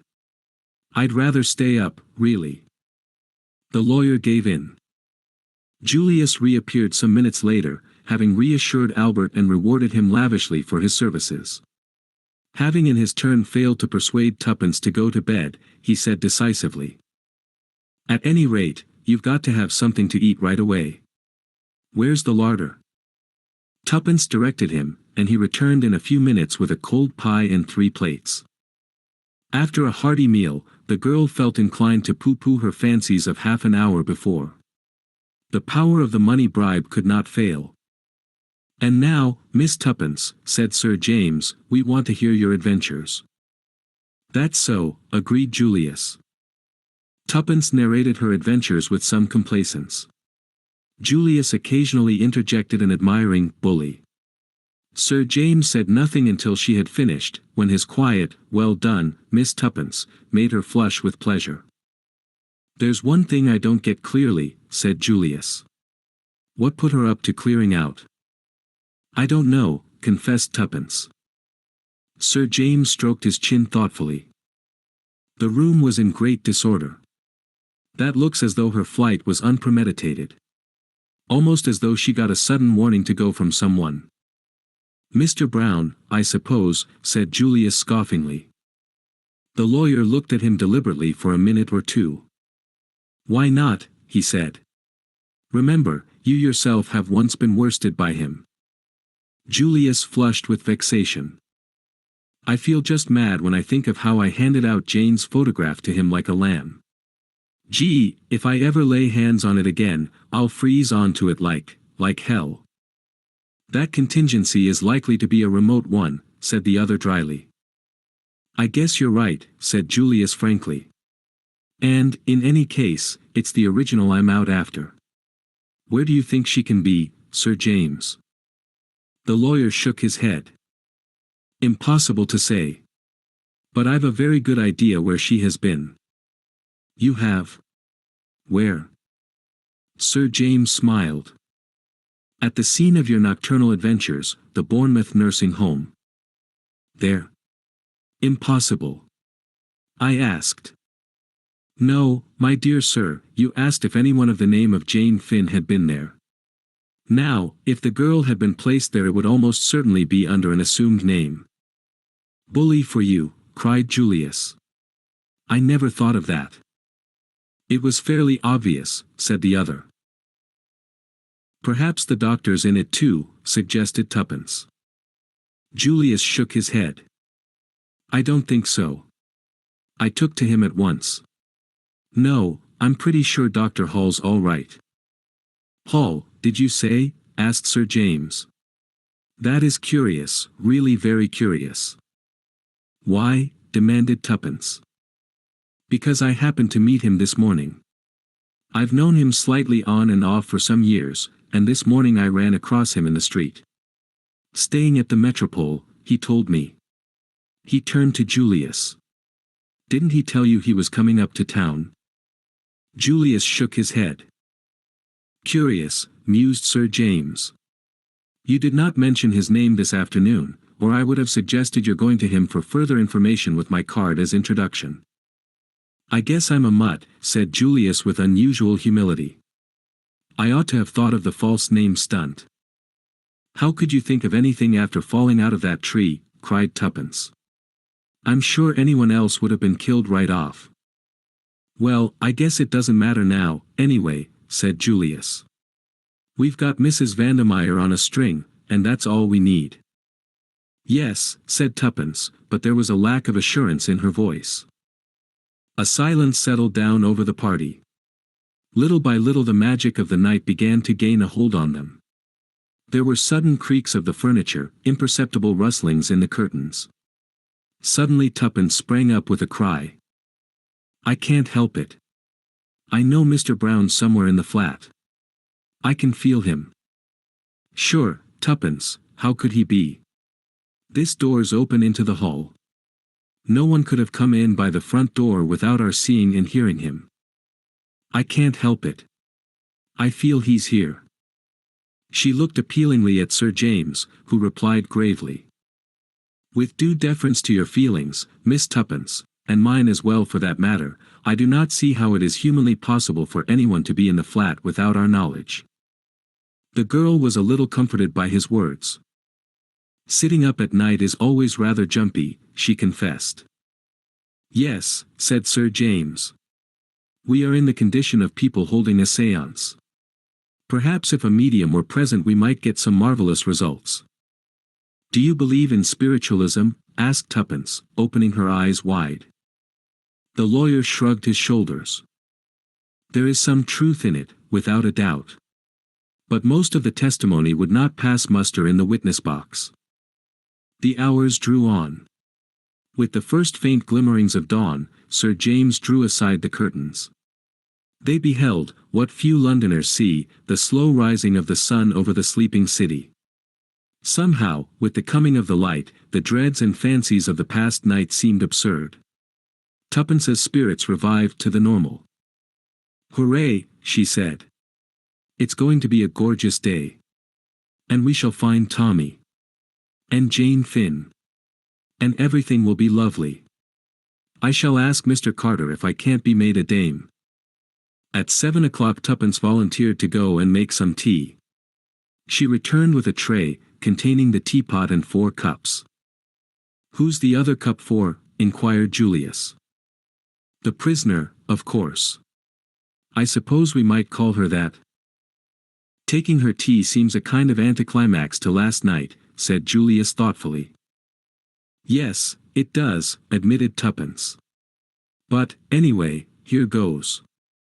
Perhaps you'd both come, too, in case she springs on me, or anything. You see, we don't know what mood she'll wake up in." Sir James and Julius accompanied her to the door. "Where's the key?" "Oh, of course, I've got it myself." She put it in the lock, and turned it, then paused. "Supposing, after all, she's escaped," she murmured in a whisper. "Plumb impossible," replied Julius reassuringly. But Sir James said nothing. Tuppence drew a long breath and entered. She heaved a sigh of relief as she saw that Mrs. Vandermeyer was lying on the bed. "Good morning," she remarked cheerfully. "I've brought you some tea." Mrs. Vandermeyer did not reply. Tuppence put down the cup on the table by the bed and went across to draw up the blinds. When she turned, Mrs. Vandermeyer still lay without a movement. With a sudden fear clutching at her heart, Tuppence ran to the bed. The hand she lifted was cold as ice. Mrs. Vandermeyer would never speak now. Her cry brought the others. A very few minutes sufficed. Mrs. Vandermeyer was dead, must have been dead some hours. She had evidently died in her sleep. "If that isn't the cruelest luck," cried Julius in despair. The lawyer was calmer, but there was a curious gleam in his eyes. "If it is luck," he replied. "You don't think, but, say, that's plumb impossible, no one could have got in." "No," admitted the lawyer. "I don't see how they could. And yet, she is on the point of betraying Mr. Brown, and she dies. Is it only chance? But how? Yes, how? That is what we must find out." He stood there silently, gently stroking his chin. "We must find out," he said quietly, and Tuppence felt that if she was Mr. Brown she would not like the tone of those simple words. Julius's glance went to the window. "The window's open," he remarked. "Do you think?" Tuppence shook her head. "The balcony only goes along as far as the boudoir. We were there." "He might have slipped out," suggested Julius. But Sir James interrupted him. Mr. Brown's methods are not so crude. In the meantime we must send for a doctor, but before we do so, is there anything in this room that might be of value to us? Hastily, the three searched. A charred mass in the grate indicated that Mrs. Vandermeyer had been burning papers on the eve of her flight. Nothing of importance remained, though they searched the other rooms as well. "There's that," said Tuppence suddenly, pointing to a small, old-fashioned safe let into the wall. "It's for jewellery, I believe, but there might be something else in it." The key was in the lock, and Julius swung open the door, and searched inside. He was some time over the task. "Well," said Tuppence impatiently. There was a pause before Julius answered, then he withdrew his head and shut to the door. "Nothing," he said. In 5 minutes a brisk young doctor arrived, hastily summoned. He was deferential to Sir James, whom he recognized. "Heart failure, or possibly an overdose of some sleeping draught." He sniffed. "Rather an odor of chloral in the air." Tuppence remembered the glass she had upset. A new thought drove her to the washstand. She found the little bottle from which Mrs. Vandermeyer had poured a few drops. It had been 3 parts full. Now, it was empty. Chapter 14. A Consultation. Nothing was more surprising and bewildering to Tuppence than the ease and simplicity with which everything was arranged, owing to Sir James's skillful handling. The doctor accepted quite readily the theory that Mrs. Vandermeyer had accidentally taken an overdose of chloral. He doubted whether an inquest would be necessary. If so, he would let Sir James know. He understood that Mrs. Vandermeyer was on the eve of departure for abroad, and that the servants had already left. Sir James and his young friends had been paying a call upon her, when she was suddenly stricken down, and they had spent the night in the flat, not liking to leave her alone. Did they know of any relatives? They did not, but Sir James referred him to Mrs. Vandermeyer's solicitor. Shortly afterwards a nurse arrived to take charge, and the other left the ill-omened building. "And what now?" asked Julius, with a gesture of despair. "I guess we're down and out for good." Sir James stroked his chin thoughtfully. "No," he said quietly. "There is still the chance that Dr. Hall may be able to tell us something." "Gee! I'd forgotten him." "The chance is slight, but it must not be neglected. I think I told you that he is staying at the Metropole. I should suggest that we call upon him there as soon as possible. Shall we say after a bath and breakfast?" It was arranged that Tuppence and Julius should return to the Ritz, and call for Sir James in the car. This program was faithfully carried out, and a little after 11 they drew up before the Metropole. They asked for Dr. Hall, and a page boy went in search of him. In a few minutes the little doctor came hurrying towards them. "Can you spare us a few minutes, Dr. Hall?" said Sir James pleasantly. "Let me introduce you to Miss Cowley. Mr. Hersheimer, I think, you already know." A quizzical gleam came into the doctor's eye as he shook hands with Julius. "Ah, yes, my young friend of the tree episode. Ankle all right, eh? I guess it's cured owing to your skillful treatment, Doc. And the heart trouble? Ha ha. Still searching," said Julius briefly. "To come to the point, can we have a word with you in private?" asked Sir James. "Certainly.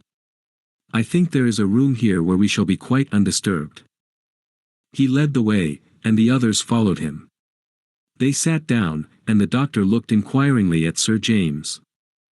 "Dr. Hall, I am very anxious to find a certain young lady for the purpose of obtaining a statement from her. I have reason to believe that she has been at one time or another in your establishment at Bournemouth. I hope I am transgressing no professional etiquette in questioning you on the subject. I suppose it is a matter of testimony." Sir James hesitated a moment, then he replied. "Yes. I shall be pleased to give you any information in my power. What is the young lady's name?" "Mr. Hersheimer asked me, I remember," he half turned to Julius. The name, said Sir James bluntly, is really immaterial. She would be almost certainly sent to you under an assumed one. But I should like to know if you are acquainted with a Mrs. Vandermeyer. Mrs. Vandermeyer, of 20 South Audley Mansions. I know her slightly. You are not aware of what has happened. What do you mean? You do not know that Mrs. Vandermeyer is dead? Dear, dear, I had no idea of it. When did it happen? She took an overdose of chloral last night. Purposely. Accidentally, it is believed. I should not like to say myself. Anyway, she was found dead this morning. Very sad. A singularly handsome woman. I presume she was a friend of yours, since you are acquainted with all these details. I am acquainted with the details because, well, it was I who found her dead. Indeed, said the doctor, starting. Yes, said Sir James, and stroked his chin reflectively. This is very sad news, but you will excuse me if I say that I do not see how it bears on the subject of your inquiry. It bears on it in this way: is it not a fact that Mrs. Vandermeyer committed a young relative of hers to your charge? Julius leaned forward eagerly. That is the case, said the doctor quietly. Under the name of Janet Vandermeyer. I understood her to be a niece of Mrs. Vandermeyer's. And she came to you? As far as I can remember, in June or July of 1915. Was she a mental case? She is perfectly sane, if that is what you mean. I understood from Mrs. Vandermeyer that the girl had been with her on the Lusitania when that ill-fated ship was sunk, and had suffered a severe shock in consequence. We're on the right track, I think. Sir James looked round. As I said before, I'm a mutt, returned Julius. The doctor looked at them all curiously. You spoke of wanting a statement from her, he said. Supposing she is not able to give one? What? You have just said that she is perfectly sane. So she is. Nevertheless, if you want a statement from her concerning any events prior to May 7, 1915, she will not be able to give it to you. They looked at the little man, stupefied. He nodded cheerfully. It's a pity, he said. A great pity, especially as I gather, Sir James, that the matter is important. But there it is, she can tell you nothing. But why, man? Darn it all, why? The little man shifted his benevolent glance to the excited young American. Because Janet Vandermeyer is suffering from a complete loss of memory. What? Quite so. An interesting case, a very interesting case. Not so uncommon, really, as you would think. There are several very well-known parallels. It's the first case of the kind that I've had under my own personal observation, and I must admit that I've found it of absorbing interest. There was something rather ghoulish in the little man's satisfaction. And she remembers nothing, said Sir James slowly. Nothing prior to May 7, 1915. After that date her memory is as good as yours or mine. Then the first thing she remembers is landing with the survivors. Everything before that is a blank. She did not know her own name, or where she had come from, or where she was. She couldn't even speak her own tongue. But surely all this is most unusual, put in Julius. No, my dear sir. Quite normal under the circumstances. Severe shock to the nervous system. Loss of memory proceeds nearly always on the same lines. I suggested a specialist, of course. There's a very good man in Paris, makes a study of these cases, but Mrs. Vandermeyer opposed the idea of publicity that might result from such a course. I can imagine she would, said Sir James grimly. I fell in with her views. There is a certain notoriety given to these cases. And the girl was very young, 19, I believe. It seemed a pity that her infirmity should be talked about, might damage her prospects. Besides, there is no special treatment to pursue in such cases. It is really a matter of waiting. Waiting? Yes, sooner or later, the memory will return, as suddenly as it went. But in all probability the girl will have entirely forgotten the intervening period, and will take up life where she left off, at the sinking of the Lusitania. And when do you expect this to happen? The doctor shrugged his shoulders. Ah, that I cannot say. Sometimes it is a matter of months, sometimes it has been known to be as long as 20 years. Sometimes another shock does the trick. One restores what the other took away. Another shock, said Julius thoughtfully. Exactly.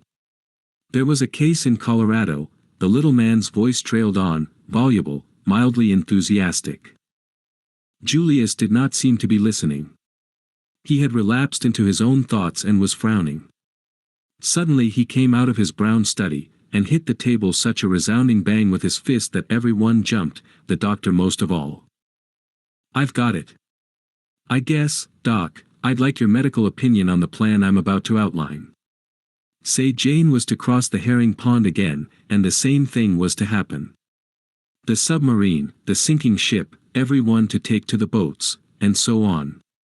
Wouldn't that do the trick? Wouldn't it give a mighty big bump to her subconscious self, or whatever the jargon is, and start it functioning again right away? A very interesting speculation, Mr. Hersheimer. In my own opinion, it would be successful. It is unfortunate that there is no chance of the conditions repeating themselves as you suggest. Not by nature, perhaps, Doc. But I'm talking about art. Art? Why, yes. What's the difficulty? Hire a liner. A liner, murmured Dr. Hull faintly. Hire some passengers, hire a submarine, that's the only difficulty, I guess. Governments are apt to be a bit hidebound over their engines of war.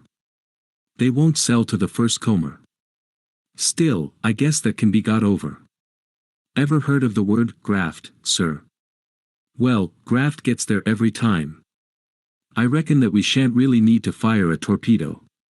If everyone hustles round and screams loud enough that the ship is sinking, it ought to be enough for an innocent young girl like Jane.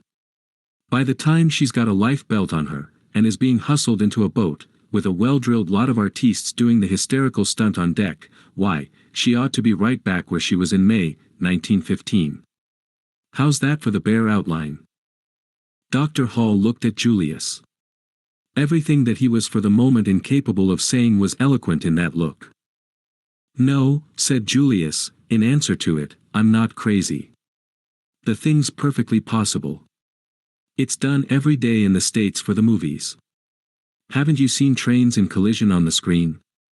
What's the difference between buying up a train and buying up a liner? Get the properties and you can go right ahead. Dr. Hall found his voice. But the expense, my dear sir. His voice rose. The expense. It will be colossal. Money doesn't worry me any, explained Julius simply. Dr. Hall turned an appealing face to Sir James, who smiled slightly. Mr. Hersheimer is very well off indeed. The doctor's glance came back to Julius with a new and subtle quality in it. This was no longer an eccentric young fellow with a habit of falling off trees. The doctor's eyes held the deference accorded to a really rich man. Very remarkable plan. Very remarkable, he murmured. The movies, of course. Your American word for the kinema. Very interesting. I fear we are perhaps a little behind the times over here in our methods. And you really mean to carry out this remarkable plan of yours? You bet your bottom dollar I do. The doctor believed him, which was a tribute to his nationality. If an Englishman had suggested such a thing, he would have had grave doubts as to his sanity. I cannot guarantee a cure, he pointed out. Perhaps I ought to make that quite clear.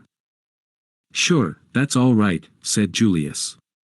You just trot out Jane, and leave the rest to me. Jane. Miss Janet Vandermeyer, then. Can we get on the long distance to your place right away, and ask them to send her up, or shall I run down and fetch her in my car? The doctor stared. I beg your pardon, Mr. Hershimer. I thought you understood. Understood what? That Miss Vandermeyer is no longer under my care. Chapter 15. Tuppence receives a proposal. Julius sprang up. What? I thought you were aware of that. When did she leave? Let me see. Today is Monday, is it not? It must have been last Wednesday. Why, surely, yes, it was the same evening that you fell out of my tree. That evening? Before, or after? Let me see. Oh yes, afterwards. A very urgent message arrived from Mrs. Vandermeyer. The young lady and the nurse who was in charge of her left by the night train. Julius sank back again into his chair. Nurse Edith, left with a patient, I remember, he muttered. My God, to have been so near. Dr. Hall looked bewildered. I don't understand. Is the young lady not with her aunt, after all? Tuppence shook her head. She was about to speak when a warning glance from Sir James made her hold her tongue. The lawyer rose. I'm much obliged to you, Hall. We're very grateful for all you've told us. I'm afraid we're now in the position of having to track Miss Vandermeyer anew. What about the nurse who accompanied her? I suppose you don't know where she is. The doctor shook his head. We've not heard from her, as it happens. I understood she was to remain with Miss Vandermeyer for a while. But what can have happened? Surely the girl has not been kidnapped. That remains to be seen, said Sir James gravely. The other hesitated. You do not think I ought to go to the police? No, no. In all probability the young lady is with other relations. The doctor was not completely satisfied, but he saw that Sir James was determined to say no more, and realized that to try and extract more information from the famous K.C. would be mere waste of labor. Accordingly, he wished them goodbye, and they left the hotel. For a few minutes they stood by the car talking. How maddening, cried Tuppence. To think that Julius must have been actually under the same roof with her for a few hours. I was a darned idiot, muttered Julius gloomily. You couldn't know, Tuppence consoled him. Could he? She appealed to Sir James. I should advise you not to worry, said the latter kindly. No use crying over spilt milk, you know. The great thing is what to do next, added Tuppence the practical. Sir James shrugged his shoulders. You might advertise for the nurse who accompanied the girl. That is the only course I can suggest, and I must confess I do not hope for much result. Otherwise there is nothing to be done. Nothing, said Tuppence blankly. And, Tommy? We must hope for the best, said Sir James. Oh yes, we must go on hoping. But over her downcast head his eyes met Julius's, and almost imperceptibly he shook his head. Julius understood. The lawyer considered the case hopeless. The young American's face grew grave. Sir James took Tuppence's hand. You must let me know if anything further comes to light. Letters will always be forwarded. Tuppence stared at him blankly. You are going away. I told you. Don't you remember? To Scotland. Yes, but I thought, the girl hesitated. Sir James shrugged his shoulders. My dear young lady, I can do nothing more, I fear. Our clues have all ended in thin air. You can take my word for it that there is nothing more to be done. If anything should arise, I shall be glad to advise you in any way I can. His words gave Tuppence an extraordinarily desolate feeling. I suppose you're right, she said. Anyway, thank you very much for trying to help us. Goodbye. Julius was bending over the car. A momentary pity came into Sir James's keen eyes, as he gazed into the girl's downcast face. Don't be too disconsolate, Miss Tuppence, he said in a low voice. Remember, holiday time isn't always all playtime. One sometimes manages to put in some work as well. Something in his tone made Tuppence glance up sharply. He shook his head with a smile. No, I shan't say any more. Great mistake to say too much. Remember that. Never tell all you know, not even to the person you know best. Understand? Goodbye. He strode away. Tuppence stared after him. She was beginning to understand Sir James's methods. Once before he had thrown her a hint in the same careless fashion. Was this a hint? What exactly lay behind those last brief words? Did he mean that, after all, he had not abandoned the case, that, secretly, he would be working on it still while? Her meditations were interrupted by Julius, who adjured her to get right in. You're looking kind of thoughtful, he remarked as they started off. Did the old guy say anything more? Tuppence opened her mouth impulsively, and then shut it again. Sir James's words sounded in her ears, never tell all you know, not even to the person you know best. And like a flash there came into her mind another memory. Julius before the safe in the flat, her own question and the pause before his reply, nothing. Was there really nothing? Or had he found something he wished to keep to himself? If he could make a reservation, so could she. Nothing particular, she replied. She felt rather than saw Julius throw a sideways glance at her. Say, shall we go for a spin in the park? If you like. For a while they ran on under the trees in silence. It was a beautiful day. The keen rush through the air brought a new exhilaration to Tuppence. Say, Miss Tuppence, do you think I'm ever going to find Jane? Julius spoke in a discouraged voice. The mood was so alien to him that Tuppence turned and stared at him in surprise. He nodded. That's so. I'm getting down and out over the business. Sir James today hadn't got any hope at all, I could see that. I don't like him, we don't gee together somehow, but he's pretty cute, and I guess he wouldn't quit if there was any chance of success, now, would he? Tuppence felt rather uncomfortable, but clinging to her belief that Julius also had withheld something from her, she remained firm. He suggested advertising for the nurse, she reminded him. Yes, with a forlorn hope flavor to his voice. No, I'm about fed up. I've half a mind to go back to the States right away. Oh no, cried Tuppence. We've got to find Tommy. I sure forgot Beresford, said Julius contritely. That's so.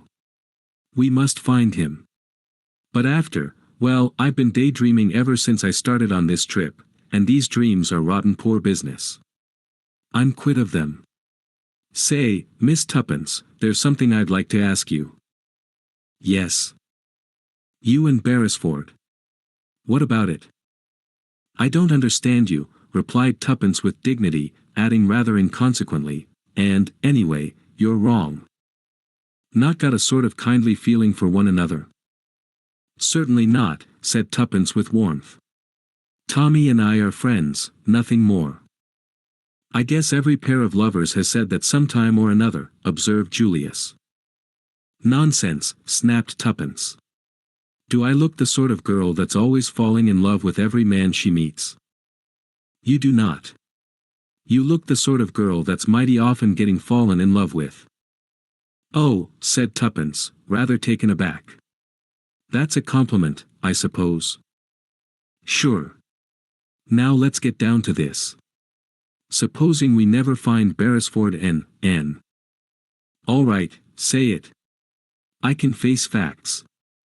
Supposing he's dead. Well. And all this business fiddles out. What are you going to do? I don't know, said Tuppence forlornly. You'll be darned lonesome, you poor kid. I shall be all right, snapped Tuppence with her usual resentment of any kind of pity. What about marriage? Inquired Julius. Got any views on the subject? I intend to marry, of course, replied Tuppence. That is, if, she paused, knew a momentary longing to draw back, and then stuck to her guns bravely, I can find someone rich enough to make it worth my while. That's frank, isn't it? I dare say you despise me for it. I never despise business instinct, said Julius. What particular figure have you in mind? Figure? Asked Tuppence, puzzled. Do you mean tall or short? No. Sum, income. Oh, I haven't quite worked that out. What about me? You. Sure thing. Oh, I couldn't. Why not? I tell you I couldn't. Again, why not? It would seem so unfair. I don't see anything unfair about it. I call your bluff, that's all. I admire you immensely, Miss Tuppence, more than any girl I've ever met. You're so darn plucky. I'd just love to give you a real, rattling good time. Say the word, and we'll run round right away to some high-class jeweler, and fix up the ring business. I can't, gasped Tuppence. Because of Beresford? No, no, no. Well then? Tuppence merely continued to shake her head violently. You can't reasonably expect more dollars than I've got. Oh, it isn't that, gasped Tuppence with an almost hysterical laugh. But thanking you very much, and all that, I think I'd better say no. I'd be obliged if you'd do me the favor to think it over until tomorrow. It's no use. Still, I guess we'll leave it like that. Very well, said Tuppence meekly. Neither of them spoke again until they reached the Ritz. Tuppence went upstairs to her room. She felt morally battered to the ground after her conflict with Julius's vigorous personality. Sitting down in front of the glass, she stared at her own reflection for some minutes. Fool, murmured Tuppence at length, making a grimace. Little fool. Everything you want, everything you've ever hoped for, and you go and bleed out, no, like an idiotic little sheep. It's your one chance. Why don't you take it? Grab it? Snatch at it? What more do you want? As if in answer to her own question, her eyes fell on a small snapshot of Tommy that stood on her dressing table in a shabby frame. For a moment she struggled for self-control, and then abandoning all presence, she held it to her lips and burst into a fit of sobbing. Oh, Tommy, Tommy, she cried, I do love you so, and I may never see you again. At the end of 5 minutes Tuppence sat up, blew her nose, and pushed back her hair. That's that, she observed sternly. Let's look facts in the face. I seem to have fallen in love, with an idiot of a boy who probably doesn't care two straws about me. Here she paused. Anyway, she resumed, as though arguing with an unseen opponent, I don't know that he does. He'd never have dared to say so. I've always jumped on sentiment, and here I am being more sentimental than anybody. What idiots girls are. I've always thought so. I suppose I shall sleep with his photograph under my pillow, and dream about him all night. It's dreadful to feel you've been false to your principles. Tuppence shook her head sadly, as she reviewed her backsliding. I don't know what to say to Julius, I'm sure. Oh, what a fool I feel. I'll have to say something, he's so American and thorough, he'll insist upon having a reason. I wonder if he did find anything in that safe. Tuppence's meditations went off on another tack. She reviewed the events of last night carefully and persistently. Somehow, they seemed bound up with Sir James's enigmatical words. Suddenly she gave a great start, the color faded out of her face. Her eyes, fascinated, gazed in front of her, the pupils dilated. Impossible, she murmured. Impossible. I must be going mad even to think of such a thing. Monstrous, yet it explained everything. After a moment's reflection she sat down and wrote a note, weighing each word as she did so. Finally she nodded her head as though satisfied, and slipped it into an envelope which she addressed to Julius. She went down the passage to his sitting room and knocked at the door. As she had expected, the room was empty. She left the note on the table. A small page boy was waiting outside her own door when she returned to it. Telegram for you, miss. Tuppence took it from the salver, and tore it open carelessly. Then she gave a cry. The telegram was from Tommy. Chapter 16. Further Adventures of Tommy. From a darkness punctuated with throbbing stabs of fire, Tommy dragged his senses slowly back to life. When he at last opened his eyes, he was conscious of nothing but an excruciating pain through his temples. He was vaguely aware of unfamiliar surroundings. Where was he? What had happened? He blinked feebly. This was not his bedroom at the Ritz. And what the devil was the matter with his head? "Damn," said Tommy, and tried to sit up. He had remembered. He was in that sinister house in Soho. He uttered a groan and fell back. Through his almost closed lids he reconnoitered carefully. "He is coming to," remarked a voice very near Tommy's ear. He recognized it at once for that of the bearded and efficient German, and lay artistically inert.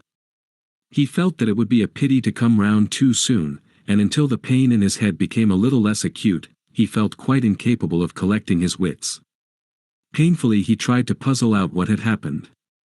Obviously somebody must have crept up behind him as he listened and struck him down with a blow on the head.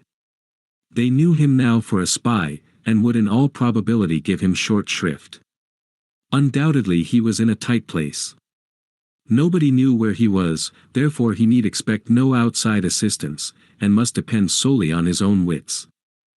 "Well, here goes," murmured Tommy to himself, and repeated his former remark. "Damn," he observed, and this time succeeded in sitting up. In a minute the German stepped forward and placed a glass to his lips, with the brief command, "Drink." Tommy obeyed. The potency of the draught made him choke, but it cleared his brain in a marvelous manner. He was lying on a couch in the room in which the meeting had been held.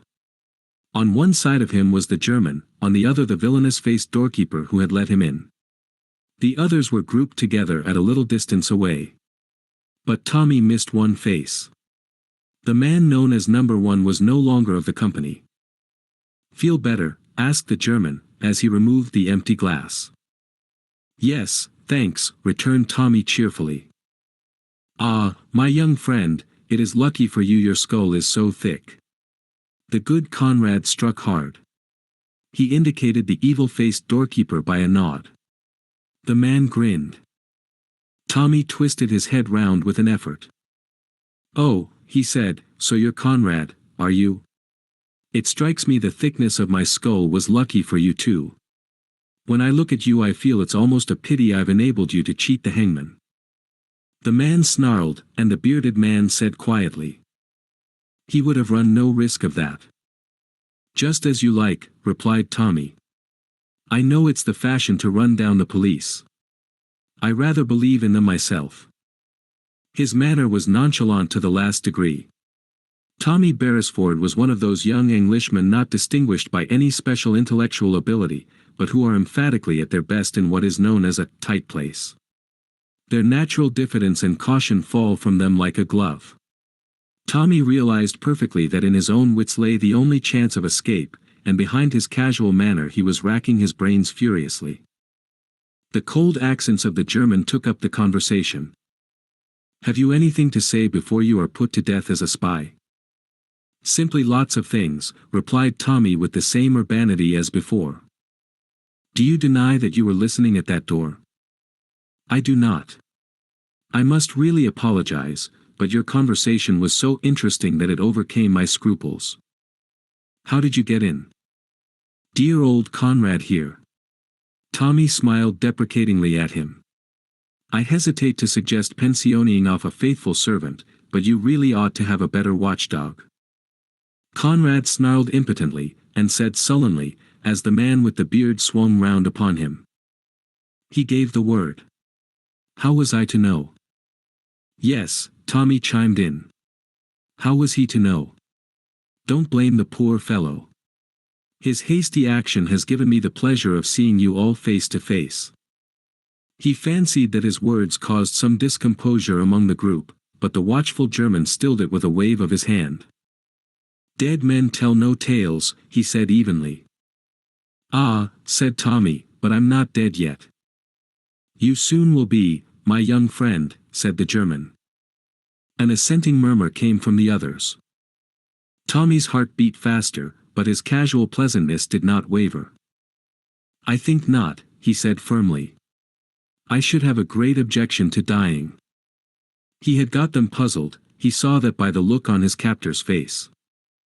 "Can you give us any reason why we should not put you to death?" asked the German.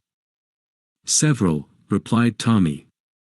"Look here, you've been asking me a lot of questions.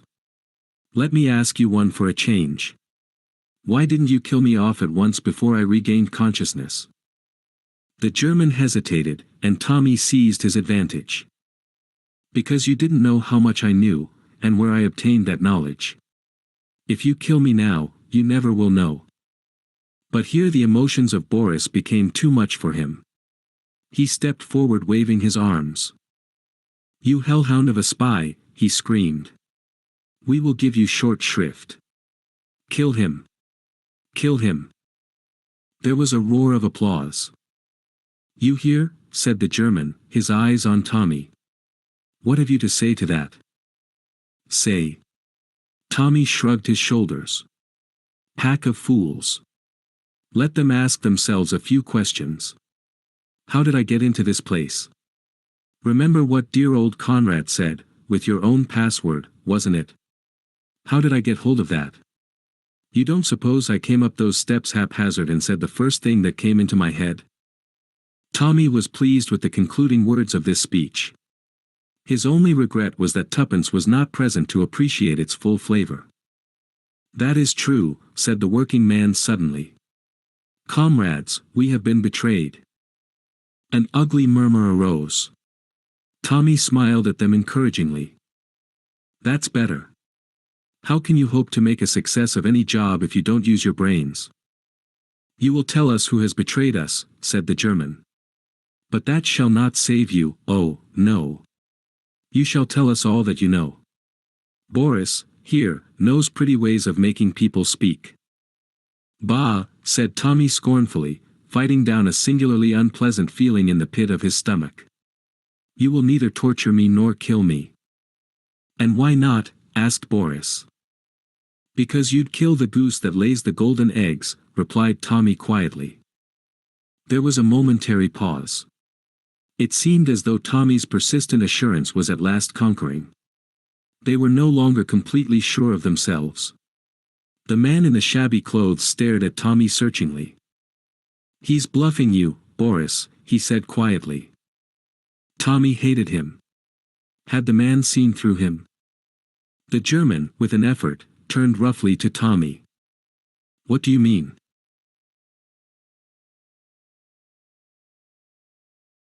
"What do you think I mean?" parried Tommy, searching desperately in his own mind. Suddenly Boris stepped forward, and shook his fist in Tommy's face. "Speak, you swine of an Englishman, speak." "Don't get so excited, my good fellow," said Tommy calmly. "That's the worst of you foreigners. You can't keep calm. Now, I ask you, do I look as though I thought there were the least chance of your killing me?" He looked confidently round, and was glad they could not hear the persistent beating of his heart which gave the lie to his words. "No," admitted Boris at last sullenly, "you do not." "Thank God, he's not a mind reader," thought Tommy. Aloud he pursued his advantage. "And why am I so confident? Because I know something that puts me in a position to propose a bargain." "A bargain?" The bearded man took him up sharply. "Yes, a bargain. My life and liberty against," he paused.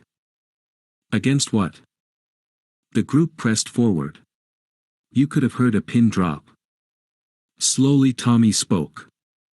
"The papers that Danvers brought over from America in the Lusitania." The effect of his words was electrical. Everyone was on his feet. The German waved them back. He leaned over Tommy, his face purple with excitement. "Himmel! You have got them, then?" With magnificent calm Tommy shook his head. "You know where they are," persisted the German. Again Tommy shook his head. "Not in the least." Then, angry and baffled, the words failed him. Tommy looked round. He saw anger and bewilderment on every face, but his calm assurance had done its work. No one doubted but that something lay behind his words. I don't know where the papers are, but I believe that I can find them. I have a theory. Pa! Tommy raised his hand, and silenced the clamors of disgust. I call it a theory, but I'm pretty sure of my facts, facts that are known to no one but myself. In any case, what do you lose? If I can produce the papers, you give me my life and liberty in exchange. Is it a bargain?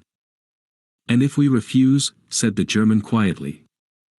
Tommy lay back on the couch. The 29th, he said thoughtfully, is less than a fortnight ahead. For a moment the German hesitated. Then he made a sign to Conrad. Take him into the other room. For 5 minutes, Tommy sat on the bed in the dingy room next door. His heart was beating violently. He had risked all on this throw. How would they decide? And all the while that this agonized questioning went on within him, he talked flippantly to Conrad, enraging the cross-grained doorkeeper to the point of homicidal mania. At last the door opened, and the German called imperiously to Conrad to return. Let's hope the judge hasn't put his black cap on, remarked Tommy frivolously. That's right, Conrad, march me in. The prisoner is at the bar, gentlemen. The German was seated once more behind the table. He motioned to Tommy to sit down opposite to him. We accept, he said harshly, on terms. The papers must be delivered to us before you go free. Idiot, said Tommy amiably. How do you think I can look for them if you keep me tied by the leg here? What do you expect, then? I must have liberty to go about the business in my own way. The German laughed. Do you think we are little children to let you walk out of here leaving us a pretty story full of promises? No, said Tommy thoughtfully. Though infinitely simpler for me, I did not really think you would agree to that plan. Very well, we must arrange a compromise. How would it be if you attached little Conrad here to my person? He's a faithful fellow, and very ready with the fist. We prefer, said the German coldly, that you should remain here. One of our number will carry out your instructions minutely. If the operations are complicated, he will return to you with a report and you can instruct him further. You're tying my hands, complained Tommy. It's a very delicate affair, and the other fellow will muff it up as likely as not, and then where shall I be? I don't believe one of you has got an ounce of tact. The German rapped the table. Those are our terms. Otherwise, death. Tommy leaned back wearily. I like your style. Curt, but attractive. So be it, then. But one thing is essential, I must see the girl. What girl? Jane Finn, of course. The other looked at him curiously for some minutes, then he said slowly, and as though choosing his words with care. Do you not know that she can tell you nothing? Tommy's heart beat a little faster. Would he succeed in coming face to face with the girl he was seeking? I shall not ask her to tell me anything, he said quietly. Not in so many words, that is. Then why see her? Tommy paused. To watch her face when I ask her one question, he replied at last. Again there was a look in the German's eyes that Tommy did not quite understand. She will not be able to answer your question. That does not matter. I shall have seen her face when I ask it. And you think that will tell you anything? He gave a short disagreeable laugh. More than ever, Tommy felt that there was a factor somewhere that he did not understand. The German looked at him searchingly. I wonder whether, after all, you know as much as we think, he said softly. Tommy felt his ascendancy less sure than a moment before. His hold had slipped a little. But he was puzzled. What had he said wrong? He spoke out on the impulse of the moment. There may be things that you know which I do not. I have not pretended to be aware of all the details of your show. But equally I've got something up my sleeve that you don't know about. And that's where I mean to score. Danvers was a damned clever fellow, He broke off as if he had said too much. But the German's face had lightened a little. Danvers, he murmured. I see. He paused a minute, then waved to Conrad. Take him away. Upstairs, you know. Wait a minute, said Tommy. What about the girl? That may perhaps be arranged. It must be. We will see about it. Only one person can decide that. Who? Asked Tommy. But he knew the answer. Mr. Brown. Shall I see him? Perhaps. Come, said Conrad harshly. Tommy rose obediently. Outside the door his jailer motioned to him to mount the stairs. He himself followed close behind. On the floor above Conrad opened a door and Tommy passed into a small room. Conrad lit a hissing gas burner and went out. Tommy heard the sound of the key being turned in the lock. He set to work to examine his prison. It was a smaller room than the one downstairs, and there was something peculiarly airless about the atmosphere of it. Then he realized that there was no window.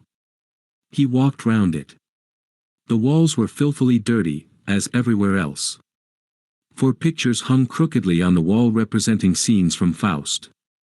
Marguerite with her box of jewels, the church scene, Sibyl and his flowers, and Faust and Mephistopheles.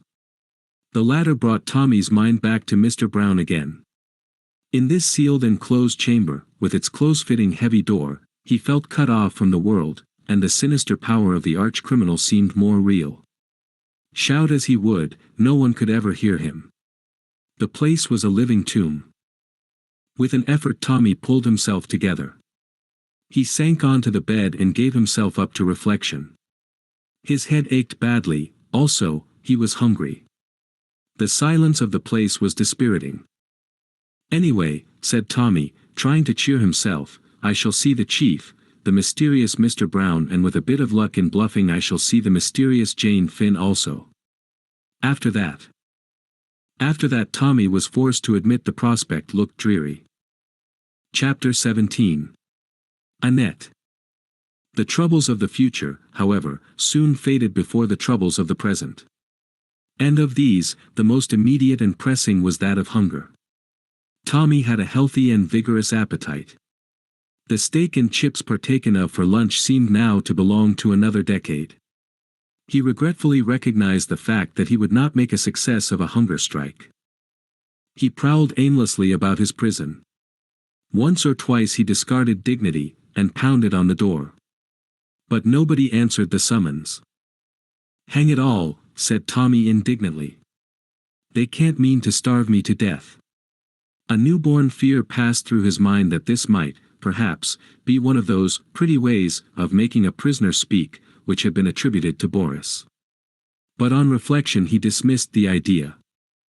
It's that sour-faced brute Conrad, he decided. That's a fellow I shall enjoy getting even with one of these days. This is just a bit of spite on his part. I'm certain of it. Further meditations induced in him the feeling that it would be extremely pleasant to bring something down with a whack on Conrad's egg-shaped head. Tommy stroked his own head tenderly, and gave himself up to the pleasures of imagination. Finally a bright idea flashed across his brain. Why not convert imagination into reality? Conrad was undoubtedly the tenant of the house. The others, with the possible exception of the bearded German, merely used it as a rendezvous. Therefore, why not wait in ambush for Conrad behind the door, and when he entered bring down a chair, or one of the decrepit pictures, smartly onto his head. One would, of course, be careful not to hit too hard. And then, simply walk out. If he met anyone on the way down, well, Tommy brightened at the thought of an encounter with his fists. Such an affair was infinitely more in his line than the verbal encounter of this afternoon. Intoxicated by his plan, Tommy gently unhooked the picture of the devil and Faust, and settled himself in position. His hopes were high. The plan seemed to him simple but excellent. Time went on, but Conrad did not appear. Night and day were the same in this prison room, but Tommy's wristwatch, which enjoyed a certain degree of accuracy, informed him that it was 9 o'clock in the evening. Tommy reflected gloomily that if supper did not arrive soon it would be a question of waiting for breakfast. At 10 o'clock hope deserted him, and he flung himself on the bed to seek consolation in sleep. In 5 minutes his woes were forgotten. The sound of the key turning in the lock awoke him from his slumbers. Not belonging to the type of hero who is famous for awaking in full possession of his faculties, Tommy merely blinked at the ceiling and wondered vaguely where he was. Then he remembered, and looked at his watch. It was 8 o'clock. It's either early morning tea or breakfast, deduced the young man, and pray God it's the latter. The door swung open. Too late, Tommy remembered his scheme of obliterating the unprepossessing Conrad. A moment later he was glad that he had, for it was not Conrad who entered, but a girl. She carried a tray which she set down on the table. In the feeble light of the gas burner Tommy blinked at her. He decided at once that she was one of the most beautiful girls he had ever seen. Her hair was a full rich brown, with sudden glints of gold in it as though there were imprisoned sunbeams struggling in its depths. There was a wild rose quality about her face. Her eyes, set wide apart, were hazel, a golden hazel that again recalled a memory of sunbeams. A delirious thought shot through Tommy's mind. "Are you Jane Finn?" he asked breathlessly. The girl shook her head wonderingly. "My name is Annette, monsieur." She spoke in a soft, broken English. "Oh," said Tommy, rather taken aback. "Français?" he hazarded. "Oui, monsieur. Monsieur parle français?" "Not for any length of time," said Tommy. "What's that? Breakfast?" The girl nodded. Tommy dropped off the bed and came and inspected the contents of the tray. It consisted of a loaf, some margarine, and a jug of coffee. "The living is not equal to the Ritz," he observed with a sigh. "But for what we are at last about to receive the Lord has made me truly thankful. Amen." He drew up a chair, and the girl turned away to the door. "Wait a sec," cried Tommy. "There are lots of things I want to ask you, Annette. What are you doing in this house? Don't tell me you're Conrad's niece, or daughter, or anything, because I can't believe it." "I do the service, monsieur. I am not related to anybody." "I see," said Tommy. "You know what I asked you just now. Have you ever heard that name?" "I have heard people speak of Jane Finn, I think." "You don't know where she is?" Annette shook her head. "She's not in this house, for instance." "Oh no, monsieur. I must go now, they will be waiting for me." She hurried out. The key turned in the lock. "I wonder who they are," mused Tommy, as he continued to make inroads on the loaf. "With a bit of luck, that girl might help me to get out of here. She doesn't look like one of the gang." At 1 o'clock Annette reappeared with another tray, but this time Conrad accompanied her. "Good morning," said Tommy amiably. "You have not used Pear's soap, I see." Conrad growled threateningly. "No light repartee, have you, old bean? There, we can't always have brains as well as beauty. What have we for lunch?" "Stew." "How did I know?" "Elementary, my dear Watson, the smell of onions is unmistakable." "Talk away," grunted the man. "It's little enough time you'll have to talk in, maybe." The remark was unpleasant in its suggestion, but Tommy ignored it.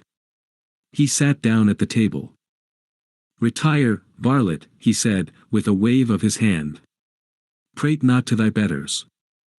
That evening Tommy sat on the bed, and cogitated deeply. Would Conrad again accompany the girl? If he did not, should he risk trying to make an ally of her? He decided that he must leave no stone unturned. His position was desperate. At 8 o'clock the familiar sound of the key turning made him spring to his feet. The girl was alone. "Shut the door," he commanded. "I want to speak to you." She obeyed. "Look here, Annette, I want you to help me get out of this." She shook her head. "Impossible." There are 3 of them on the floor below. Oh. Tommy was secretly grateful for the information. But you would help me if you could. No, monsieur. Why not? The girl hesitated. I think, they are my own people. You have spied upon them. They are quite right to keep you here. They're a bad lot, Annette. If you'll help me, I'll take you away from the lot of them. And you'd probably get a good whack of money. But the girl merely shook her head. I dare not, monsieur, I am afraid of them. She turned away. Wouldn't you do anything to help another girl? Cried Tommy. She's about your age too. Won't you save her from their clutches? You mean Jane Finn? Yes. It is her you came here to look for. Yes. That's it. The girl looked at him, then passed her hand across her forehead. Jane Finn. Always I hear that name. It is familiar. Tommy came forward eagerly. You must know something about her. But the girl turned away abruptly. I know nothing, only the name. She walked towards the door. Suddenly she uttered a cry. Tommy stared. She had caught sight of the picture he had laid against the wall the night before. For a moment he caught a look of terror in her eyes. As inexplicably it changed to relief. Then abruptly she went out of the room. Tommy could make nothing of it. Did she fancy that he had meant to attack her with it? Surely not. He rehung the picture on the wall thoughtfully. 3 more days went by in dreary inaction. Tommy felt the strain telling on his nerves. He saw no one but Conrad and Annette, and the girl had become dumb. She spoke only in monosyllables. A kind of dark suspicion smoldered in her eyes. Tommy felt that if this solitary confinement went on much longer he would go mad. He gathered from Conrad that they were waiting for orders from Mr. Brown. Perhaps, thought Tommy, he was abroad or away, and they were obliged to wait for his return. But the evening of the 3rd day brought a rude awakening. It was barely 7 o'clock when he heard the tramp of footsteps outside in the passage. In another minute the door was flung open.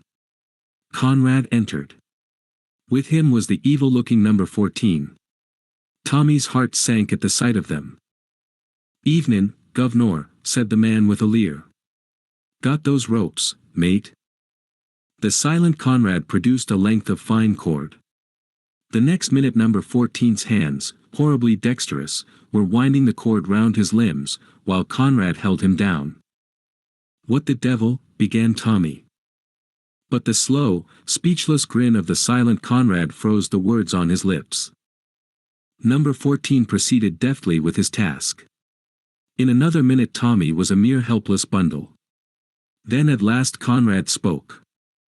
Thought you'd bluffed us, did you? With what you knew, and what you didn't know. Bargained with us. And all the time it was bluff. Bluff. You know less than a kitten. But your number's up now all right, you be, swine. Tommy lay silent. There was nothing to say. He had failed. Somehow or other the omnipotent Mr. Brown had seen through his pretensions. Suddenly a thought occurred to him. A very good speech, Conrad, he said approvingly. But wherefore the bonds and fetters? Why not let this kind gentleman here cut my throat without delay? Garn, said number 14 unexpectedly. Think we're as green as to do you in here, and have the police nosing round? Not, Alf. We've ordered the carriage for your lordship tomorrow morning, but in the meantime we're not taking any chances, see. Nothing, said Tommy, could be plainer than your words, unless it was your face. Stow it, said number 14. With pleasure, replied Tommy. You're making a sad mistake, but yours will be the loss. You don't kid us that way again, said number 14. Talking as though you were still at the blooming Ritz, aren't you? Tommy made no reply. He was engaged in wondering how Mr. Brown had discovered his identity. He decided that Tuppence, in the throes of anxiety, had gone to the police, and that his disappearance having been made public, the gang had not been slow to put two and two together. The two men departed and the door slammed. Tommy was left to his meditations. They were not pleasant ones. Already his limbs felt cramped and stiff. He was utterly helpless, and he could see no hope anywhere. About an hour had passed when he heard the key softly turned, and the door opened. It was Annette. Tommy's heart beat a little faster. He had forgotten the girl. Was it possible that she had come to his help? Suddenly he heard Conrad's voice. "Come out of it, Annette. He doesn't want any supper tonight." Oui, je sais bien. But I must take the other tray. We need the things on it." "Well, hurry up," growled Conrad. Without looking at Tommy, the girl went over to the table, and picked up the tray. She raised a hand and turned out the light. "Curse you," Conrad had come to the door, "why did you do that?" "I always turn it out. You should have told me." "Shall I relight it, Monsieur Conrad?" "No, come on out of it."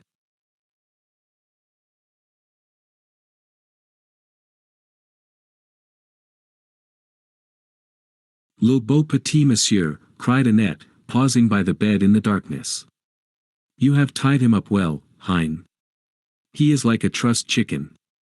The frank amusement in her tone jarred on the boy, but at that moment, to his amazement, he felt her hand running lightly over his bonds, and something small and cold was pressed into the palm of his hand. "Come on, Annette. Mais me voilà." The door shut. Tommy heard Conrad say, "Lock it and give me the key." The footsteps died away. Tommy lay petrified with amazement. The object Annette had thrust into his hand was a small penknife, the blade open. From the way she had studiously avoided looking at him, and her action with the light, he came to the conclusion that the room was overlooked. There must be a peephole somewhere in the walls. Remembering how guarded she had always been in her manner, he saw that he had probably been under observation all the time. Had he said anything to give himself away? Hardly. He had revealed a wish to escape and a desire to find Jane Finn, but nothing that could have given a clue to his own identity. True, his question to Annette had proved that he was personally unacquainted with Jane Finn, but he had never pretended otherwise. The question now was, did Annette really know more? Were her denials intended primarily for the listeners? On that point he could come to no conclusion. But there was a more vital question that drove out all others. Could he, bound as he was, manage to cut his bonds? He essayed cautiously to rub the open blade up and down on the cord that bound his two wrists together. It was an awkward business, and drew a smothered "ow" of pain from him as the knife cut into his wrist. But slowly and doggedly he went on sawing to and fro. He cut the flesh badly, but at last he felt the cord slacken. With his hands free, the rest was easy. 5 minutes later he stood upright with some difficulty, owing to the cramp in his limbs. His first care was to bind up his bleeding wrist. Then he sat on the edge of the bed to think. Conrad had taken the key of the door, so he could expect little more assistance from Annette. The only outlet from the room was the door, consequently he would perforce have to wait until the two men returned to fetch him. But when they did, Tommy smiled. Moving with infinite caution in the dark room, he found and unhooked the famous picture. He felt an economical pleasure that his first plan would not be wasted. There was now nothing to do but to wait. He waited. The night passed slowly. Tommy lived through an eternity of hours, but at last he heard footsteps. He stood upright, drew a deep breath, and clutched the picture firmly. The door opened. A faint light streamed in from outside. Conrad went straight towards the gas to light it. Tommy deeply regretted that it was he who had entered first. It would have been pleasant to get even with Conrad. Number 14 followed. As he stepped across the threshold, Tommy brought the picture down with terrific force on his head. Number 14 went down amidst a stupendous crash of broken glass. In a minute Tommy had slipped out and pulled to the door. The key was in the lock. He turned it and withdrew it just as Conrad hurled himself against the door from the inside with a volley of curses. For a moment Tommy hesitated. There was the sound of someone stirring on the floor below. Then the German's voice came up the stairs. "Gott im Himmel. Conrad, what is it?" Tommy felt a small hand thrust into his. Beside him stood Annette. She pointed up a rickety ladder that apparently led to some attics. "Quick, up here." She dragged him after her up the ladder. In another moment they were standing in a dusty garret littered with lumber. Tommy looked round. "This won't do. It's a regular trap. There's no way out." "Hush. Wait." The girl put her finger to her lips. She crept to the top of the ladder and listened. The banging and beating on the door was terrific. The German and another were trying to force the door in. Annette explained in a whisper. "They will think you are still inside. They cannot hear what Conrad says. The door is too thick. I thought you could hear what went on in the room. There is a peephole into the next room. It was clever of you to guess. But they will not think of that, they are only anxious to get in." "Yes, but look here. Leave it to me." She bent down. To his amazement, Tommy saw that she was fastening the end of a long piece of string to the handle of a big cracked jug. She arranged it carefully, then turned to Tommy. "Have you the key of the door?" "Yes." "Give it to me." He handed it to her.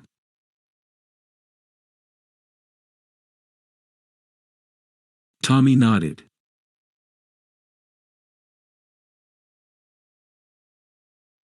"There's a big cupboard in the shadow of the landing.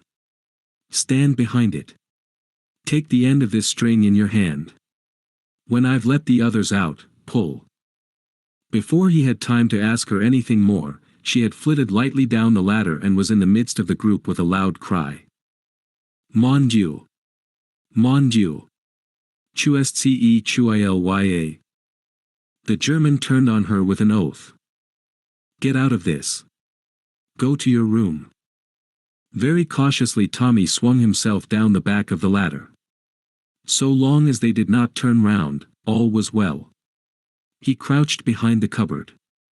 They were still between him and the stairs. "Ah!"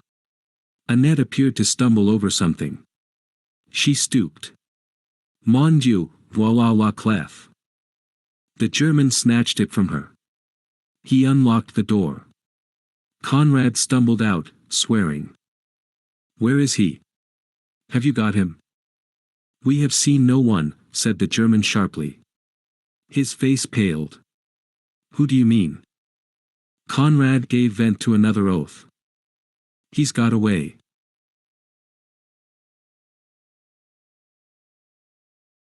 At that moment, with an ecstatic smile Tommy pulled the string. A crash of crockery came from the attic above. In a trice the men were pushing each other up the rickety ladder and had disappeared into the darkness above.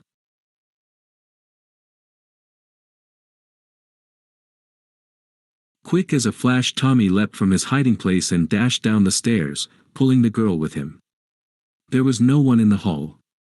He fumbled over the bolts and chain. At last they yielded, the door swung open.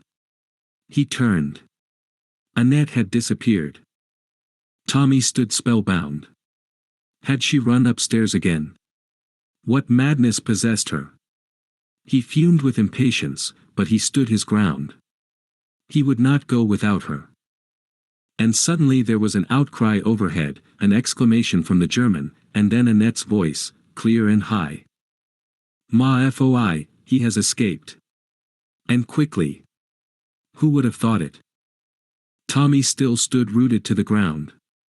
Was that a command to him to go? He fancied it was.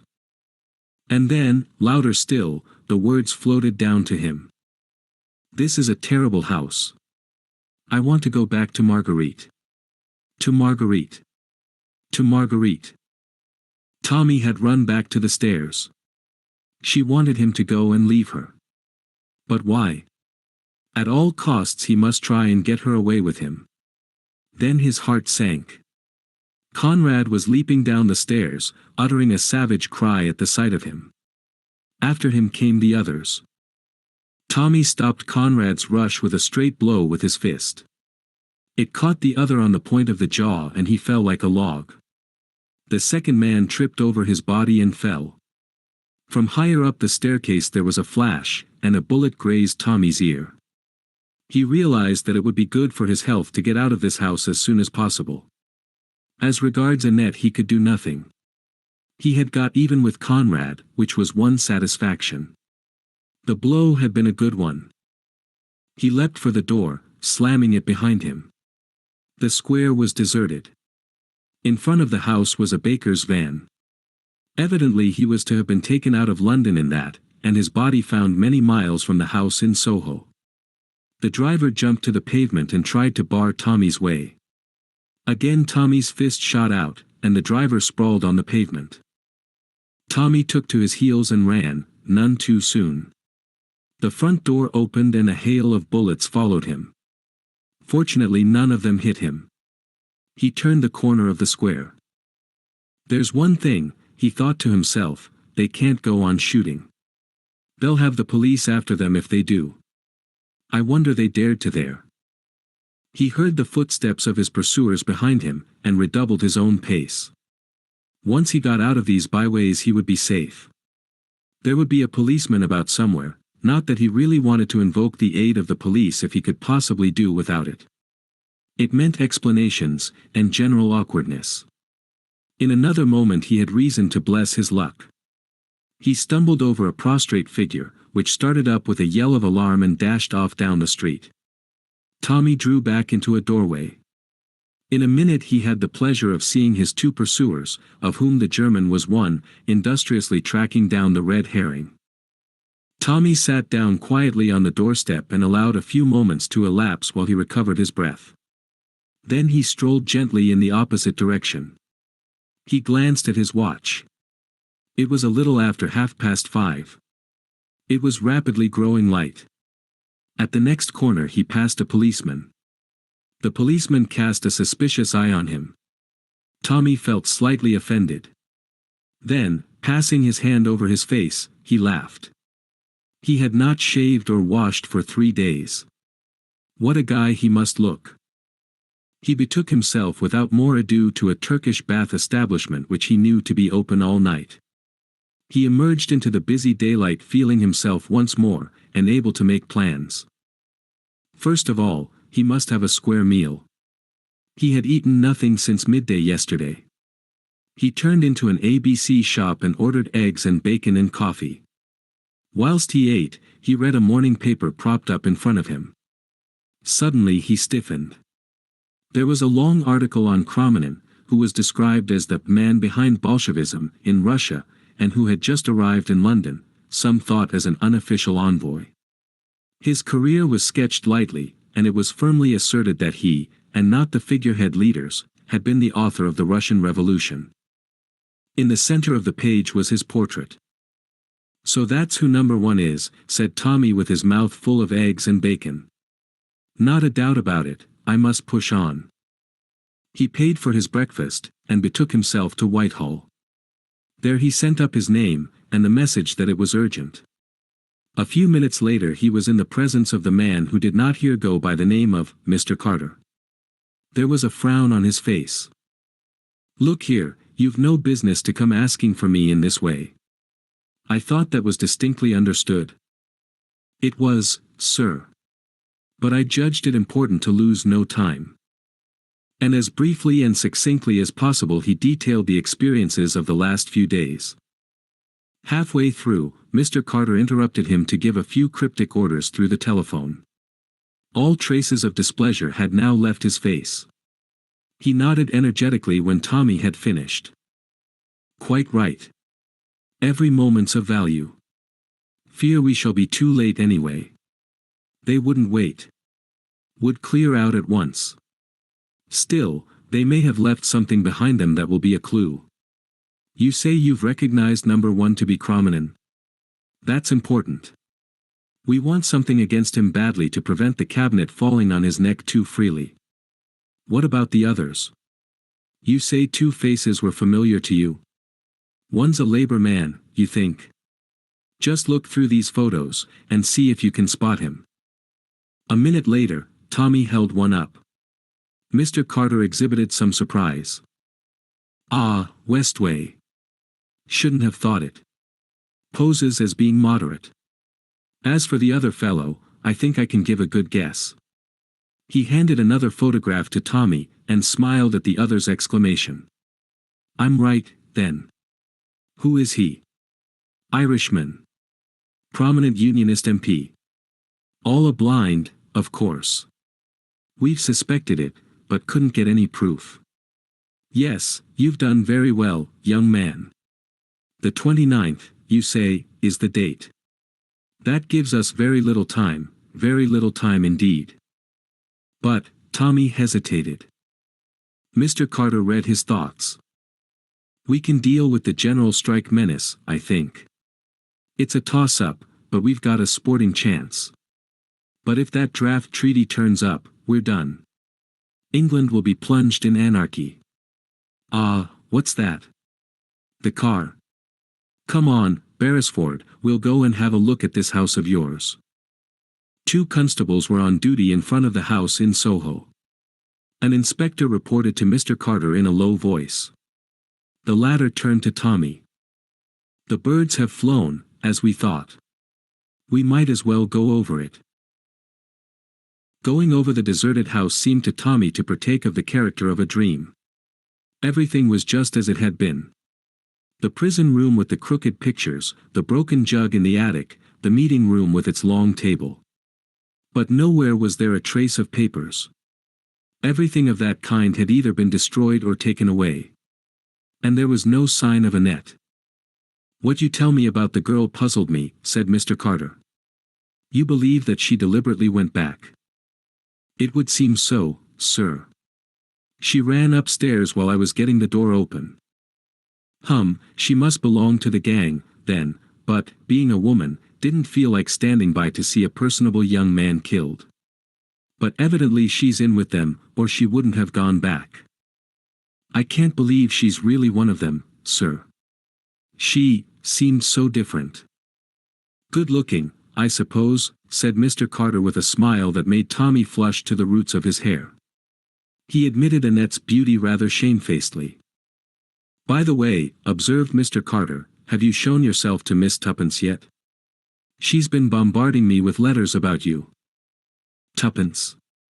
I was afraid she might get a bit rattled. Did she go to the police? Mr. Carter shook his head. Then I wonder how they twigged me.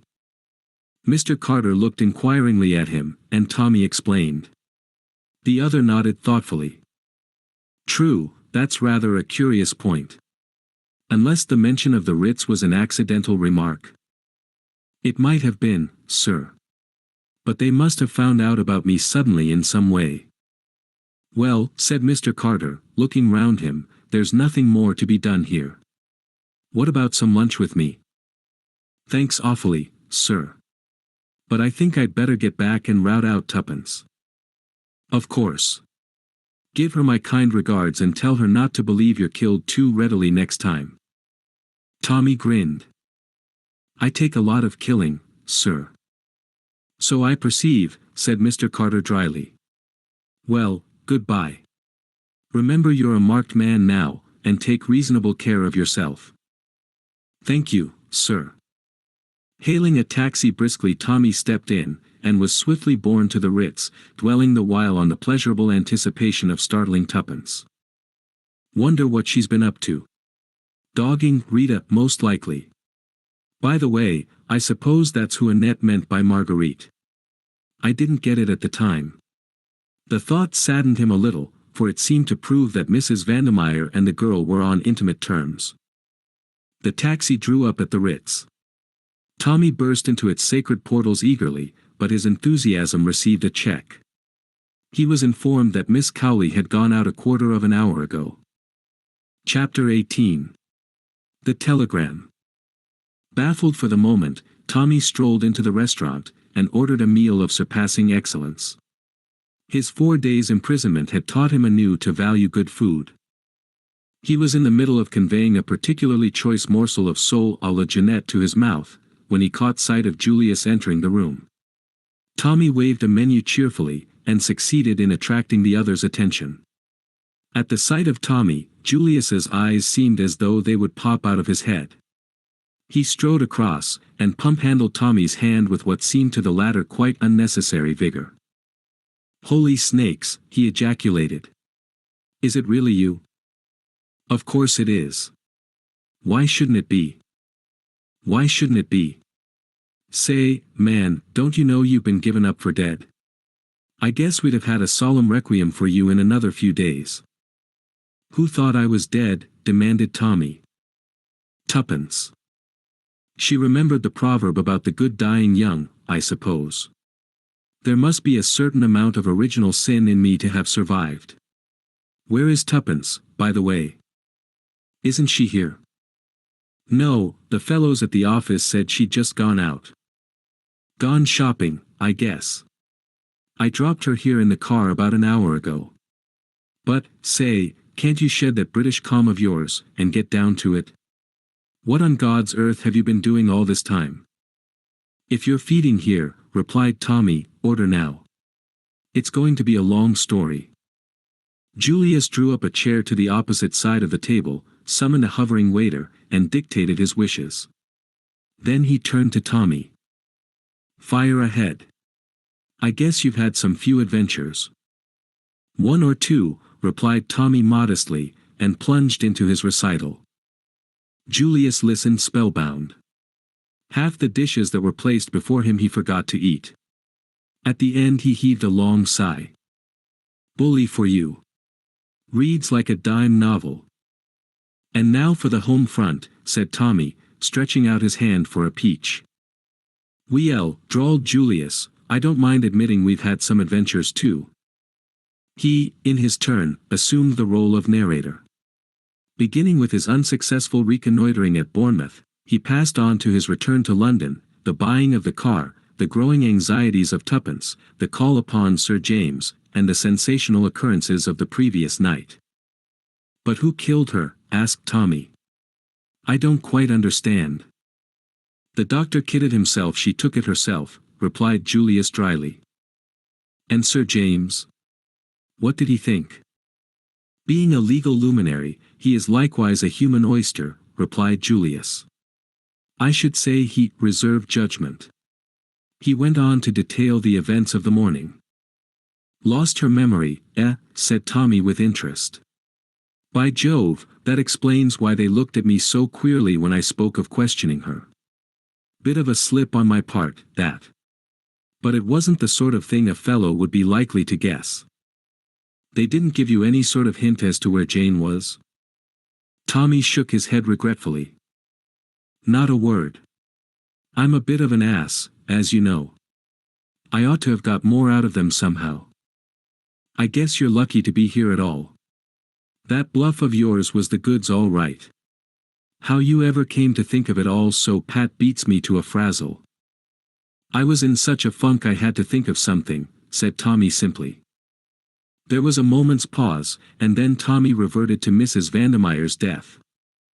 "There's no doubt it was chloral." "I believe not. At least they call it heart failure induced by an overdose, or some such claptrap. It's all right. We don't want to be worried with an inquest. But I guess Tuppence and I and even the highbrow Sir James have all got the same idea." "Mr. Brown?" hazarded Tommy. "Sure thing." Tommy nodded. "All the same," he said thoughtfully, "Mr. Brown hasn't got wings. I don't see how he got in and out. How about some high-class thought transference stunt? Some magnetic influence that irresistibly impelled Mrs. Vandemeyer to commit suicide?" Tommy looked at him with respect. "Good, Julius. Distinctly good. Especially the phraseology. But it leaves me cold. I yearn for a real Mr. Brown of flesh and blood. I think the gifted young detectives must get to work, study the entrances and exits, and tap the bumps on their foreheads until the solution of the mystery dawns on them. Let's go round to the scene of the crime.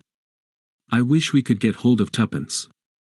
The Ritz would enjoy the spectacle of the glad reunion. Inquiry at the office revealed the fact that Tuppence had not yet returned.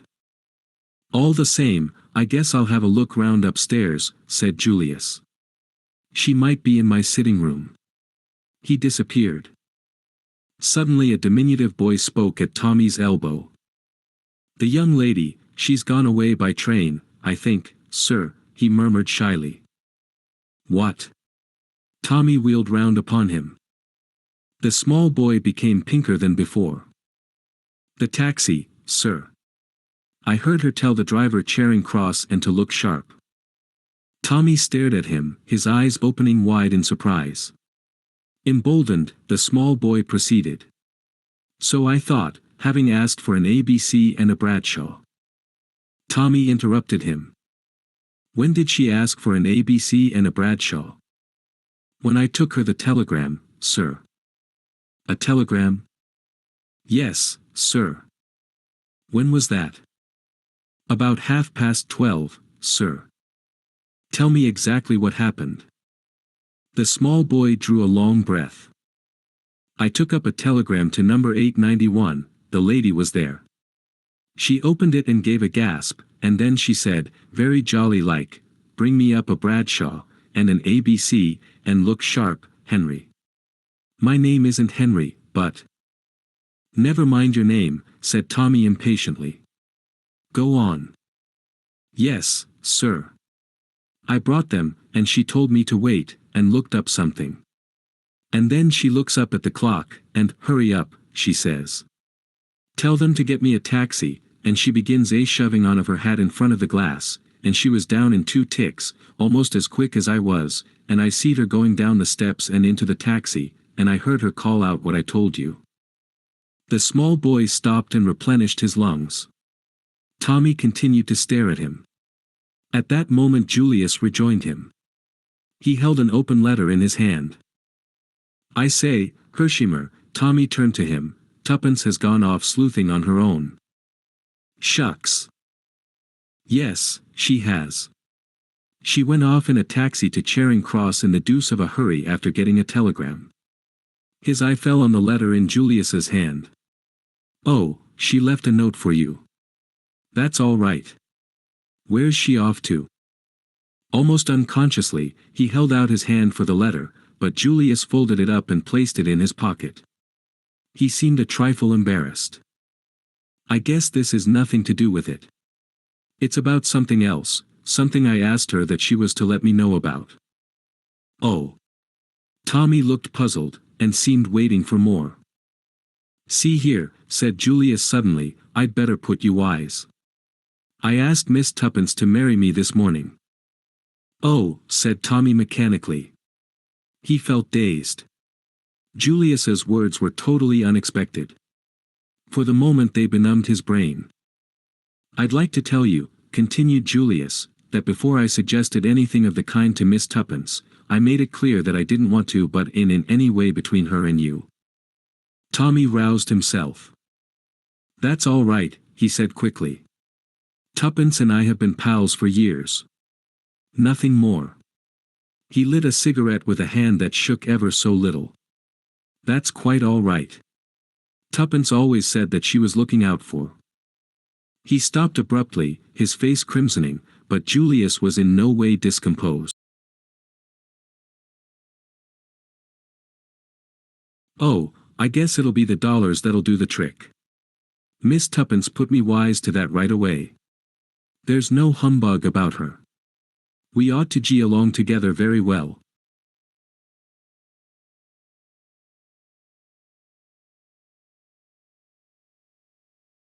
Tommy looked at him curiously for a minute, as though he were about to speak, then changed his mind and said nothing. Tuppence and Julius. Well, why not? Had she not lamented the fact that she knew no rich men? Had she not openly avowed her intention of marrying for money if she ever had the chance? Her meeting with the young American millionaire had given her the chance, and it was unlikely she would be slow to avail herself of it. She was out for money. She had always said so. Why blame her because she had been true to her creed? Nevertheless, Tommy did blame her. He was filled with a passionate and utterly illogical resentment. It was all very well to say things like that, but a real girl would never marry for money. Tuppence was utterly cold-blooded and selfish, and he would be delighted if he never saw her again. And it was a rotten world.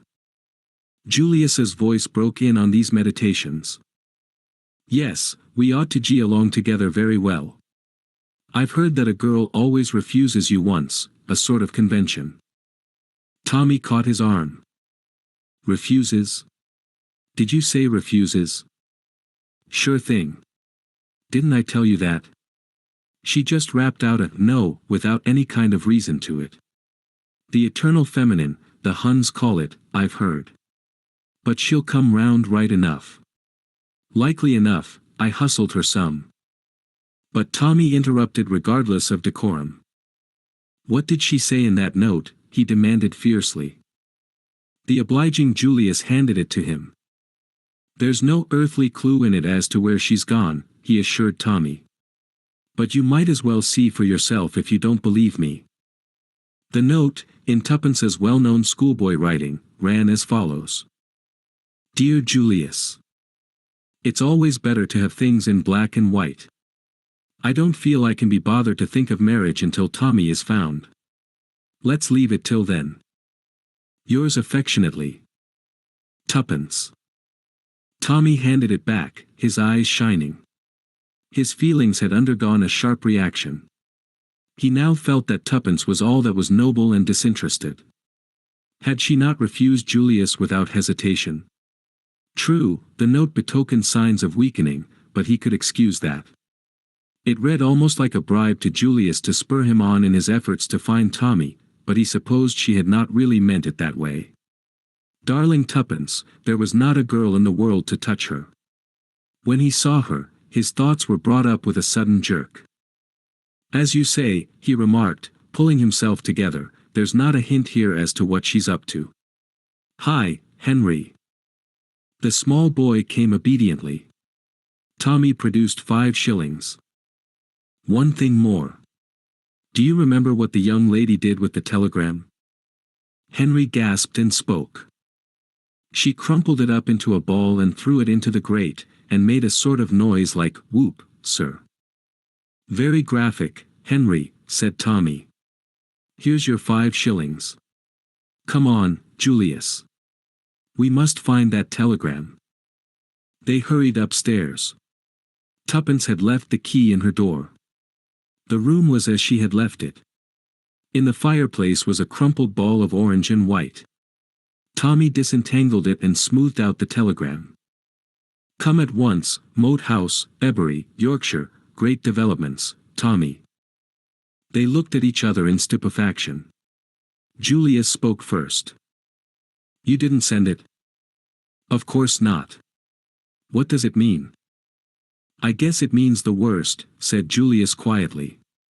They've got her. What? Sure thing. They signed your name, and she fell into the trap like a lamb. My God! What shall we do? Get busy, and go after her. Right now. There's no time to waste. It's almighty luck that she didn't take the wire with her. If she had, we'd probably never have traced her. But we've got to hustle. Where's that Bradshaw? The energy of Julius was infectious. Left to himself, Tommy would probably have sat down to think things out for a good half-hour before he decided on a plan of action. But with Julius Hersheimer about, hustling was inevitable. After a few muttered imprecations, he handed the Bradshaw to Tommy as being more conversant with its mysteries. Tommy abandoned it in favor of an ABC. Here we are. Ebury, Yorks. From King's Cross. Or Street Pancras. Boy must have made a mistake. It was King's Cross, not Charing Cross. 12.50, that's the train she went by. 2.10, that's gone. 3.20 is the next, and a damn slow train too. What about the car? Tommy shook his head. Send it up if you like, but we'd better stick to the train. The great thing is to keep calm. Julius groaned. That's so. But it gets my goat to think of that innocent young girl in danger. Tommy nodded abstractedly. He was thinking. In a moment or two, he said. I say, Julius, what do they want her for, anyway? I don't get you. What I mean is that I don't think it's their game to do her any harm, explained Tommy, puckering his brow with the strain of his mental processes. She's a hostage, that's what she is. She's in no immediate danger, because if we tumble onto anything, she'd be damned useful to them. As long as they've got her, they've got the whip hand of us. See? Sure thing, said Julius thoughtfully. That's so. Besides, added Tommy, as an afterthought, I've great faith in tuppence. The journey was wearisome, with many stops, and crowded carriages. They had to change twice, once at Doncaster, once at a small junction. Ebury was a deserted station with a solitary porter, to whom Tommy addressed himself. Can you tell me the way to the Moat House? The Moat House? It's a tidy step from here. The big house near the sea, you mean? Tommy assented brazenly. After listening to the porter's meticulous but perplexing directions, they prepared to leave the station. It was beginning to rain, and they turned up the collars of their coats as they trudged through the slush of the road. Suddenly Tommy halted. Wait a moment. He ran back to the station and tackled the porter anew. Look here, do you remember a young lady who arrived by an earlier train, the 12.50 from London? She'd probably ask you the way to the Moat House. He described tuppence as well as he could, but the porter shook his head. Several people had arrived by the train in question. He could not call to mind one young lady in particular. But he was quite certain that no one had asked him the way to the Moat House. Tommy rejoined Julius, and explained. Depression was settling on him like a leaden weight. He felt convinced that their quest was going to be unsuccessful. The enemy had over 3 hours' start. 3 hours was more than enough for Mr. Brown. He would not ignore the possibility of the telegram having been found. The way seemed endless. Once they took the wrong turning and went nearly half a mile out of their direction. It was past 7 o'clock when a small boy told them that Moat House was just past the next corner. A rusty iron gate swinging dismally on its hinges. An overgrown drive thick with leaves. There was something about the place that struck a chill to both their hearts. They went up the deserted drive. The leaves deadened their footsteps. The daylight was almost gone. It was like walking in a world of ghosts. Overhead the branches flapped and creaked with a mournful note. Occasionally a sodden leaf drifted silently down, startling them with its cold touch on their cheek. A turn of the drive brought them in sight of the house. That, too, seemed empty and deserted. The shutters were closed, the steps up to the door overgrown with moss. Was it indeed to this desolate spot that tuppence had been decoyed? It seemed hard to believe that a human footstep had passed this way for months. Julius jerked the rusty bell handle. A jangling peal rang discordantly, echoing through the emptiness within. No one came. They rang again and again, but there was no sign of life. Then they walked completely round the house. Everywhere silence, and shuttered windows.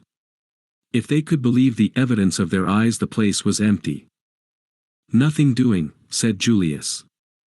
They retraced their steps slowly to the gate. There must be a village handy, continued the young American. We'd better make inquiries there. They'll know something about the place, and whether there's been anyone there lately. Yes, that's not a bad idea. Proceeding up the road, they soon came to a little hamlet. On the outskirts of it, they met a workman swinging his bag of tools, and Tommy stopped him with a question. The Moat House. It's empty. Been empty for years. Mrs. Sweeney's got the key if you want to go over it, next to the post office." Tommy thanked him. They soon found the post office, which was also a sweet and general fancy shop, and knocked at the door of the cottage next to it. A clean, wholesome-looking woman opened it. She readily produced the key of the moat house. "Though I doubt if it's the kind of place to suit you, sir. In a terrible state of repair. Ceilings leaking and all. 'Twould need a lot of money spent on it." "Thanks," said Tommy cheerily. "I dare say it'll be a washout, but houses are scarce nowadays." "That they are," declared the woman heartily.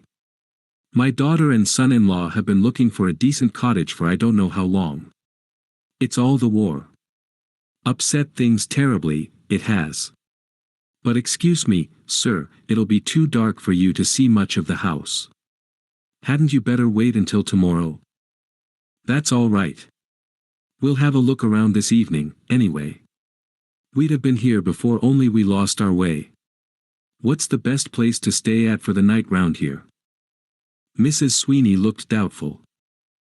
"There's the Yorkshire Arms, but it's not much of a place for gentlemen like you." "Oh, it will do very well. Thanks. By the way, you've not had a young lady here asking for this key today?" The woman shook her head. "No one's been over the place for a long time. Thanks very much." They retraced their steps to the moat house. As the front door swung back on its hinges, protesting loudly, Julius struck a match and examined the floor carefully. Then he shook his head. "I'd swear no one's passed this way. Look at the dust. Thick. Not a sign of a footmark." They wandered round the deserted house. Everywhere the same tale. Thick layers of dust apparently undisturbed. "This gets me," said Julius. "I don't believe Tuppence was ever in this house." "She must have been." Julius shook his head without replying. "We'll go over it again tomorrow," said Tommy. "Perhaps we'll see more in the daylight." On the morrow they took up the search once more, and were reluctantly forced to the conclusion that the house had not been invaded for some considerable time. They might have left the village altogether but for a fortunate discovery of Tommy's. As they were retracing their steps to the gate, he gave a sudden cry, and stooping, picked something up from among the leaves, and held it out to Julius. It was a small gold brooch. "That's Tuppence's." "Are you sure?" "Absolutely. I've often seen her wear it." Julius drew a deep breath. "I guess that settles it. She came as far as here, anyway. We'll make that pub our headquarters, and raise hell round here until we find her. Somebody must have seen her." Forthwith the campaign began. Tommy and Julius worked separately and together, but the result was the same. Nobody answering to Tuppence's description had been seen in the vicinity. They were baffled, but not discouraged. Finally they altered their tactics.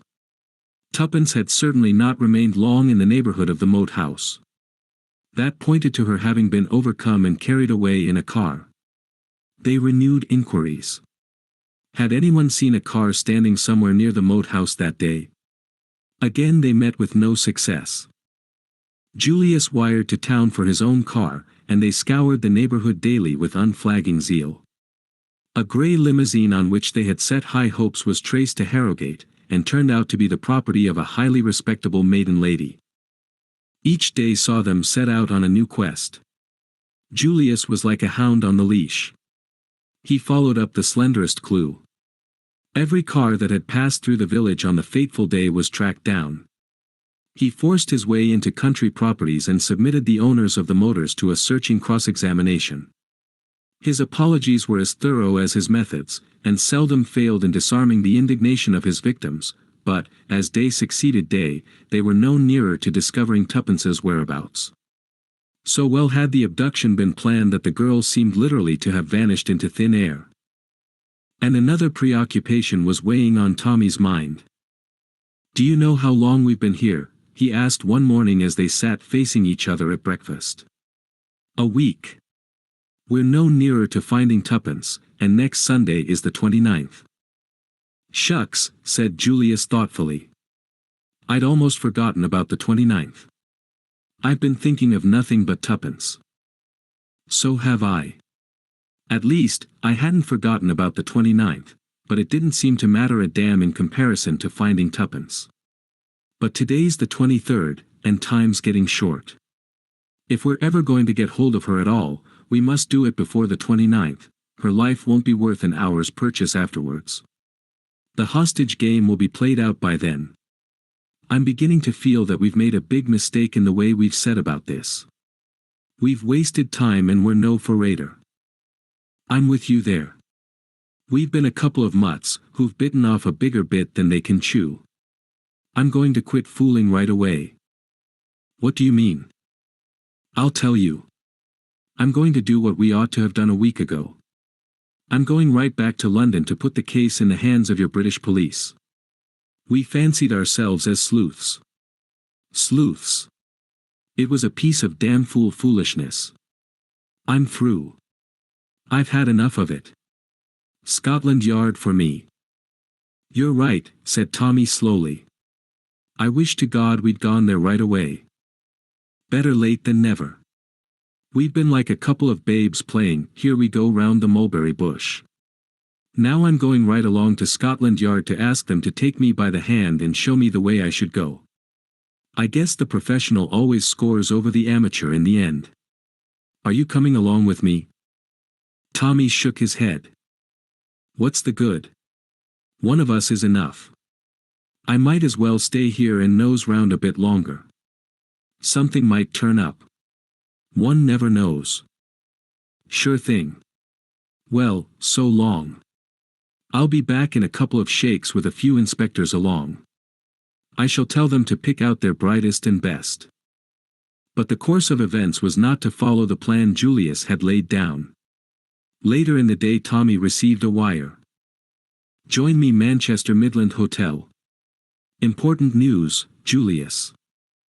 At 7:30 that night Tommy alighted from a slow cross-country train. Julius was on the platform.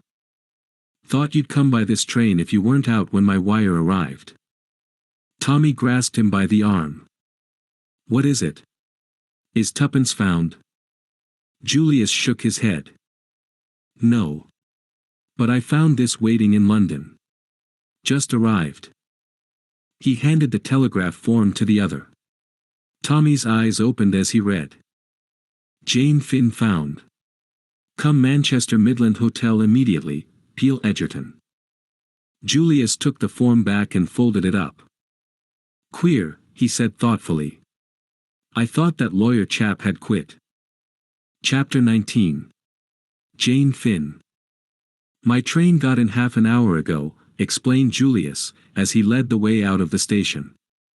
I reckoned you'd come by this before I left London, and wired accordingly to Sir James. He's booked rooms for us, and will be round to dine at 8. What made you think he'd cease to take any interest in the case? Asked Tommy curiously. What he said, replied Julius dryly. The old bird's as close as an oyster. Like all the darned lot of them, he wasn't going to commit himself till he was sure he could deliver the goods. I wonder, said Tommy thoughtfully. Julius turned on him. You wonder what? Whether that was his real reason. Sure. You bet your life it was. Tommy shook his head unconvinced. Sir James arrived punctually at 8 o'clock, and Julius introduced Tommy. Sir James shook hands with him warmly. I am delighted to make your acquaintance, Mr. Beresford. I have heard so much about you from Miss Tuppence, he smiled involuntarily, that it really seems as though I already know you quite well. Thank you, sir, said Tommy with his cheerful grin. He scanned the great lawyer eagerly. Like Tuppence, he felt the magnetism of the other's personality. He was reminded of Mr. Carter. The two men, totally unlike so far as physical resemblance went, produced a similar effect. Beneath the weary manner of the one and the professional reserve of the other, lay the same quality of mind, keen-edged like a rapier. In the meantime he was conscious of Sir James's close scrutiny. When the lawyer dropped his eyes, the young man had the feeling that the other had read him through and through like an open book. He could not but wonder what the final judgment was, but there was little chance of learning that. Sir James took in everything, but gave out only what he chose. A proof of that occurred almost at once. Immediately the first greetings were over, Julius broke out into a flood of eager questions. How had Sir James managed to track the girl? Why had he not let them know that he was still working on the case? And so on. Sir James stroked his chin and smiled. At last he said, "Just so, just so. Well, she's found. And that's the great thing, isn't it? Come now, that's the great thing." "Sure it is. But just how did you strike her trail? Miss Tuppence and I thought you'd quit for good and all." "Ah." The lawyer shot a lightning glance at him, then resumed operations on his chin. "You thought that, did you? Did you really? Dear me. But I guess I can take it we were wrong," pursued Julius. "Well, I don't know that I should go so far as to say that. But it's certainly fortunate for all parties that we've managed to find the young lady." "But where is she?" demanded Julius, his thoughts flying off on another tack. "I thought you'd be sure to bring her along." "That would hardly be possible," said Sir James gravely. "Why?" "Because the young lady was knocked down in a street accident, and has sustained slight injuries to the head. She was taken to the infirmary, and on recovering consciousness gave her name as Jane Finn. When I heard that, I arranged for her to be removed to the house of a doctor, a friend of mine, and wired at once for you. She relapsed into unconsciousness and has not spoken since." "She's not seriously hurt?" "Oh, a bruise and a cut or two, really, from a medical point of view, absurdly slight injuries to have produced such a condition. Her state is probably to be attributed to the mental shock consequent on recovering her memory." "It's come back," cried Julius excitedly. Sir James tapped the table rather impatiently. "Undoubtedly, Mr. Hersheimer, since she was able to give her real name. I thought you had appreciated that point."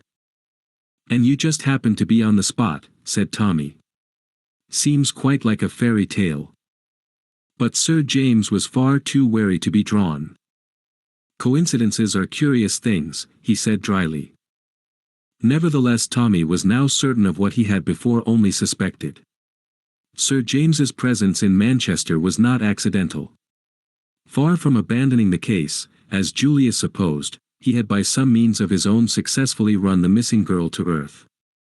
The only thing that puzzled Tommy was the reason for all this secrecy. He concluded that it was a foible of the legal mind. Julius was speaking. "After dinner," he announced, "I shall go right away and see Jane."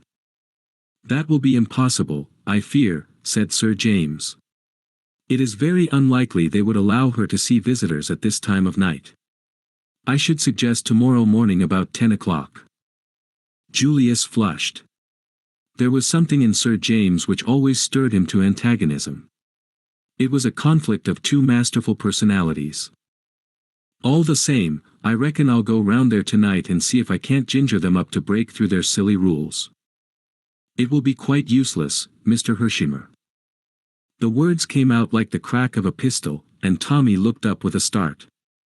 Julius was nervous and excited. The hand with which he raised his glass to his lips shook slightly, but his eyes held Sir James's defiantly. For a moment the hostility between the two seemed likely to burst into flame, but in the end Julius lowered his eyes, defeated. "For the moment, I reckon you're the boss." "Thank you," said the other. "We will say 10 o'clock then." With consummate ease of manner he turned to Tommy. "I must confess, Mr. Beresford, that it was something of a surprise to me to see you here this evening. The last I heard of you was that your friends were in grave anxiety on your behalf. Nothing had been heard of you for some days, and Miss Tuppence was inclined to think you had got into difficulties." "I had, sir." Tommy grinned reminiscently. "I was never in a tighter place in my life." Helped out by questions from Sir James, he gave an abbreviated account of his adventures. The lawyer looked at him with renewed interest as he brought the tale to a close. "You got yourself out of a tight place very well," he said gravely. "I congratulate you. You displayed a great deal of ingenuity and carried your part through well." Tommy blushed, his face assuming a prawn-like hue at the praise. "I couldn't have got away but for the girl, sir." "No." Sir James smiled a little. "It was lucky for you she happened to, take a fancy to you." Tommy appeared about to protest, but Sir James went on. "There's no doubt about her being one of the gang, I suppose?" "I'm afraid not, sir. I thought perhaps they were keeping her there by force, but the way she acted didn't fit in with that. You see, she went back to them when she could have got away." Sir James nodded thoughtfully. "What did she say? Something about wanting to be taken to Marguerite?" "Yes, sir. I suppose she meant Mrs. Vandermeyer. She always signed herself Rita Vandermeyer. All her friends spoke of her as Rita. Still, I suppose the girl must have been in the habit of calling her by her full name. And, at the moment she was crying out to her, Mrs. Vandermeyer was either dead or dying. Curious. There are one or two points that strike me as being obscure, their sudden change of attitude towards yourself, for instance. By the way, the house was raided, of course." "Yes, sir, but they'd all cleared out." "Naturally," said Sir James dryly. "And not a clue left behind." "I wonder," the lawyer tapped the table thoughtfully. Something in his voice made Tommy look up. Would this man's eyes have seen something where theirs had been blind? He spoke impulsively. "I wish you'd been there, sir, to go over the house." "I wish I had," said Sir James quietly. He sat for a moment in silence. Then he looked up. "And since then? What have you been doing?" For a moment, Tommy stared at him. Then it dawned on him that of course the lawyer did not know. "I forgot that you didn't know about tuppence," he said slowly. The sickening anxiety, forgotten for a while in the excitement of knowing Jane Finn was found at last, swept over him again. The lawyer laid down his knife and fork sharply. "Has anything happened to Miss Tuppence?" His voice was keen-edged. "She's disappeared," said Julius. "When?" "A week ago." "How?" Sir James's questions fairly shot out. Between them Tommy and Julius gave the history of the last week and their futile search. Sir James went at once to the root of the matter. "A wire signed with your name. They knew enough of you both for that. They weren't sure of how much you had learnt in that house. Their kidnapping of Miss Tuppence is the counter-move to your escape. If necessary they could seal your lips with a threat of what might happen to her." Tommy nodded. "That's just what I thought, sir." Sir James looked at him keenly. "You had worked that out, had you?" "Not bad, not at all bad. The curious thing is that they certainly did not know anything about you when they first held you prisoner. You are sure that you did not in any way disclose your identity?" Tommy shook his head. "That's so," said Julius with a nod. "Therefore I reckon someone put them wise, and not earlier than Sunday afternoon." "Yes, but who?" "That almighty omniscient Mr. Brown, of course." There was a faint note of derision in the American's voice which made Sir James look up sharply. "You don't believe in Mr. Brown, Mr. Hersheimer?" "No, sir, I do not," returned the young American with emphasis. "Not as such, that is to say. I reckon it out that he's a figurehead, just a bogey name to frighten the children with. The real head of this business is that Russian chap Kromenin. I guess he's quite capable of running revolutions in 3 countries at once if he chose. The man Whittington is probably the head of the English branch." "I disagree with you," said Sir James shortly. "Mr. Brown exists." He turned to Tommy. "Did you happen to notice where that wire was handed in?" "No, sir, I'm afraid I didn't. Got it with you? It's upstairs, sir, in my kit. I'd like to have a look at it sometime. No hurry. You've wasted a week. Tommy hung his head. A day or so more is immaterial. We'll deal with Miss Jane Finn first. Afterwards, we'll set to work to rescue Miss Tuppence from bondage. I don't think she's in any immediate danger. That is, so long as they don't know that we've got Jane Finn, and that her memory has returned. We must keep that dark at all costs. You understand? The other two assented, and, after making arrangements for meeting on the morrow, the great lawyer took his leave. At 10 o'clock, the two young men were at the appointed spot. Sir James had joined them on the doorstep. He alone appeared unexcited. He introduced them to the doctor. Mr. Hershimer, Mr. Beresford, Dr. Roylance. How's the patient? Going on well. Evidently no idea of the flight of time. Asked this morning how many had been saved from the Lusitania. Was it in the papers yet? That, of course, was only what was to be expected. She seems to have something on her mind, though. I think we can relieve her anxiety. May we go up? Certainly. Tommy's heart beat sensibly faster as they followed the doctor upstairs. Jane Finn at last. The long-sought, the mysterious, the elusive Jane Finn. How wildly improbable success had seemed. And here in this house, her memory almost miraculously restored, lay the girl who held the future of England in her hands. A half-groan broke from Tommy's lips. If only Tuppence could have been at his side to share in the triumphant conclusion of their joint venture. Then he put the thought of Tuppence resolutely aside. His confidence in Sir James was growing. There was a man who would unerringly ferret out Tuppence's whereabouts. In the meantime Jane Finn. And suddenly a dread clutched at his heart. It seemed too easy. Suppose they should find her dead, stricken down by the hand of Mr. Brown. In another minute he was laughing at these melodramatic fancies. The doctor held open the door of a room and they passed in.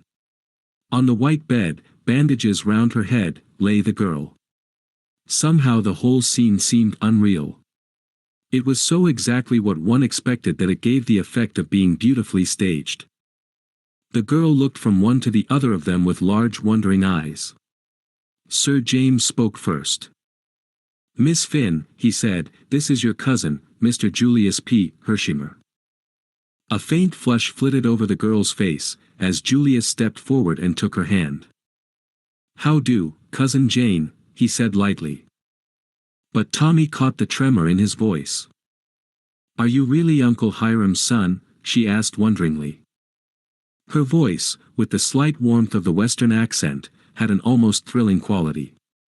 It seemed vaguely familiar to Tommy, but he thrust the impression aside as impossible. Sure thing. We used to read about Uncle Hiram in the papers, continued the girl, in her low soft tones. But I never thought I'd meet you one day. Mother figured it out that Uncle Hiram would never get over being mad with her. The old man was like that, admitted Julius.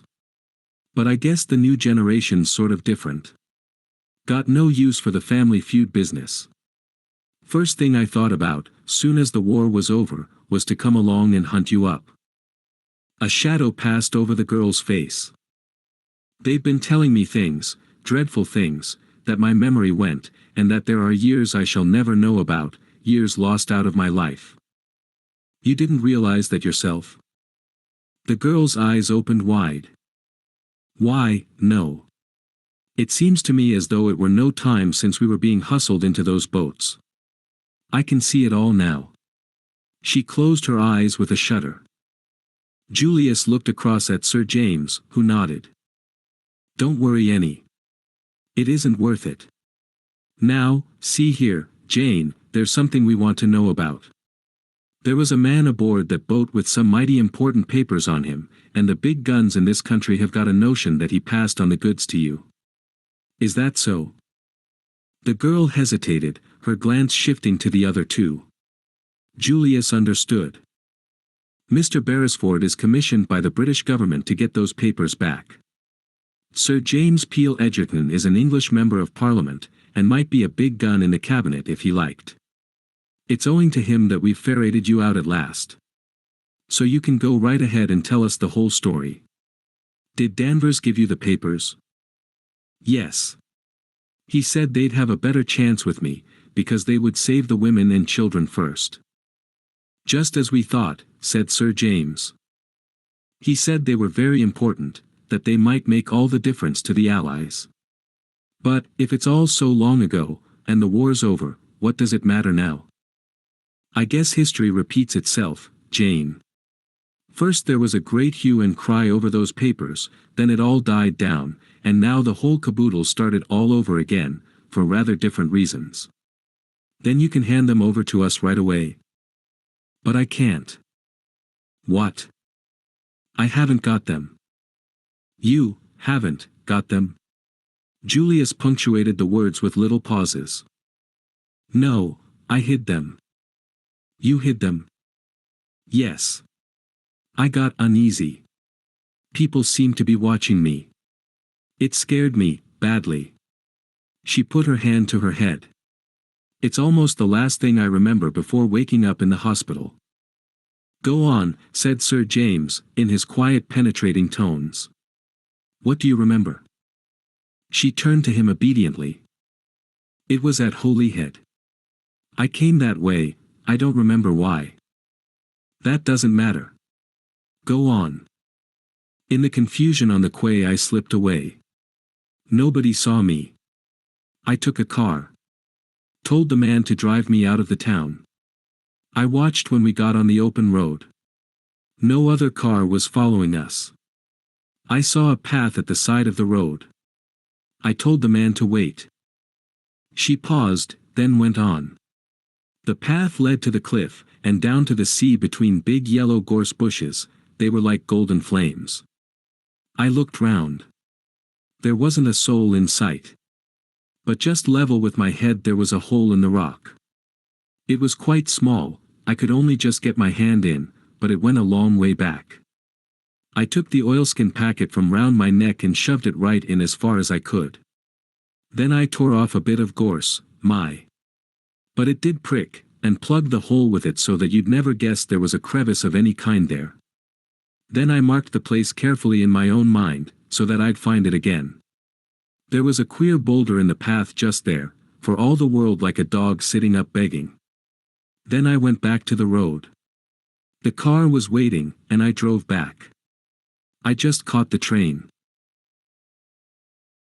I was a bit ashamed of myself for fancying things maybe, but, by and by, I saw the man opposite me wink at a woman who was sitting next to me, and I felt scared again, and was glad the papers were safe. I went out in the corridor to get a little air. I thought I'd slip into another carriage. But the woman called me back, said I'd dropped something, and when I stooped to look, something seemed to hit me, here. She placed her hand to the back of her head. I don't remember anything more until I woke up in the hospital. There was a pause. Thank you, Miss Finn.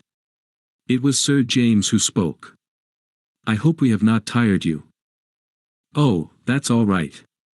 My head aches a little, but otherwise I feel fine. Julius stepped forward and took her hand again.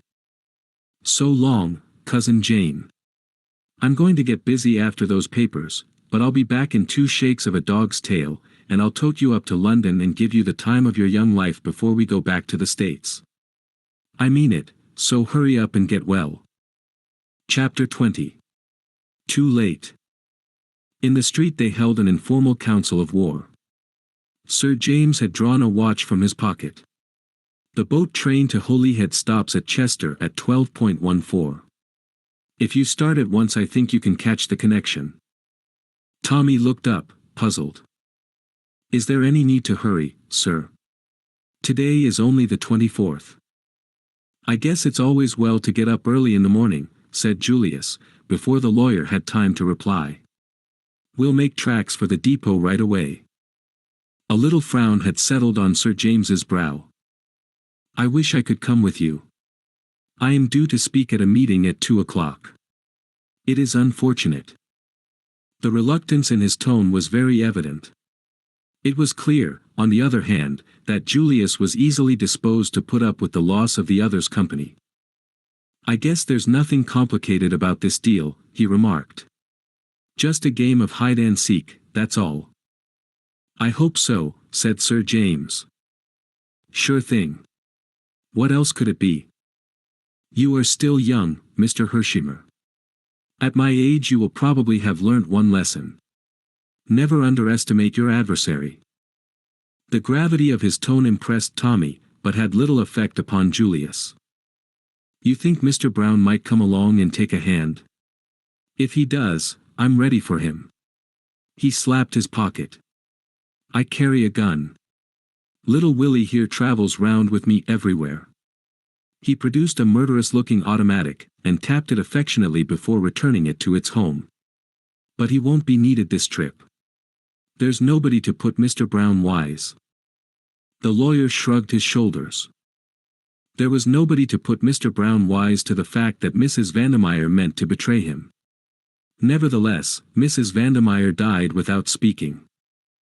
Julius was silenced for once, and Sir James added on a lighter note. "I only want to put you on your guard. Goodbye, and good luck. Take no unnecessary risks once the papers are in your hands. If there is any reason to believe that you have been shadowed, destroy them at once. Good luck to you. The game is in your hands now." He shook hands with them both. 10 minutes later the two young men were seated in a first-class carriage en route for Chester. For a long time neither of them spoke. When at length Julius broke the silence, it was with a totally unexpected remark. "Say," he observed thoughtfully, "did you ever make a darn fool of yourself over a girl's face?" Tommy, after a moment's astonishment, searched his mind. "Can't say I have," he replied at last. "Not that I can recollect, anyhow." "Why?" "Because for the last 2 months I've been making a sentimental idiot of myself over Jane.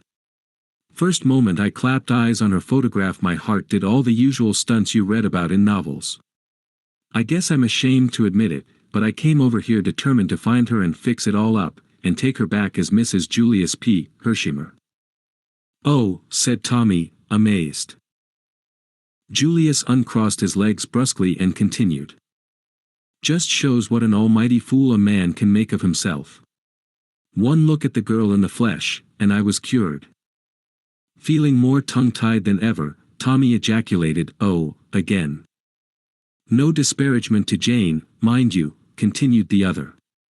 "She's a real nice girl, and some fellow will fall in love with her right away."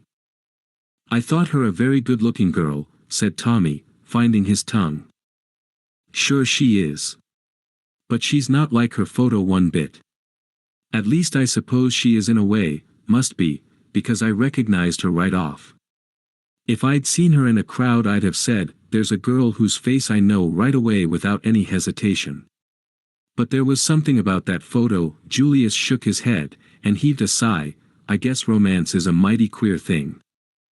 "It must be," said Tommy coldly, "if you can come over here in love with one girl, and propose to another within a fortnight." Julius had the grace to look discomposed. "Well, you see, I'd got a sort of tired feeling that I'd never find Jane, and that it was all plumb foolishness anyway. And then, oh, well, the French, for instance, are much more sensible in the way they look at things. They keep romance and marriage apart." Tommy flushed. "Well, I'm damned if that's—" Julius hastened to interrupt. "Say now, don't be hasty. I don't mean what you mean. I take it Americans have a higher opinion of morality than you have even. What I meant was that the French set about marriage in a businesslike way, find two people who are suited to one another, look after the money affairs, and see the whole thing practically, and in a businesslike spirit. If you ask me," said Tommy, "we're all too damned businesslike nowadays. We're always saying, will it pay? The men are bad enough, and the girls are worse. Cool down, son. Don't get so heated. I feel heated, said Tommy. Julius looked at him and judged it wise to say no more. However, Tommy had plenty of time to cool down before they reached Holyhead, and the cheerful grin had returned to his countenance as they alighted at their destination. After consultation, and with the aid of a road map, they were fairly well agreed as to direction, so were able to hire a taxi without more ado and drive out on the road leading to Treada Bay. They instructed the man to go slowly, and watched narrowly so as not to miss the path. They came to it not long after leaving the town, and Tommy stopped the car promptly, asked in a casual tone whether the path led down to the sea, and hearing it did paid off the man in handsome style. A moment later the taxi was slowly chugging back to Holyhead. Tommy and Julius watched it out of sight, and then turned to the narrow path. "It's the right one, I suppose?" asked Tommy doubtfully. "There must be simply heaps along here." "Sure it is. Look at the gorse. Remember what Jane said." Tommy looked at the swelling hedges of golden blossom which bordered the path on either side, and was convinced. They went down in single file, Julius leading. Twice Tommy turned his head uneasily. Julius looked back. "What is it?" "I don't know. I've got the wind up somehow. Keep fancying there's someone following us." "Can't be," said Julius positively. "We'd see him." Tommy had to admit that this was true. Nevertheless, his sense of uneasiness deepened. In spite of himself he believed in the omniscience of the enemy. "I rather wish that fellow would come along," said Julius. He patted his pocket. "Little William here is just aching for exercise." "Do you always carry him, with you?" inquired Tommy with burning curiosity. "Most always. I guess you never know what might turn up." Tommy kept a respectful silence. He was impressed by little William. It seemed to remove the menace of Mr. Brown farther away. The path was now running along the side of the cliff, parallel to the sea. Suddenly Julius came to such an abrupt halt that Tommy cannonied into him. "What's up?" he inquired. "Look there. If that doesn't beat the band." Tommy looked. Standing out half obstructing the path was a huge boulder which certainly bore a fanciful resemblance to a begging terrier. "Well," said Tommy, refusing to share Julius's emotion, "it's what we expected to see, isn't it?" Julius looked at him sadly and shook his head. "British phlegm. Sure we expected it, but it kind of rattles me, all the same, to see it sitting there just where we expected to find it." Tommy, whose calm was, perhaps, more assumed than natural, moved his feet impatiently. "Push on. What about the hole?" They scanned the cliffside narrowly. Tommy heard himself saying idiotically, "The gorse won't be there after all these years." And Julius replied solemnly, "I guess you're right." Tommy suddenly pointed with a shaking hand. "What about that crevice there?" Julius replied in an awe-stricken voice, "That's it, for sure." They looked at each other. "When I was in France," said Tommy reminiscently, "whenever my Batman failed to call me, he always said that he had come over queer. I never believed it. But whether he felt it or not, there is such a sensation. I've got it now. Badly." He looked at the rock with a kind of agonized passion. "Damn it," he cried. "It's impossible. 5 years. Think of it. Birds nesting, boys, picnic parties, thousands of people passing. It can't be there. It's 100 to 1 against its being there. It's against all reason." Indeed, he felt it to be impossible, more, perhaps, because he could not believe in his own success where so many others had failed. The thing was too easy, therefore it could not be. The hole would be empty. Julius looked at him with a widening smile. "I guess you're rattled now all right," he drawled with some enjoyment. "Well, here goes." He thrust his hand into the crevice, and made a slight grimace. "It's a tight fit. Jane's hand must be a few sizes smaller than mine." I don't feel anything, no, say, what's this? Gee whiz. And with a flourish he waved aloft a small discolored packet. It's the goods all right. Sewn up in oilskin. Hold it while I get my penknife. The unbelievable had happened. Tommy held the precious packet tenderly between his hands. They had succeeded. It's queer, he murmured idly, you'd think the stitches would have rotted. They look just as good as new.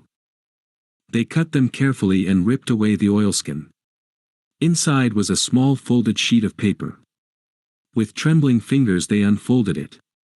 The sheet was blank. They stared at each other, puzzled. A dummy, hazarded Julius. Was Danvers just a decoy? Tommy shook his head. That solution did not satisfy him. Suddenly his face cleared. I've got it. Sympathetic ink. You think so? Worth trying anyhow. Heat usually does the trick. Get some sticks. We'll make a fire. In a few minutes the little fire of twigs and leaves was blazing merrily. Tommy held the sheet of paper near the glow. The paper curled a little with the heat. Nothing more. Suddenly Julius grasped his arm, and pointed to where characters were appearing in a faint brown color. Gee whiz.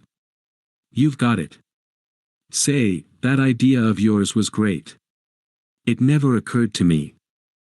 Tommy held the paper in position some minutes longer until he judged the heat had done its work. Then he withdrew it. A moment later he uttered a cry. Across the sheet in neat brown printing ran the words, with the compliments of M. Brown. Chapter 21. Tommy makes a discovery. For a moment or two they stood staring at each other stupidly, dazed with the shock. Somehow, inexplicably, Mr. Brown had forestalled them. Tommy accepted defeat quietly. Not so Julius. How in tarnation did he get ahead of us? That's what beats me, he ended up. Tommy shook his head, and said dully. It accounts for the stitches being new. We might have guessed. Never mind the darn stitches. How did he get ahead of us? We hustled all we knew. It's downright impossible for anyone to get here quicker than we did. And, anyway, how did he know? Do you reckon there was a dictaphone in Jane's room? I guess there must have been. But Tommy's common sense pointed out objections. No one could have known beforehand that she was going to be in that house, much less that particular room. That's so, admitted Julius. Then one of the nurses was a crook and listened at the door. How's that? I don't see that it matters anyway, said Tommy wearily. He may have found out some months ago, and removed the papers, then, no, by Jove, that won't wash. They'd have been published at once. Sure thing they would. No, someone's got ahead of us today by an hour or so. But how they did it gets my goat. I wish that chap Peel Edgerton had been with us, said Tommy thoughtfully. Why? Julius stared. The mischief was done when we came. Yes, Tommy hesitated. He could not explain his own feeling, the illogical idea that the Casey's presence would somehow have averted the catastrophe. He reverted to his former point of view.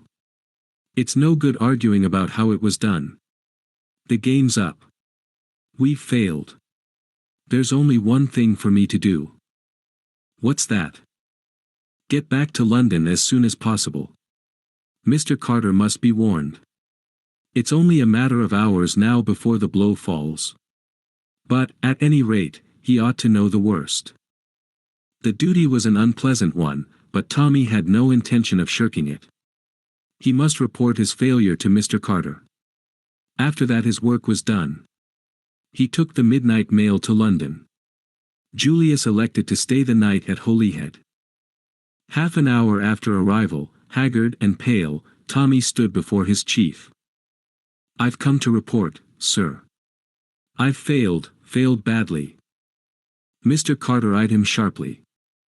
You mean that the treaty is in the hands of Mr. Brown, sir? Ah, said Mr. Carter quietly. The expression on his face did not change, but Tommy caught the flicker of despair in his eyes. It convinced him as nothing else had done that the outlook was hopeless. "Well," said Mr. Carter after a minute or two, "we mustn't sag at the knees, I suppose. I'm glad to know definitely. We must do what we can." Through Tommy's mind flashed the assurance, "It's hopeless, and he knows it's hopeless." The other looked up at him. "Don't take it to heart, lad," he said kindly. "You did your best. You were up against one of the biggest brains of the century. And you came very near success. Remember that." "Thank you, sir. It's awfully decent of you. I blame myself. I have been blaming myself ever since I heard this other news." Something in his tone attracted Tommy's attention. A new fear gripped at his heart. "Is there something more, sir?" "I'm afraid so," said Mr. Carter gravely. He stretched out his hand to a sheet on the table. "Tuppence," faltered Tommy. "Read for yourself." The typewritten words danced before his eyes. The description of a green toque, a coat with a handkerchief in the pocket marked PLC. He looked an agonized question at Mr. Carter. The latter replied to it. "Washed up on the Yorkshire coast, near Ebury." "I'm afraid, it looks very much like foul play." "My God," gasped Tommy. "Tuppence. Those devils, I'll never rest till I've got even with them. I'll hunt them down.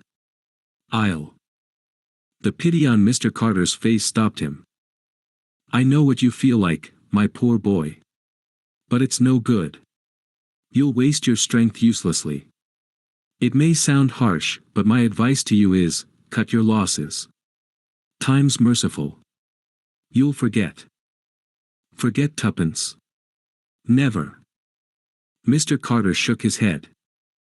"So you think now? Well, it won't bear thinking of, that brave little girl. I'm sorry about the whole business, confoundedly sorry." Tommy came to himself with a start.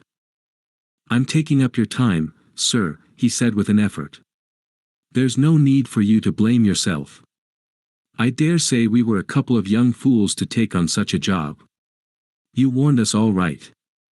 But I wish to God I'd been the one to get it in the neck. Goodbye, sir." Back at the Ritz, Tommy packed up his few belongings mechanically, his thoughts far away.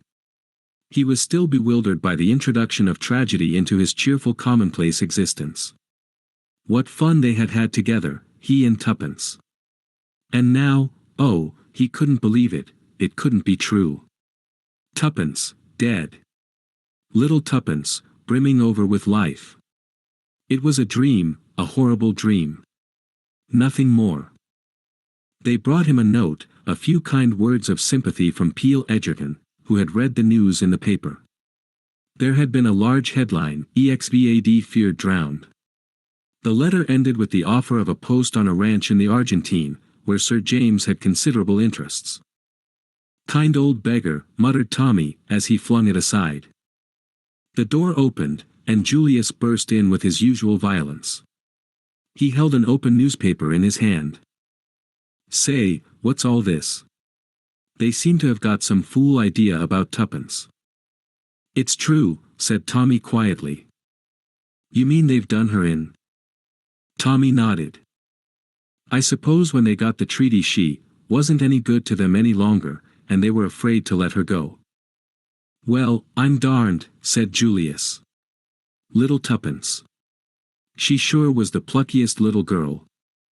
But suddenly something seemed to crack in Tommy's brain. He rose to his feet. "Oh, get out. You don't really care, damn you. You asked her to marry you in your rotten cold-blooded way, but I loved her. I'd have given the soul out of my body to save her from harm. I'd have stood by without a word and let her marry you, because you could have given her the sort of time she ought to have had, and I was only a poor devil without a penny to bless himself with. But it wouldn't have been because I didn't care." "See here," began Julius temperately. "Oh, go to the devil. I can't stand your coming here and talking about little Tuppence. Go and look after your cousin. Tuppence is my girl. I've always loved her, from the time we played together as kids. We grew up and it was just the same. I shall never forget when I was in hospital, and she came in that ridiculous cap and apron. It was like a miracle to see the girl I loved turn up in a nurse's kit. But Julius interrupted him. A nurse's kit? Gee whiz. I must be going to Coney Hatch. I could swear I've seen Jane in a nurse's cap too. And that's plumb impossible. No, by gum, I've got it. It was her I saw talking to Whittington at that nursing home in Bournemouth. She wasn't a patient there. She was a nurse. I dare say, said Tommy angrily, she's probably been in with them from the start. I shouldn't wonder if she stole those papers from Danvers to begin with. I'm darned if she did, shouted Julius. She's my cousin, and as patriotic a girl as ever stepped. I don't care a damn what she is, but get out of here, retorted Tommy also at the top of his voice. The young men were on the point of coming to blows. But suddenly, with an almost magical abruptness, Julius's anger abated. All right, son, he said quietly, I'm going. I don't blame you any for what you've been saying. It's mighty lucky you did say it. I've been the most almighty blithering darned idiot that it's possible to imagine. Calm down, Tommy had made an impatient gesture, I'm going right away now, going to the London and Northwestern Railway Depot, if you want to know. I don't care a damn where you're going, growled Tommy. As the door closed behind Julius, he returned to his suitcase. That's the lot, he murmured, and rang the bell. Take my luggage down. Yes, sir. Going away, sir. I'm going to the devil, said Tommy, regardless of the menial's feelings. That functionary, however, merely replied respectfully. Yes, sir. Shall I call a taxi? Tommy nodded. Where was he going? He hadn't the faintest idea. Beyond a fixed determination to get even with Mr. Brown, he had no plans. He reread Sir James's letter, and shook his head. Tuppence must be avenged. Still, it was kind of the old fellow. Better answer it, I suppose. He went across to the writing table. With the usual perversity of bedroom stationery, there were innumerable envelopes and no paper. He rang. No one came. Tommy fumed at the delay. Then he remembered that there was a good supply in Julius's sitting room. The American had announced his immediate departure, there would be no fear of running up against him. Besides, he wouldn't mind if he did. He was beginning to be rather ashamed of the things he had said. Old Julius had taken them jolly well. He'd apologize if he found him there. But the room was deserted. Tommy walked across to the writing table, and opened the middle drawer. A photograph, carelessly thrust in face upwards, caught his eye. For a moment he stood rooted to the ground. Then he took it out, shut the drawer, walked slowly over to an armchair, and sat down still staring at the photograph in his hand. What on earth was a photograph of the French girl Annette doing in Julius Hersheimer's writing table? Chapter 22. In Downing Street. The Prime Minister tapped the desk in front of him with nervous fingers. His face was worn and harassed. He took up his conversation with Mr. Carter at the point it had broken off. I don't understand, he said. Do you really mean that things are not so desperate after all? So this lad seems to think. Let's have a look at his letter again. Mr. Carter handed it over. It was written in a sprawling boyish hand. Dear Mr. Carter. Something's turned up that has given me a jar. Of course I may be simply making an awful ass of myself, but I don't think so. If my conclusions are right, that girl at Manchester was just a plant. The whole thing was prearranged, sham packet and all, with the object of making us think the game was up, therefore I fancy that we must have been pretty hot on the scent. I think I know who the real Jane Finn is, and I've even got an idea where the papers are. That last's only a guess, of course, but I've a sort of feeling it'll turn out right. Anyhow, I enclose it in a sealed envelope for what it's worth. I'm going to ask you not to open it until the very last moment, midnight on the 28th, in fact. You'll understand why in a minute. You see, I've figured it out that those things of tuppences are a plant too, and she's no more drowned than I am. The way I reason is this: as a last chance they'll let Jane Finn escape in the hope that she's been shamming this memory stunt, and that once she thinks she's free she'll go right away to the cache.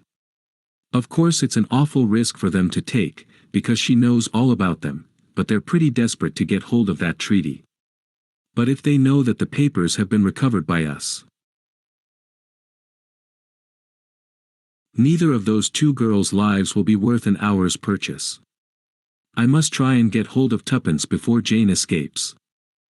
I want a repeat of that telegram that was sent to tuppence at the Ritz. Sir James Peel Egerton said you would be able to manage that for me. He's frightfully clever. One last thing, please have that house in Soho watched day and night. Yours, etc. Thomas Beresford. The Prime Minister looked up. The enclosure? Mr. Carter smiled dryly. In the vaults of the bank. I am taking no chances. You don't think, the Prime Minister hesitated a minute, that it would be better to open it now? Surely we ought to secure the document, that is, provided the young man's guess turns out to be correct, at once. We can keep the fact of having done so quite secret. Can we? I'm not so sure. There are spies all round us. Once it's known I wouldn't give that, he snapped his fingers, for the life of those two girls. No, the boy trusted me, and I shan't let him down. Well, we must leave it at that, then. What's he like, this lad? Outwardly, he's an ordinary clean-limbed, rather block-headed young Englishman. Slow in his mental processes. On the other hand, it's quite impossible to lead him astray through his imagination. He hasn't got any, so he's difficult to deceive. He worries things out slowly, and once he's got hold of anything he doesn't let go. The little lady's quite different. More intuition and less common sense. They make a pretty pair working together. Pace and stamina. He seems confident, mused the Prime Minister. Yes, and that's what gives me hope. He's the kind of diffident youth who would have to be very sure before he ventured an opinion at all. A half-smile came to the other's lips. And it is this boy who will defeat the master criminal of our time. This boy, as you say. But I sometimes fancy I see a shadow behind. You mean? Peel Egerton. Peel Egerton, said the Prime Minister in astonishment. Yes. I see his hand in this. He struck the open letter. He's there, working in the dark, silently, unobtrusively. I've always felt that if anyone was to run Mr. Brown to earth, Peel Egerton would be the man. I tell you he's on the case now, but doesn't want it known. By the way, I got rather an odd request from him the other day. Yes. He sent me a cutting from some American paper. It referred to a man's body found near the docks in New York about 3 weeks ago.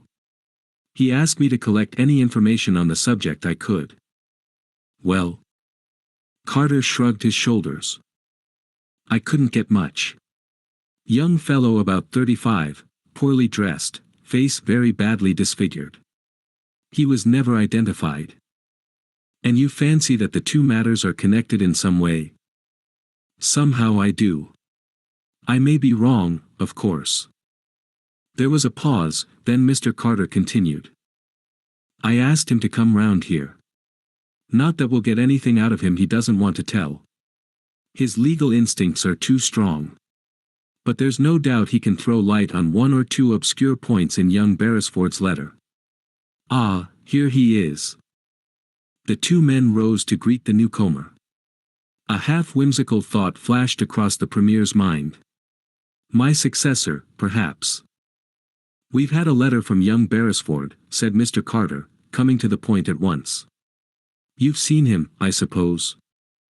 You suppose wrong, said the lawyer. Oh. Mr. Carter was a little nonplussed. Sir James smiled, and stroked his chin. He rang me up, he volunteered. Would you have any objection to telling us exactly what passed between you? Not at all. He thanked me for a certain letter which I had written to him. As a matter of fact, I had offered him a job. Then he reminded me of something I had said to him at Manchester respecting that bogus telegram which lured Miss Cowley away. I asked him if anything untoward had occurred. He said it had, that in a drawer in Mr. Hershimer's room he had discovered a photograph. The lawyer paused, then continued. I asked him if the photograph bore the name and address of a Californian photographer. He replied, "You're on to it, sir." It had. Then he went on to tell me something I didn't know. The original of that photograph was the French girl, Annette, who saved his life. What? Exactly. I asked the young man with some curiosity what he had done with the photograph. He replied that he had put it back where he found it. The lawyer paused again. That was good, you know, distinctly good. He can use his brains, that young fellow. I congratulated him. The discovery was a providential one.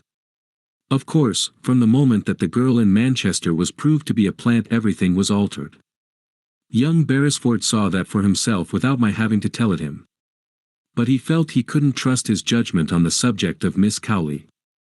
Did I think she was alive? I told him, duly weighing the evidence, that there was a very decided chance in favor of it. That brought us back to the telegram. Yes.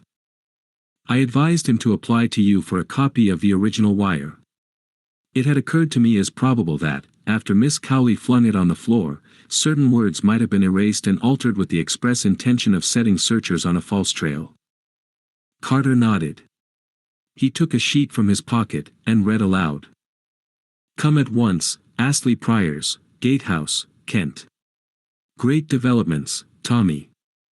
Very simple, said Sir James, and very ingenious. Just a few words to alter, and the thing was done. And the one important clue they overlooked. What was that? The page boy's statement that Miss Cowley drove to Charing Cross. They were so sure of themselves that they took it for granted he had made a mistake. Then young Beresford is now at Gatehouse, Kent, unless I am much mistaken. Mr. Carter looked at him curiously. I rather wonder you're not there too, Peel Edgerton. Ah, I'm busy on a case. I thought you were on your holiday. Oh, I've not been briefed. Perhaps it would be more correct to say I'm preparing a case. Any more facts about that American chap for me? I'm afraid not. Is it important to find out who he was? Oh, I know who he was, said Sir James easily. I can't prove it yet, but I know. The other two asked no questions. They had an instinct that it would be mere waste of breath. But what I don't understand, said the Prime Minister suddenly, is how that photograph came to be in Mr. Hershimer's drawer. Perhaps it never left it, suggested the lawyer gently. But the bogus inspector? Inspector Brown. Ah, said Sir James thoughtfully. He rose to his feet. I mustn't keep you. Go on with the affairs of the nation. I must get back to my case. 2 days later Julius Hershimer returned from Manchester. A note from Tommy lay on his table. Dear Hershimer. Sorry I lost my temper. In case I don't see you again, goodbye. I've been offered a job in the Argentine, and might as well take it. Yours. Tommy Beresford. A peculiar smile lingered for a moment on Julius's face. He threw the letter into the wastepaper basket. The darned fool, he murmured. Chapter 23. A race against time. After ringing up Sir James, Tommy's next procedure was to make a call at South Audley Mansions. He found Albert discharging his professional duties, and introduced himself without more ado as a friend of Tuppence's. Albert unbent immediately. Things has been very quiet here lately, he said wistfully. Hope the young lady's keeping well, sir. That's just the point, Albert. She's disappeared. You don't mean as the crooks have got her? They have. In the underworld? No, dash it all, in this world. It's a H expression, sir, explained Albert. At the pictures the crooks always have a restaurant in the underworld. But do you think as they've done her in, sir? I hope not. By the way, have you by any chance an aunt, a cousin, a grandmother, or any other suitable female relation who might be represented as being likely to kick the bucket? A delighted grin spread slowly over Albert's countenance. I'm on, sir. My poor aunt what lives in the country has been mortal bad for a long time, and she's asking for me with her dying breath. Tommy nodded approval. Can you report this in the proper quarter and meet me at Charing Cross in an hour's time? I'll be there, sir. You can count on me. As Tommy had judged, the faithful Albert proved an invaluable ally. The two took up their quarters at the inn in Gatehouse. To Albert fell the task of collecting information. There was no difficulty about it. Astley Priors was the property of a Dr. Adams. The doctor no longer practiced, had retired, the landlord believed, but he took a few private patients. Here the good fellow tapped his forehead knowingly, balmy ones. You understand. The doctor was a popular figure in the village, subscribed freely to all the local sports, a very pleasant, affable gentleman. Been there long? Oh, a matter of 10 years or so, might be longer. Scientific gentleman, he was. Professors and people often came down from town to see him. Anyway, it was a gay house, always visitors. In the face of all this volubility, Tommy felt doubts. Was it possible that this genial, well-known figure could be in reality a dangerous criminal? His life seemed so open and aboveboard. No hint of sinister doings. Suppose it was all a gigantic mistake? Tommy felt a cold chill at the thought. Then he remembered the private patients, balmy ones. He inquired carefully if there was a young lady amongst them, describing tuppence. But nothing much seemed to be known about the patients, they were seldom seen outside the grounds. A guarded description of Annette also failed to provoke recognition. Astley Priors was a pleasant red brick edifice, surrounded by well-wooded grounds which effectually shielded the house from observation from the road. On the first evening Tommy, accompanied by Albert, explored the grounds. Owing to Albert's insistence they dragged themselves along painfully on their stomachs, thereby producing a great deal more noise than if they had stood upright. In any case, these precautions were totally unnecessary. The grounds, like those of any other private house after nightfall, seemed untenanted. Tommy had imagined a possible fierce watchdog. Albert's fancy ran to a puma, or a tame cobra. But they reached a shrubbery near the house quite unmolested. The blinds of the dining room window were up. There was a large company assembled round the table. The port was passing from hand to hand. It seemed a normal, pleasant company. Through the open window scraps of conversation floated out disjointedly on the night air. It was a heated discussion on county cricket. Again Tommy felt that cold chill of uncertainty. It seemed impossible to believe that these people were other than they seemed. Had he been fooled once more? The fair-bearded, spectacled gentleman who sat at the head of the table looked singularly honest and normal. Tommy slept badly that night. The following morning the indefatigable Albert, having cemented an alliance with the greengrocer's boy, took the latter's place and ingratiated himself with the cook at Malthouse. He returned with the information that she was undoubtedly one of the crooks, but Tommy mistrusted the vividness of his imagination. Questioned, he could adduce nothing in support of his statement except his own opinion that she wasn't the usual kind. You could see that at a glance. The substitution being repeated, much to the pecuniary advantage of the real greengrocer's boy, on the following day, Albert brought back the first piece of hopeful news. There was a French young lady staying in the house. Tommy put his doubts aside. Here was confirmation of his theory. But time pressed. Today was the 27th. The 29th was the much-talked-of Labor Day, about which all sorts of rumors were running riot. Newspapers were getting agitated. Sensational hints of a labor coup d'état were freely reported. The government said nothing. It knew and was prepared. There were rumors of dissension among the labor leaders. They were not of one mind. The more far-seeing among them realized that what they proposed might well be a death blow to the England that at heart they loved. They shrank from the starvation and misery a general strike would entail, and were willing to meet the government halfway. But behind them were subtle, insistent forces at work, purging the memories of old wrongs, deprecating the weakness of half-and-half measures, fomenting misunderstandings. Tommy felt that, thanks to Mr. Carter, he understood the position fairly accurately. With the fatal document in the hands of Mr. Brown, public opinion would swing to the side of the labor extremists and revolutionists. Failing that, the battle was an even chance. The government with a loyal army and police force behind them might win, but at a cost of great suffering. But Tommy nourished another and a preposterous dream. With Mr. Brown unmasked and captured, he believed, rightly or wrongly, that the whole organization would crumble ignominiously and instantaneously.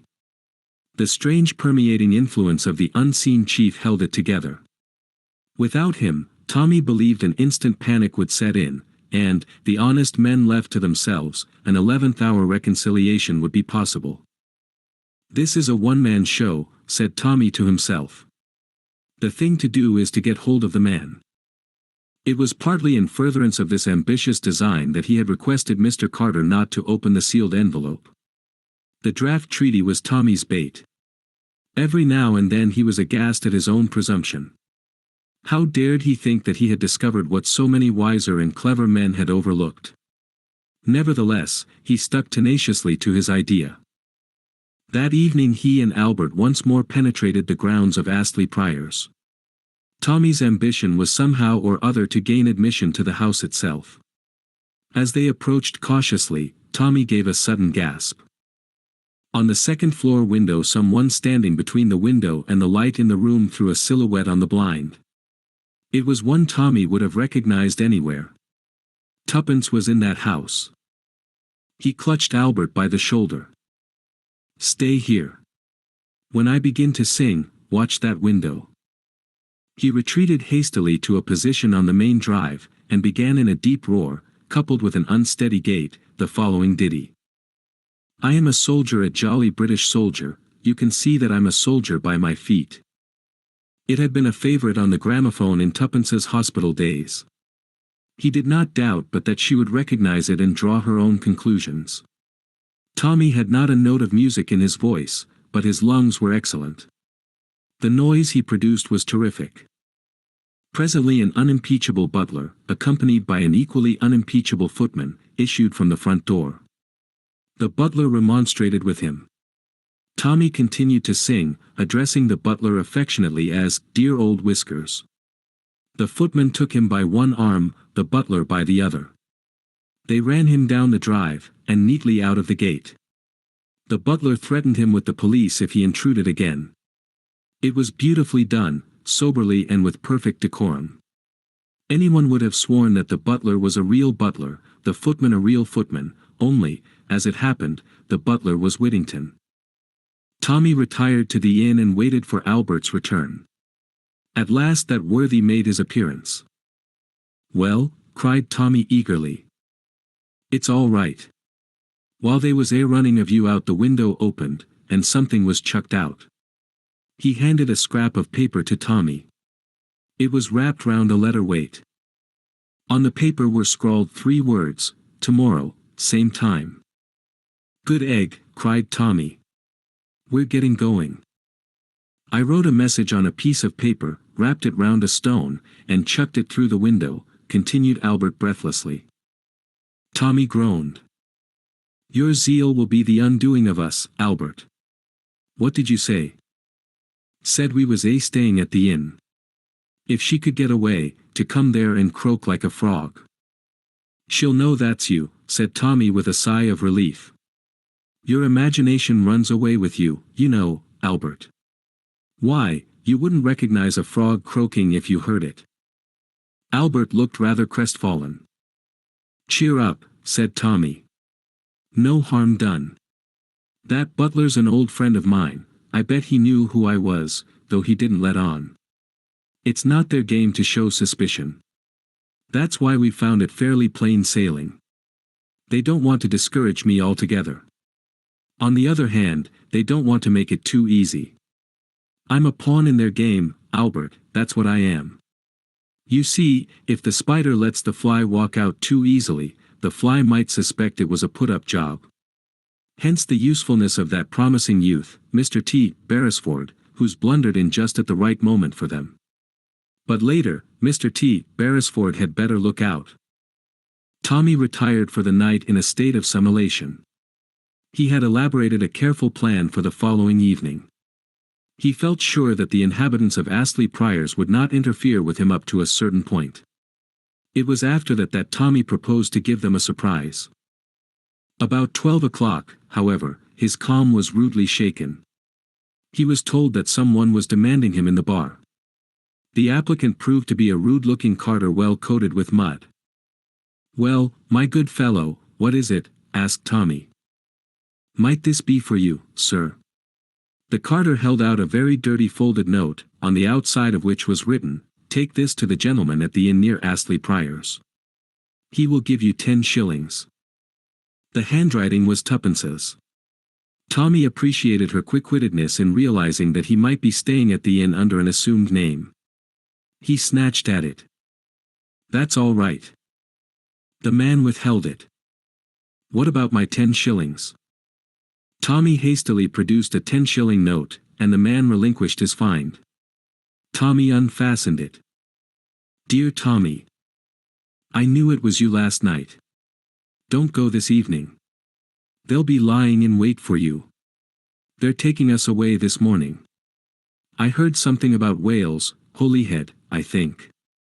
I'll drop this on the road if I get a chance. Annette told me how you'd escaped. Buck up. Yours. Twopence." Tommy raised a shout for Albert before he had even finished perusing this characteristic epistle. "Pack my bag. We're off." "Yes, sir." The boots of Albert could be heard racing upstairs. Holyhead. Did that mean that, after all? Tommy was puzzled. He read on slowly. The boots of Albert continued to be active on the floor above. Suddenly a second shout came from below. "Albert! I'm a damned fool. Unpack that bag." "Yes, sir." Tommy smoothed out the note thoughtfully. "Yes, a damned fool," he said softly. "But so's someone else. And at last I know who it is." Chapter 24. Julius takes a hand. In his suite at Claridge's, Cromenin reclined on a couch and dictated to his secretary in sibilant Russian. Presently the telephone at the secretary's elbow purred, and he took up the receiver, spoke for a minute or two, then turned to his employer. "Someone below is asking for you." "Who is it?" "He gives the name of Mr. Julius P. Hershimer." "Hershimer," repeated Cromenin thoughtfully. "I have heard that name before. His father was one of the steel kings of America," explained the secretary, whose business it was to know everything. "This young man must be a millionaire several times over." The other's eyes narrowed appreciatively. "You had better go down and see him, Ivan. Find out what he wants." The secretary obeyed, closing the door noiselessly behind him. In a few minutes he returned. "He declines to state his business, says it is entirely private and personal, and that he must see you." "A millionaire several times over," murmured Cromenin. "Bring him up, my dear Ivan." The secretary left the room once more, and returned escorting Julius. "Monsieur Cromenin," said the latter abruptly. The Russian, studying him attentively with his pale venomous eyes, bowed. "Pleased to meet you," said the American. "I've got some very important business I'd like to talk over with you, if I can see you alone." He looked pointedly at the other. My secretary, Monsieur Grieber, from whom I have no secrets. That may be so, but I have, said Julius dryly. So I'd be obliged if you'd tell him to scoot. Ivan, said the Russian softly, perhaps you would not mind retiring into the next room. The next room won't do, interrupted Julius. I know these ducal suites, and I want this one plumb empty except for you and me. Send him round to a store to buy a pennorth of peanuts. Though not particularly enjoying the American's free and easy manner of speech, Kromenin was devoured by curiosity. Will your business take long to state? Might be an all-night job if you caught on. Very good, Ivan. I shall not require you again this evening. Go to the theater, take a night off. Thank you, Your Excellency. The secretary bowed and departed. Julius stood at the door watching his retreat. Finally, with a satisfied sigh, he closed it, and came back to his position in the center of the room. Now, Mr. Hersheimer, perhaps you will be so kind as to come to the point. I guess that won't take a minute, drawled Julius. Then, with an abrupt change of manner, hands up, or I shoot. For a moment Kromenin stared blindly into the big automatic, then, with almost comical haste, he flung up his hands above his head. In that instant Julius had taken his measure. The man he had to deal with was an abject physical coward, the rest would be easy. This is an outrage, cried the Russian in a high hysterical voice. An outrage. Do you mean to kill me? Not if you keep your voice down. Don't go edging sideways towards that bell. That's better. What do you want? Do nothing rashly. Remember, my life is of the utmost value to my country. I may have been maligned.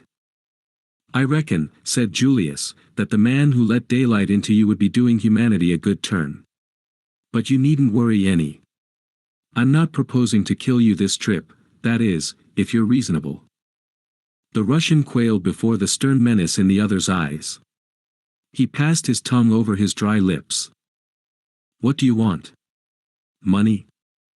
No. I want Jane Finn. Jane Finn? I never heard of her. You're a darned liar. You know perfectly who I mean. I tell you I've never heard of the girl. And I tell you, retorted Julius, that little Willie here is just hopping mad to go off. The Russian wilted visibly. You wouldn't dare. Oh, yes, I would, son. Kromenin must have recognized something in the voice that carried conviction, for he said sullenly. Well. Granted, I do know who you mean, what of it? You will tell me now, right here, where she is to be found. Kromenin shook his head. I daren't. Why not? I daren't. You ask an impossibility. Afraid, eh? Of whom? Mr. Brown. Ah, that tickles you up. There is such a person, then. I doubted it. And the mere mention of him scares you stiff. I have seen him, said the Russian slowly. Spoken to him face to face. I did not know it until afterwards. He was one of a crowd. I should not know him again. Who is he really? I do not know. But I know this, he is a man to fear. He'll never know, said Julius. He knows everything, and his vengeance is swift. Even I, Kromenin, would not be exempt. Then you won't do as I ask you. You ask an impossibility. Sure, that's a pity for you, said Julius cheerfully. But the world in general will benefit. He raised the revolver. Stop, shrieked the Russian. You cannot mean to shoot me. Of course I do. I've always heard you revolutionists held life cheap, but it seems there's a difference when it's your own life in question. I gave you just one chance of saving your dirty skin, and that you wouldn't take. They would kill me. Well, said Julius pleasantly, it's up to you. But I'll just say this. Little Willie here is a dead cert, and if I was you I'd take a sporting chance with Mr. Brown. You will hang if you shoot me, muttered the Russian irresolutely. No, stranger, that's where you're wrong. You forget the dollars. A big crowd of solicitors will get busy, and they'll get some highbrow doctors on the job, and the end of it all will be that they'll say my brain was unhinged. I shall spend a few months in a quiet sanatorium, my mental health will improve, the doctors will declare me sane again, and all will end happily for little Julius. I guess I can bear a few months' retirement in order to rid the world of you, but don't you kid yourself, I'll hang for it. The Russian believed him. Corrupt himself, he believed implicitly in the power of money. He had read of American murder trials running much on the lines indicated by Julius. He had bought and sold justice himself. This virile young American, with the significant drawling voice, had the whip hand of him. I'm going to count 5, continued Julius, and I guess, if you let me get past 4, you needn't worry any about Mr. Brown. Maybe he'll send some flowers to the funeral, but you won't smell them. Are you ready? I'll begin. 1, 2, 3, 4. The Russian interrupted with a shriek. Do not shoot. I will do all you wish. Julius lowered the revolver. I thought you'd hear sense. Where is the girl? At Gatehouse, in Kent. Astley Priors, the place is called. Is she a prisoner there?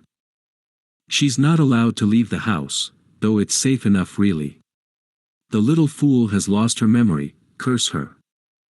That's been annoying for you and your friends, I reckon. What about the other girl, the one you decoyed away over a week ago? She's there too, said the Russian sullenly. That's good, said Julius. Isn't it all panning out beautifully? And a lovely night for the run. What run? Demanded Kromenin, with a stare. Down to Gatehouse, sure. I hope you're fond of motoring. What do you mean? I refuse to go. Now don't get mad. You must see I'm not such a kid as to leave you here. You'd ring up your friends on that telephone first thing. Ah. He observed the fall on the other's face. You see, you'd got it all fixed. No, sir, you're coming along with me. This your bedroom next door here. Walk right in. Little Willie and I will come behind. Put on a thick coat, that's right. Fur-lined. And you a socialist. Now we're ready. We walk downstairs and out through the hall to where my car's waiting. And don't you forget I've got you covered every inch of the way. I can shoot just as well through my coat pocket. One word, or a glance even, at one of those liveried menials, and there'll sure be a strange face in the sulphur and brimstone works. Together they descended the stairs, and passed out to the waiting car. The Russian was shaking with rage. The hotel servants surrounded them. A cry hovered on his lips, but at the last minute his nerve failed him. The American was a man of his word. When they reached the car, Julius breathed a sigh of relief. The danger zone was past. Fear had successfully hypnotized the man by his side. Get in, he ordered. Then as he caught the other's sidelong glance, no, the chauffeur won't help you any. Naval man. Was on a submarine in Russia when the revolution broke out. A brother of his was murdered by your people. George. Yes, sir. The chauffeur turned his head. This gentleman is a Russian Bolshevik. We don't want to shoot him, but it may be necessary. You understand? Perfectly, sir. I want to go to Gatehouse in Kent. Know the road at all? Yes, sir, it will be about an hour and a half's run. Make it an hour. I'm in a hurry. I'll do my best, sir. The car shot forward through the traffic. Julius ensconced himself comfortably by the side of his victim. He kept his hand in the pocket of his coat, but his manner was urbane to the last degree. There was a man I shot once in Arizona, he began cheerfully. At the end of the hour's run the unfortunate Kromenin was more dead than alive. In succession to the anecdote of the Arizona man, there had been a tough from Frisco, and an episode in the Rockies. Julius's narrative style, if not strictly accurate, was picturesque. Slowing down, the chauffeur called over his shoulder that they were just coming into Gatehouse. Julius bade the Russian direct them. His plan was to drive straight up to the house. Their Kromenin was to ask for the two girls. Julius explained to him that little Willie would not be tolerant of failure. Kromenin, by this time, was as putty in the other's hands. The terrific pace they had come had still further unmanned him. He had given himself up for dead at every corner. The car swept up the drive, and stopped before the porch. The chauffeur looked round for orders. "Turn the car first, George. Then ring the bell, and get back to your place. Keep the engine going, and be ready to scoot like hell when I give the word." "Very good, sir." The front door was opened by the butler. Kromenin felt the muzzle of the revolver pressed against his ribs. "Now," hissed Julius. "And be careful." The Russian beckoned. His lips were white, and his voice was not very steady. "It is I, Kromenin. Bring down the girl at once. There is no time to lose." Whittington had come down the steps. He uttered an exclamation of astonishment at seeing the other. "You! What's up? Surely you know the plan." Kromenin interrupted him, using the words that have created many unnecessary panics. "We have been betrayed. Plans must be abandoned. We must save our own skins. The girl. And at once. It's our only chance." Whittington hesitated, but for hardly a moment. "You have orders, from him?" "Naturally. Should I be here otherwise? Hurry. There is no time to be lost. The other little fool had better come too." Whittington turned and ran back into the house. The agonizing minutes went by. Then, two figures hastily huddled in cloaks appeared on the steps and were hustled into the car. The smaller of the two was inclined to resist, and Whittington shoved her in unceremoniously. Julius leaned forward, and in doing so the light from the open door lit up his face. Another man on the steps behind Whittington gave a startled exclamation. Concealment was at an end. "Get a move on, George," shouted Julius. The chauffeur slipped in his clutch, and with a bound the car started. The man on the steps uttered an oath. His hand went to his pocket. There was a flash and a report. The bullet just missed the taller girl by an inch. "Get down, Jane," cried Julius. Flat on the bottom of the car. He thrust her sharply forward, then standing up, he took careful aim and fired. "Have you hit him?" cried Tuppence eagerly. "Sure," replied Julius. "He isn't killed, though. Skunks like that take a lot of killing. Are you all right, Tuppence?" "Of course I am. Where's Tommy? And who's this?" She indicated the shivering Kromenin. "Tommy's making tracks for the Argentine. I guess he thought you'd turn up your toes. Steady through the gate, George. That's right. It'll take them at least 5 minutes to get busy after us. They'll use the telephone, I guess, so look out for snares ahead, and don't take the direct route." "Who's this, did you say, Tuppence?" "Let me present Monsieur Kromenin. I persuaded him to come on the trip for his health." The Russian remained mute, still livid with terror. "But what made them let us go?" demanded Tuppence suspiciously. "I reckon Monsieur Kromenin here asked them so prettily they just couldn't refuse." This was too much for the Russian. He burst out vehemently. "Curse you, curse you. They know now that I betrayed them. My life won't be safe for an hour in this country." "That's so," assented Julius. "I'd advise you to make tracks for Russia right away." "Let me go, then," cried the other. "I have done what you asked. Why do you still keep me with you?"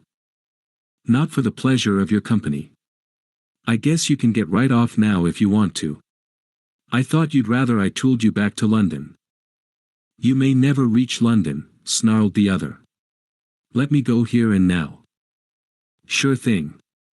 Pull up, George. The gentleman's not making the return trip. If I ever come to Russia, Monsieur Kromenin, I shall expect a rousing welcome, Anne.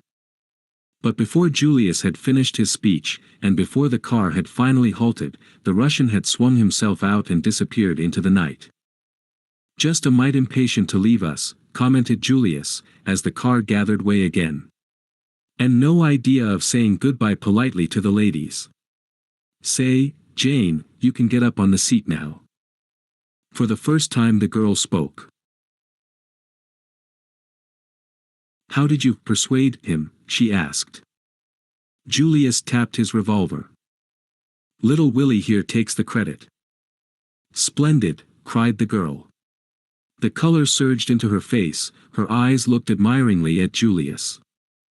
Annette and I didn't know what was going to happen to us, said Tuppence. Old Whittington hurried us off. We thought it was lambs to the slaughter. Annette, said Julius. Is that what you call her? His mind seemed to be trying to adjust itself to a new idea. It's her name, said Tuppence, opening her eyes very wide. Shucks, retorted Julius. She may think it's her name, because her memory's gone, poor kid. But it's the one real and original Jane Finn we've got here. What? Cried Tuppence. But she was interrupted. With an angry spurt, a bullet embedded itself in the upholstery of the car just behind her head. Down with you, cried Julius. It's an ambush. These guys have got busy pretty quickly. Push her a bit, George. The car fairly leapt forward. 3 more shots rang out, but went happily wide. Julius, upright, leant over the back of the car. Nothing to shoot at, he announced gloomily. But I guess there'll be another little picnic soon. Ah. He raised his hand to his cheek. You are hurt, said Annette quickly. Only a scratch. The girl sprang to her feet. Let me out. Let me out, I say. Stop the car. It is me they're after. I'm the one they want. You shall not lose your lives because of me. Let me go. She was fumbling with the fastenings of the door. Julius took her by both arms, and looked at her. She had spoken with no trace of foreign accent. Sit down, kid, he said gently. I guess there's nothing wrong with your memory. Been fooling them all the time, eh? The girl looked at him, nodded, and then suddenly burst into tears. Julius patted her on the shoulder. There, just you sit tight. We're not going to let you quit. Through her sobs the girl said indistinctly. You're from home. I can tell by your voice. It makes me homesick. Sure I'm from home. I'm your cousin, Julius Hershimer. I came over to Europe on purpose to find you, and a pretty dance you've led me. The car slackened speed. George spoke over his shoulder. Crossroads here, sir. I'm not sure of the way. The car slowed down till it hardly moved. As it did so a figure climbed suddenly over the back, and plunged head first into the midst of them. Sorry, said Tommy, extricating himself. A mass of confused exclamations greeted him. He replied to them severally. Was in the bushes by the drive. Hung on behind. Couldn't let you know before at the pace you were going. It was all I could do to hang on. Now then, you girls, get out. Get out. Yes. There's a station just up that road. Train due in 3 minutes. You'll catch it if you hurry. What the devil are you driving at? Demanded Julius. Do you think you can fool them by leaving the car? You and I aren't going to leave the car. Only the girls. You're crazed, Beresford. Stark staring mad. You can't let those girls go off alone. It'll be the end of it if you do. Tommy turned to Tuppence. Get out at once, Tuppence. Take her with you, and do just as I say. Darn you, cried Julius. You're mad. Jane, you stay where you are.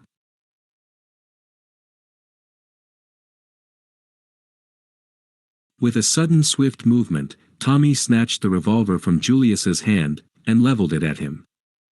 Now will you believe I'm in earnest? Get out, both of you, and do as I say, or I'll shoot. Tuppence sprang out, dragging the unwilling Jane after her. Come on, it's all right. If Tommy's sure, he's sure. Be quick. We'll miss the train. They started running. Julius's pent-up rage burst forth. What the hell? Tommy interrupted him. Dry up. I want a few words with you, Mr. Julius Hershimer. Chapter 25. Jane's story. Her arm through Jane's, dragging her along, Tuppence reached the station. Her quick ears caught the sound of the approaching train. Hurry up, she panted, or we'll miss it. They arrived on the platform just as the train came to a standstill. Tuppence opened the door of an empty first-class compartment, and the two girls sank down breathless on the padded seats. A man looked in, then passed on to the next carriage. Jane started nervously. Her eyes dilated with terror. She looked questioningly at Tuppence. Is he one of them, do you think? She breathed. Tuppence shook her head. No, no. It's all right. She took Jane's hand in hers. Tommy wouldn't have told us to do this unless he was sure we'd be all right. But he doesn't know them as I do. The girl shivered. You can't understand. 5 years. 5 long years. Sometimes I thought I should go mad. Never mind. It's all over. Is it?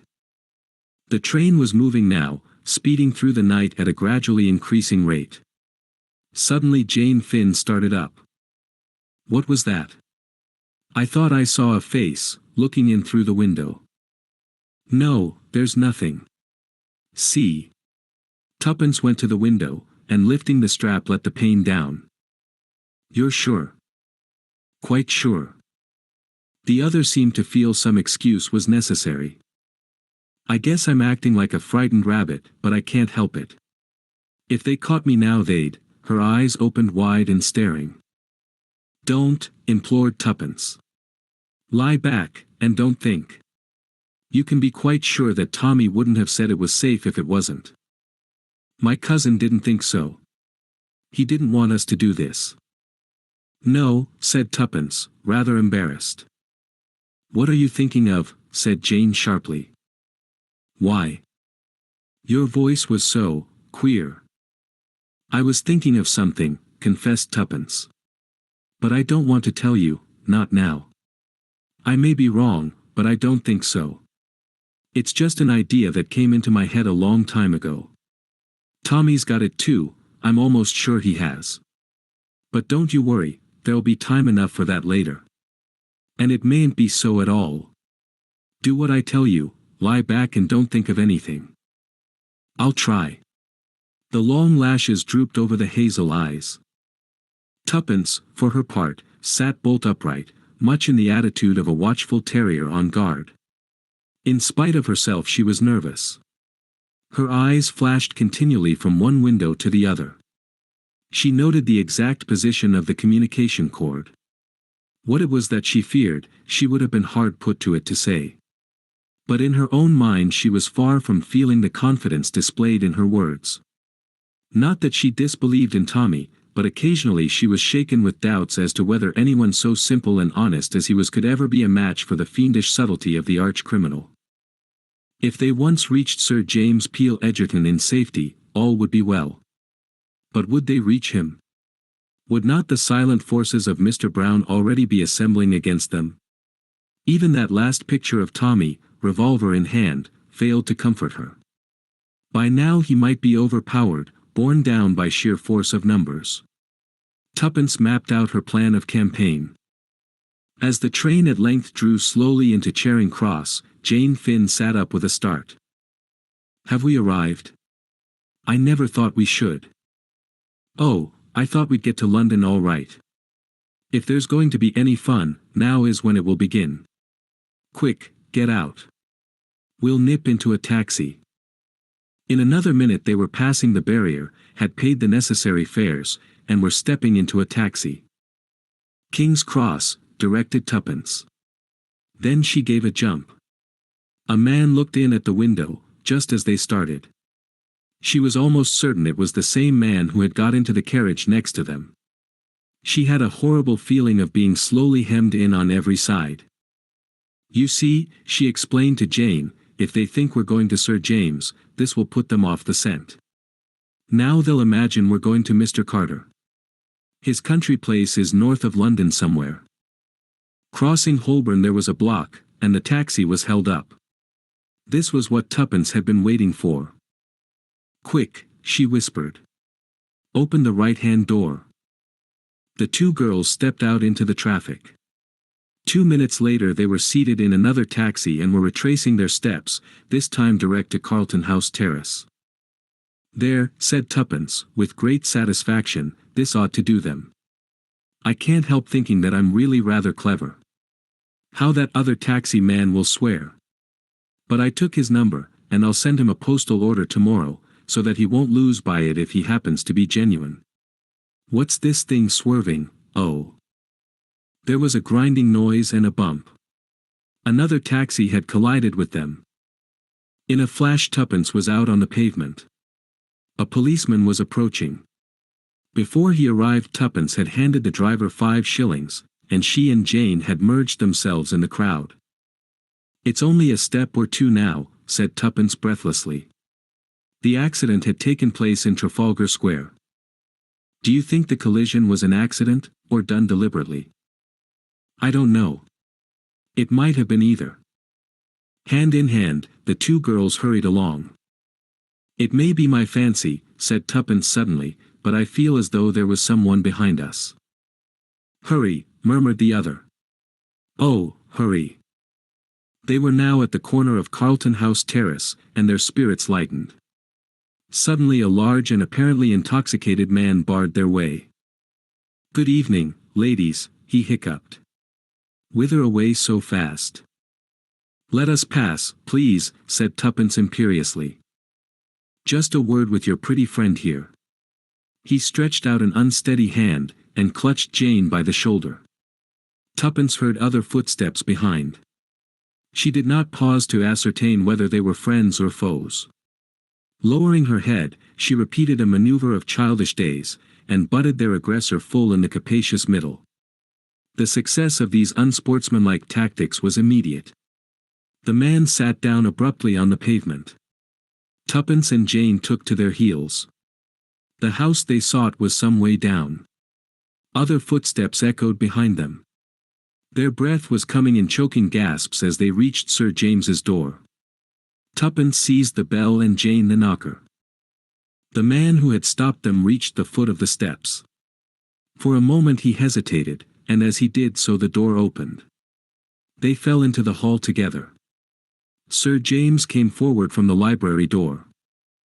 Hullo! What's this? He stepped forward, and put his arm round Jane as she swayed uncertainly. He half carried her into the library, and laid her on the leather couch.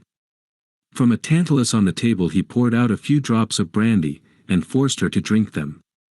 With a sigh she sat up, her eyes still wild and frightened. It's all right. Don't be afraid, my child. You're quite safe. Her breath came more normally, and the color was returning to her cheeks. Sir James looked at Tuppence quizzically. So you're not dead, Miss Tuppence, any more than that Tommy boy of yours was. The young adventurers take a lot of killing, boasted Tuppence. So it seems, said Sir James dryly. Am I right in thinking that the joint venture has ended in success, and that this, he turned to the girl on the couch, is Miss Jane Finn? Jane sat up. Yes, she said quietly, I am Jane Finn. I have a lot to tell you. When you are stronger. No, now. Her voice rose a little. I shall feel safer when I have told everything. As you please, said the lawyer. He sat down in one of the big armchairs facing the couch. In a low voice Jane began her story. I came over on the Lusitania to take up a post in Paris. I was fearfully keen about the war, and just dying to help somehow or other.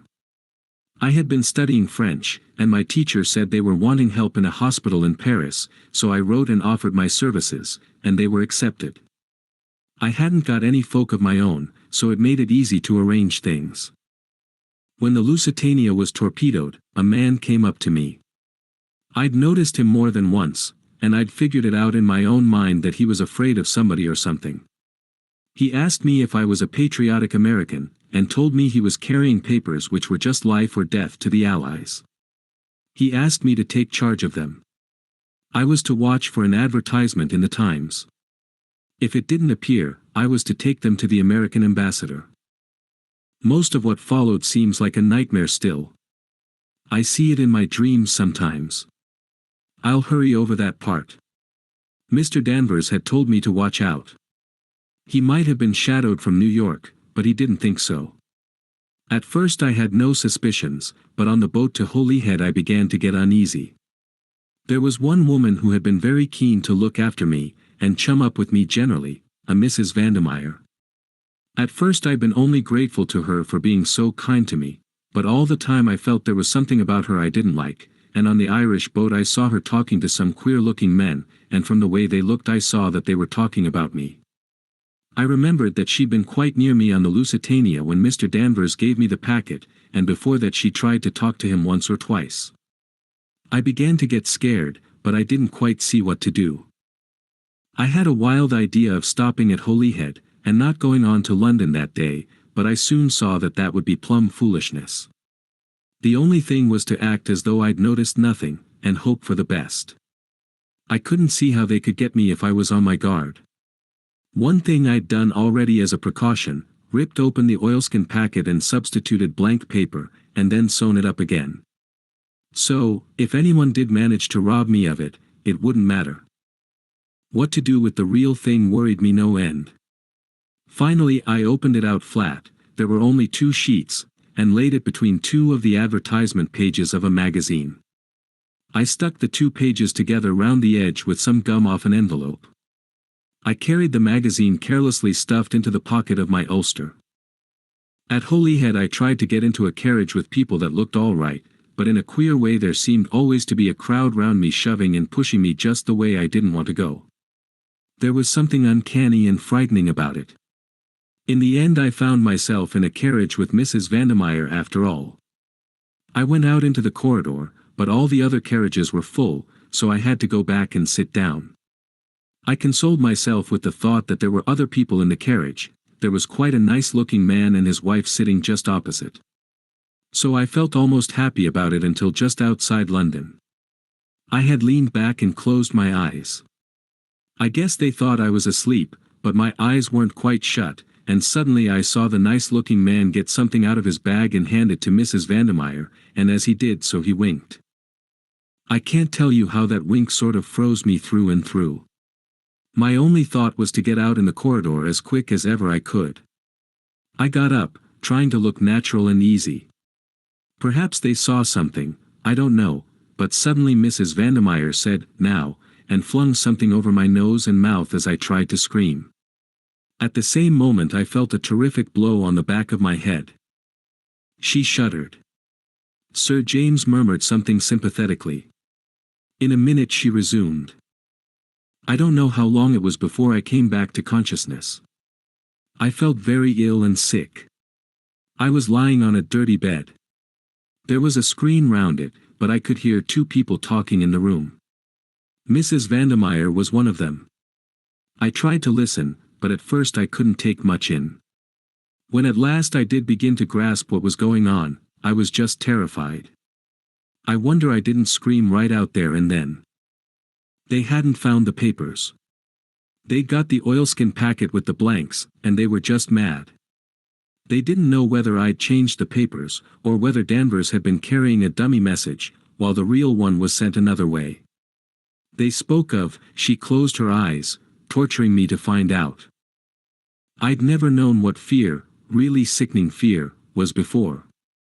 Once they came to look at me. I shut my eyes and pretended to be still unconscious, but I was afraid they'd hear the beating of my heart. However, they went away again. I began thinking madly. What could I do? I knew I wouldn't be able to stand up against torture very long. Suddenly something put the thought of loss of memory into my head. The subject had always interested me, and I'd read an awful lot about it. I had the whole thing at my fingertips.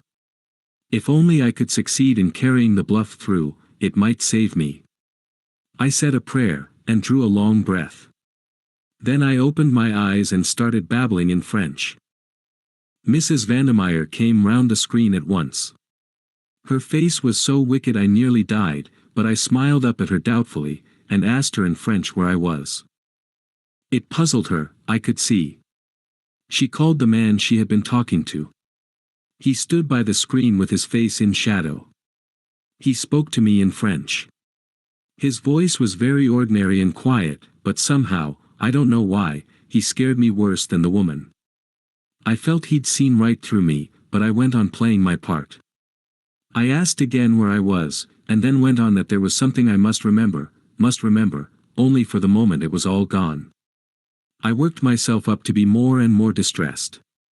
He asked me my name. I said I didn't know, that I couldn't remember anything at all. Suddenly he caught my wrist, and began twisting it. The pain was awful. I screamed. He went on. I screamed and screamed, but I managed to shriek out things in French. I don't know how long I could have gone on, but luckily I fainted. The last thing I heard was his voice saying, "That's not bluff." Anyway, a kid of her age wouldn't know enough. I guess he forgot American girls are older for their age than English ones, and take more interest in scientific subjects. When I came to, Mrs. Vandermeyer was sweet as honey to me. She'd had her orders, I guess. She spoke to me in French, told me I'd had a shock and been very ill. I should be better soon. I pretended to be rather dazed, murmured something about the doctor having hurt my wrist. She looked relieved when I said that. By and by she went out of the room altogether. I was suspicious still, and lay quite quiet for some time. In the end, however, I got up and walked round the room, examining it. I thought that even if anyone was watching me from somewhere, it would seem natural enough under the circumstances. It was a squalid, dirty place. There were no windows, which seemed queer. I guessed the door would be locked, but I didn't try it. There were some battered old pictures on the walls, representing scenes from Faust. Jane's two listeners gave a simultaneous "ah." The girl nodded. Yes, it was the place in Soho where Mr. Beresford was imprisoned. Of course, at the time I didn't even know if I was in London. One thing was worrying me dreadfully, but my heart gave a great throb of relief when I saw my ulster lying carelessly over the back of a chair. And the magazine was still rolled up in the pocket. If only I could be certain that I was not being overlooked. I looked carefully round the walls. There didn't seem to be a peephole of any kind, nevertheless I felt kind of sure there must be. All of a sudden I sat down on the edge of the table, and put my face in my hands, sobbing out a "Mon Dieu. Mon Dieu. I've got very sharp ears." I distinctly heard the rustle of a dress, and slight creak. That was enough for me. I was being watched. I lay down on the bed again, and by Mrs. Vandermeyer brought me some supper. She was still sweet as they make them. I guess she'd been told to win my confidence. Presently she produced the oilskin packet, and asked me if I recognized it, watching me like a lynx all the time. I took it and turned it over in a puzzled sort of way. Then I shook my head. I said that I felt I ought to remember something about it, that it was just as though it was all coming back, and then, before I could get hold of it, it went again. Then she told me that I was her niece, and that I was to call her Aunt Rita. I did obediently, and she told me not to worry, my memory would soon come back. That was an awful night. I'd made my plan whilst I was waiting for her. The papers were safe so far, but I couldn't take the risk of leaving them there any longer. They might throw that magazine away any minute. I lay awake waiting until I judged it must be about 2 o'clock in the morning. Then I got up as softly as I could, and felt in the dark along the left-hand wall. Very gently, I unhooked one of the pictures from its nail, Marguerite with her casket of jewels. I crept over to my coat and took out the magazine, and an odd envelope or two that I had shoved in. Then I went to the washstand, and damped the brown paper at the back of the picture all round. Presently I was able to pull it away. I had already torn out the 2 stuck-together pages from the magazine, and now I slipped them with their precious enclosure between the picture and its brown paper backing. A little gum from the envelopes helped me to stick the latter up again. No one would dream the picture had ever been tampered with. I rehung it on the wall, put the magazine back in my coat pocket, and crept back to bed. I was pleased with my hiding place. They'd never think of pulling to pieces one of their own pictures. I hoped that they'd come to the conclusion that Danvers had been carrying a dummy all along, and that, in the end, they'd let me go. As a matter of fact, I guess that's what they did think at first, and, in a way, it was dangerous for me. I learned afterwards that they nearly did away with me then and there. There was never much chance of their letting me go, but the first man, who was the boss, preferred to keep me alive on the chance of my having hidden them, and being able to tell where if I recovered my memory. They watched me constantly for weeks. Sometimes they'd ask me questions by the hour. I guess there was nothing they didn't know about the 3rd degree, but somehow I managed to hold my own. The strain of it was awful, though. They took me back to Ireland, and over every step of the journey again, in case I'd hidden it somewhere en route. Mrs. Vandermeyer and another woman never left me for a moment. They spoke of me as a young relative of Mrs. Vandermeyer's whose mind was affected by the shock of the Lusitania. There was no one I could appeal to for help without giving myself away to them, and if I risked it and failed, and Mrs. Vandermeyer looked so rich, and so beautifully dressed, that I felt convinced they'd take her word against mine, and think it was part of my mental trouble to think myself persecuted. I felt that the horrors in store for me would be too awful once they knew I'd been only shamming. Sir James nodded comprehendingly. Mrs. Vandermeyer was a woman of great personality. With that and her social position she would have had little difficulty in imposing her point of view in preference to yours. Your sensational accusations against her would not easily have found credence. That's what I thought. It ended in my being sent to a sanatorium at Bournemouth. I couldn't make up my mind at first whether it was a sham affair or genuine. A hospital nurse had charge of me. I was a special patient. She seemed so nice and normal that at last I determined to confide in her. A merciful providence just saved me in time from falling into the trap. My door happened to be ajar, and I heard her talking to someone in the passage. She was one of them. They still fancied it might be a bluff on my part, and she was put in charge of me to make sure. After that, my nerve went completely. I dared trust nobody. I think I almost hypnotized myself. After a while, I almost forgot that I was really Jane Finn. I was so bent on playing the part of Janet Vandermeyer that my nerves began to play me tricks. I became really ill. For months I sank into a sort of stupor. I felt sure I should die soon, and that nothing really mattered. A sane person shut up in a lunatic asylum often ends by becoming insane, they say. I guess I was like that. Playing my part had become second nature to me. I wasn't even unhappy in the end, just apathetic. Nothing seemed to matter. And the years went on. And then suddenly things seemed to change. Mrs. Vandermeyer came down from London. She and the doctor asked me questions, experimented with various treatments. There was some talk of sending me to a specialist in Paris. In the end, they did not dare risk it.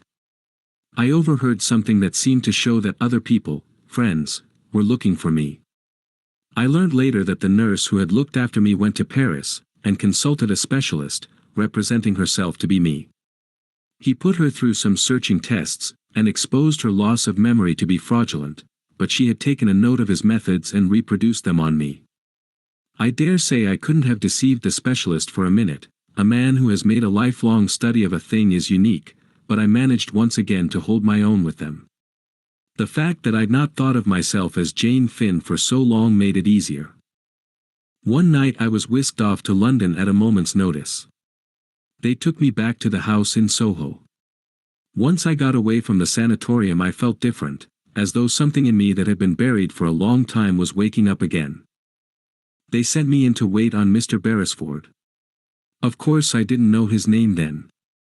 I was suspicious, I thought it was another trap. But he looked so honest, I could hardly believe it. However, I was careful in all I said, for I knew we could be overheard.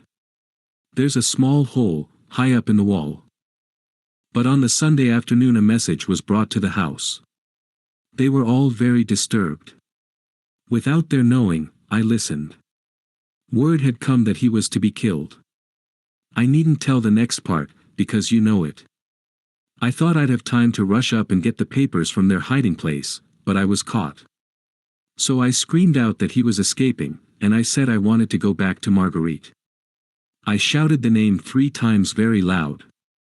I knew the others would think I meant Mrs. Vandermeyer, but I hoped it might make Mr. Beresford think of the picture.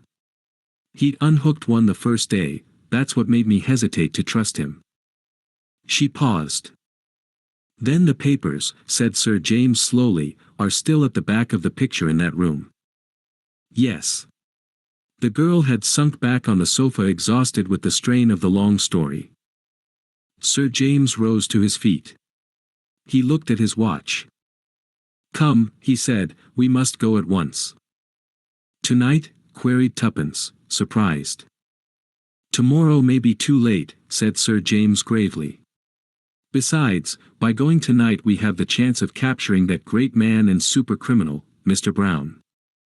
There was dead silence, and Sir James continued. You have been followed here, not a doubt of it. When we leave the house we shall be followed again, but not molested, for it is Mr. Brown's plan that we are to lead him. But the Soho house is under police supervision night and day. There are several men watching it. When we enter that house, Mr. Brown will not draw back, he will risk all, on the chance of obtaining the spark to fire his mine. And he fancies the risk not great, since he will enter in the guise of a friend. Tuppence flushed, then opened her mouth impulsively. But there's something you don't know, that we haven't told you. Her eyes dwelt on Jane in perplexity. What is that? Asked the other sharply. No hesitations, Miss Tuppence. We need to be sure of our going. But Tuppence, for once, seemed tongue-tied.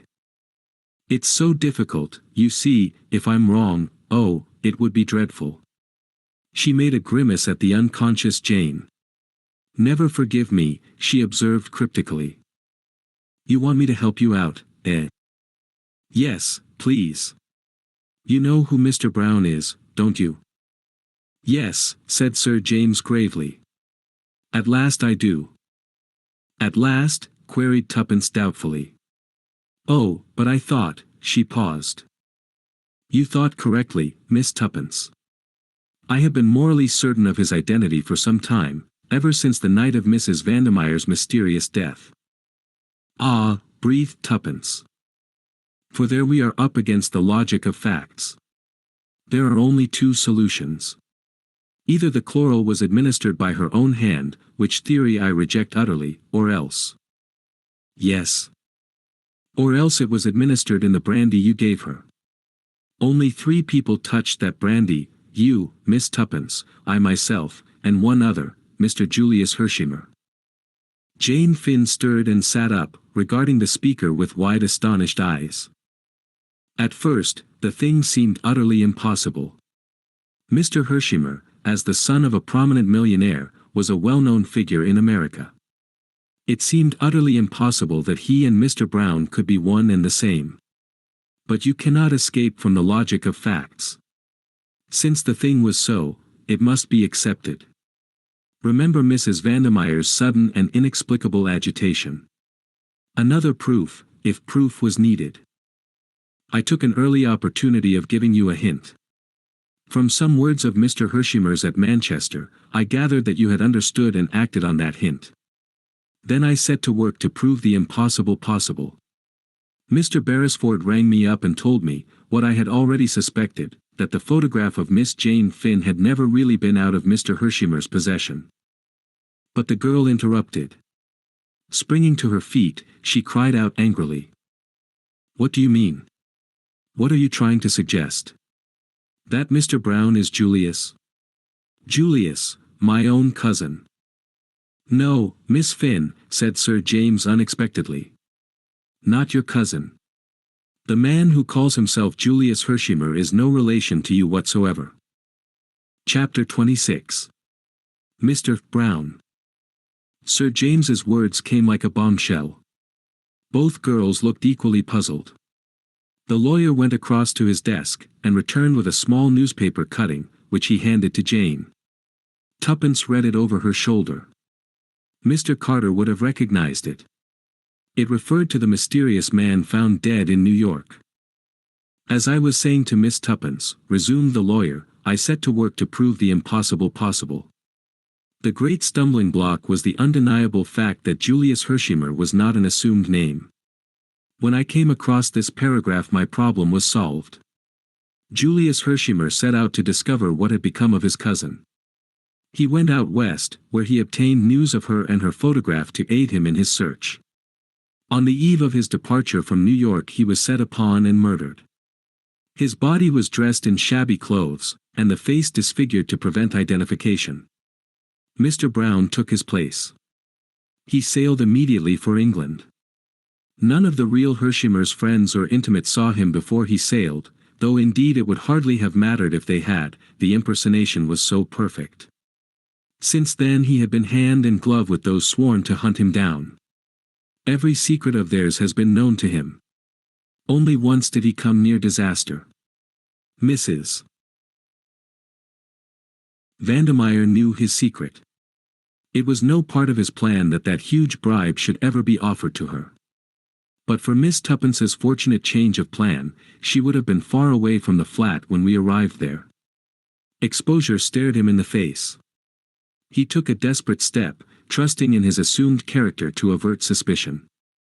He nearly succeeded, but not quite. I can't believe it, murmured Jane. He seemed so splendid. The real Julius Hershimer was a splendid fellow. And Mr. Brown is a consummate actor. But ask Miss Tuppence if she also has not had her suspicions. Jane turned mutely to Tuppence. The latter nodded. I didn't want to say it, Jane, I knew it would hurt you. And, after all, I couldn't be sure. I still don't understand why, if he's Mr. Brown, he rescued us. Was it Julius Hershimer who helped you to escape? Tuppence recounted to Sir James the exciting events of the evening, ending up, but I can't see why. Can't you? I can. So can young Beresford, by his actions. As a last hope Jane Finn was to be allowed to escape, and the escape must be managed so that she harbors no suspicions of its being a put-up job. They're not averse to young Beresford's being in the neighborhood, and, if necessary, communicating with you. They'll take care to get him out of the way at the right minute. Then Julius Hershimer dashes up and rescues you in true melodramatic style. Bullets fly, but don't hit anybody. What would have happened next? You would have driven straight to the house in Soho and secured the document which Miss Finn would probably have entrusted to her cousin's keeping. Or, if he conducted the search, he would have pretended to find the hiding place already rifled. He would have had a dozen ways of dealing with the situation, but the result would have been the same. And I rather fancy some accident would have happened to both of you. You see, you know rather an inconvenient amount. That's a rough outline. I admit I was caught napping, but somebody else wasn't. Tommy, said Tuppence softly. Yes. Evidently when the right moment came to get rid of him, he was too sharp for them. All the same, I'm not too easy in my mind about him. Why? Because Julius Hershimer is Mr. Brown, said Sir James dryly. And it takes more than one man and a revolver to hold up Mr. Brown. Tuppence paled a little. What can we do? Nothing until we've been to the house in Soho. If Beresford has still got the upper hand, there's nothing to fear. If otherwise, our enemy will come to find us, and he will not find us unprepared. From a drawer in the desk, he took a service revolver, and placed it in his coat pocket. Now we're ready. I know better than even to suggest going without you, Miss Tuppence. I should think so indeed. But I do suggest that Miss Finn should remain here. She will be perfectly safe, and I am afraid she is absolutely worn out with all she has been through. But to Tuppence's surprise, Jane shook her head. No. I guess I'm going too. Those papers were my trust. I must go through with this business to the end. I'm heaps better now anyway. Sir James's car was ordered round. During the short drive, Tuppence's heart beat tumultuously. In spite of momentary qualms of uneasiness respecting Tommy, she could not but feel exultation. They were going to win. The car drew up at the corner of the square and they got out. Sir James went up to a plainclothes man who was on duty with several others, and spoke to him.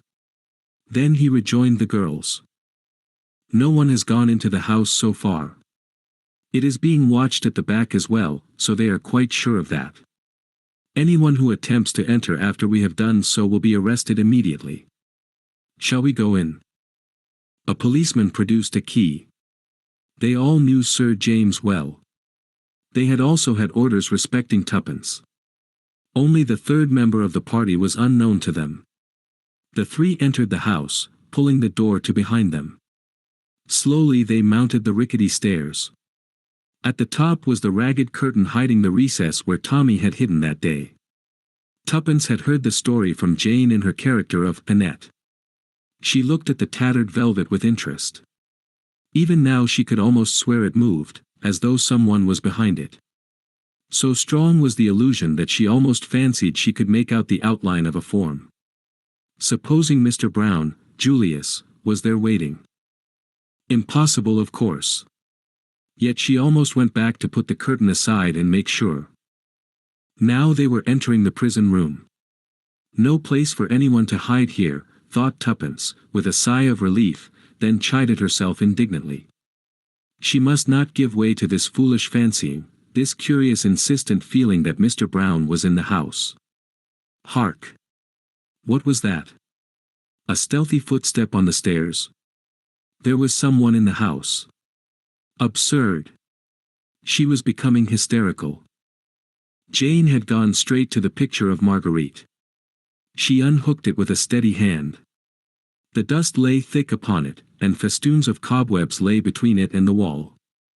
Sir James handed her a pocket-knife, and she ripped away the brown paper from the back.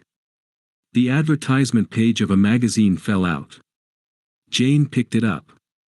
Holding apart the frayed inner edges, she extracted two thin sheets covered with writing. No dummy this time. The real thing. We've got it, said Tuppence. At last. The moment was almost breathless in its emotion. Forgotten the faint creakings, the imagined noises of a minute ago. None of them had eyes for anything but what Jane held in her hand. Sir James took it, and scrutinized it attentively. Yes, he said quietly, this is the ill-fated draft treaty. We've succeeded, said Tuppence. There was awe and an almost wondering unbelief in her voice. Sir James echoed her words as he folded the paper carefully and put it away in his pocketbook, then he looked curiously round the dingy room. It was here that our young friend was confined for so long, was it not? He said. A truly sinister room. You noticed the absence of windows, and the thickness of the close-fitting door.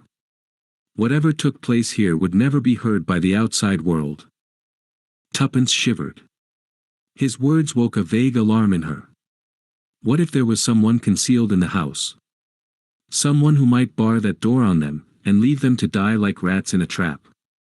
Then she realized the absurdity of her thought. The house was surrounded by police who, if they failed to reappear, would not hesitate to break in and make a thorough search. She smiled at her own foolishness, then looked up with a start to find Sir James watching her. He gave her an emphatic little nod. "Quite right, Miss Tuppence. You scent danger." "So do I." "So does Miss Finn." "Yes," admitted Jane. "It's absurd, but I can't help it." Sir James nodded again. "You feel, as we all feel, the presence of Mr. Brown." "Yes," as Tuppence made a movement, "not a doubt of it, Mr. Brown is here." "In this house?" "In this room." "You don't understand. I am Mr. Brown." Stupefied, unbelieving, they stared at him. The very lines of his face had changed. It was a different man who stood before them. He smiled a slow, cruel smile. "Neither of you will leave this room alive. You said just now we had succeeded. I have succeeded. The draft treaty is mine." His smile grew wider as he looked at Tuppence. "Shall I tell you how it will be? Sooner or later the police will break in, and they will find 3 victims of Mr. Brown, 3, not 2, you understand, but fortunately the third will not be dead, only wounded, and will be able to describe the attack with a wealth of detail. The treaty? It is in the hands of Mr. Brown. So no one will think of searching the pockets of Sir James Peel Egerton." He turned to Jane. "You outwitted me. I make my acknowledgments. But you will not do it again." There was a faint sound behind him, but, intoxicated with success, he did not turn his head. He slipped his hand into his pocket. "Checkmate to the young adventurers," he said, and slowly raised the big automatic. But, even as he did so, he felt himself seized from behind in a grip of iron. The revolver was wrenched from his hand, and the voice of Julius Hershimer said drawlingly, "I guess you're caught red-handed with the goods upon you." The blood rushed to the K.C.'s face, but his self-control was marvelous, as he looked from one to the other of his 2 captors.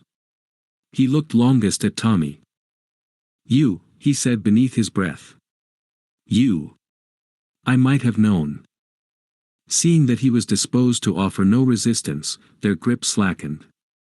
Quick as a flash his left hand, the hand which bore the big signet ring, was raised to his lips. "Ave, Caesar.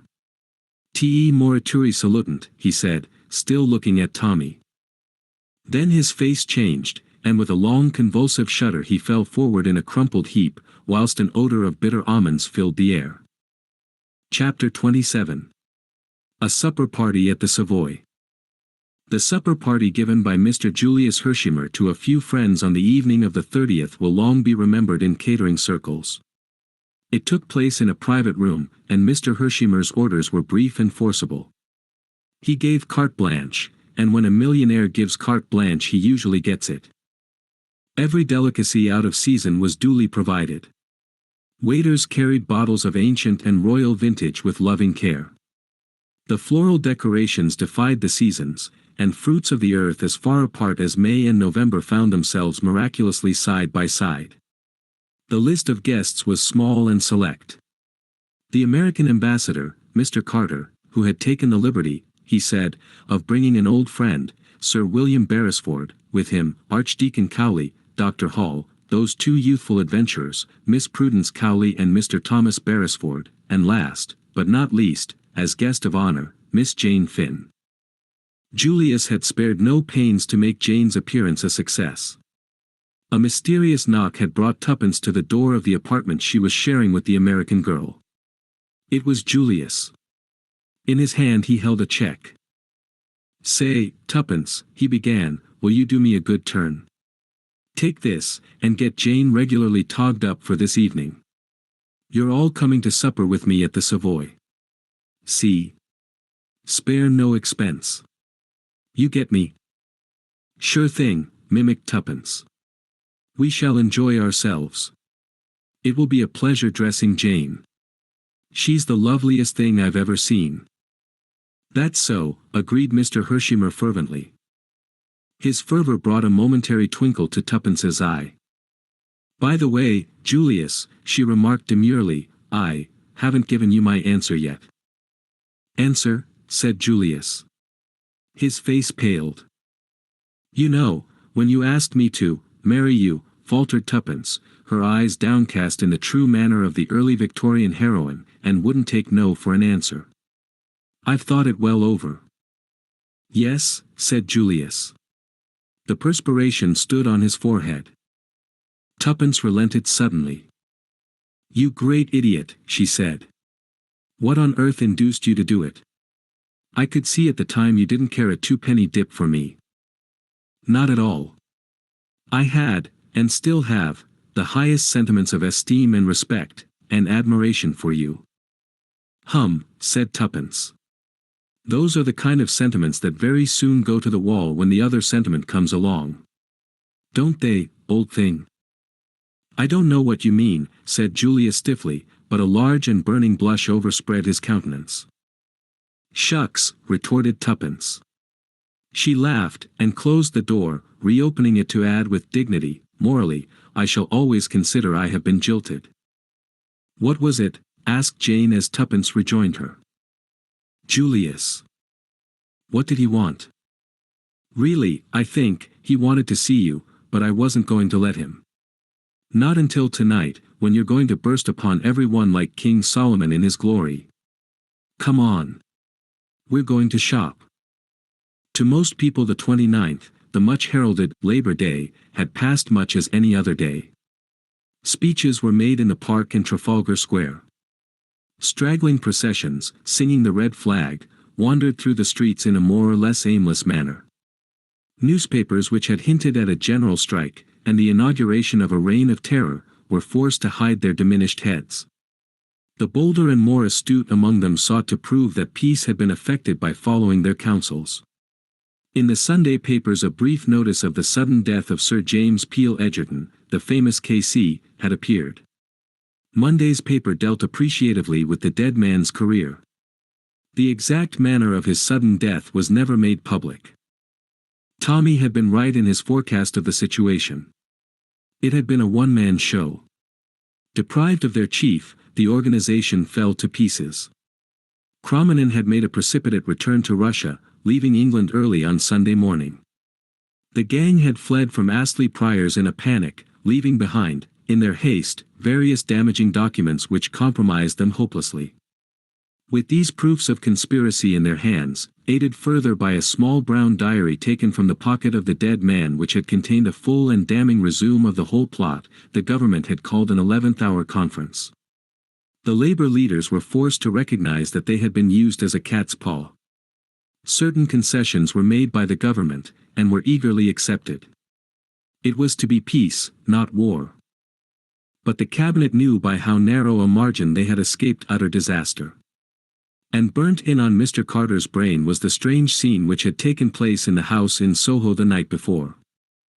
He had entered the squalid room to find that great man, the friend of a lifetime, dead, betrayed out of his own mouth. From the dead man's pocket-book he had retrieved the ill-omened draft treaty, and then and there, in the presence of the other three, it had been reduced to ashes. England was saved. And now, on the evening of the 30th, in a private room at the Savoy, Mr. Julius P. Hershimer was receiving his guests. Mr. Carter was the first to arrive.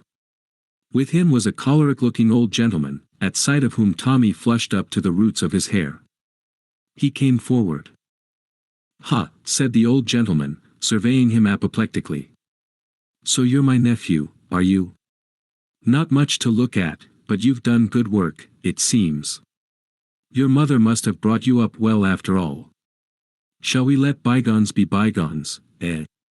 You're my heir, you know, and in future I propose to make you an allowance, and you can look upon Chalmers Park as your home." "Thank you, sir, it's awfully decent of you. Where's this young lady I've been hearing such a lot about?" Tommy introduced Tuppence. "Ha," said Sir William, eyeing her. "Girls aren't what they used to be in my young days." "Yes, they are," said Tuppence. "Their clothes are different, perhaps, but they themselves are just the same." "Well, perhaps you're right. Minx as then, minx as now." "That's it," said Tuppence. "I'm a frightful minx myself." "I believe you," said the old gentleman, chuckling, and pinched her ear in high good humor. Most young women were terrified of the bold bear, as they termed him. Tuppence's pertness delighted the old misogynist. Then came the timid archdeacon, a little bewildered by the company in which he found himself, glad that his daughter was considered to have distinguished herself, but unable to help glancing at her from time to time with nervous apprehension. But Tuppence behaved admirably. She forbore to cross her legs, set a guard upon her tongue, and steadfastly refused to smoke. Dr. Hall came next, and he was followed by the American ambassador. "We might as well sit down," said Julius, when he had introduced all his guests to each other. "Tuppence, will you?" He indicated the place of honor with a wave of his hand. But Tuppence shook her head. "No, that's Jane's place.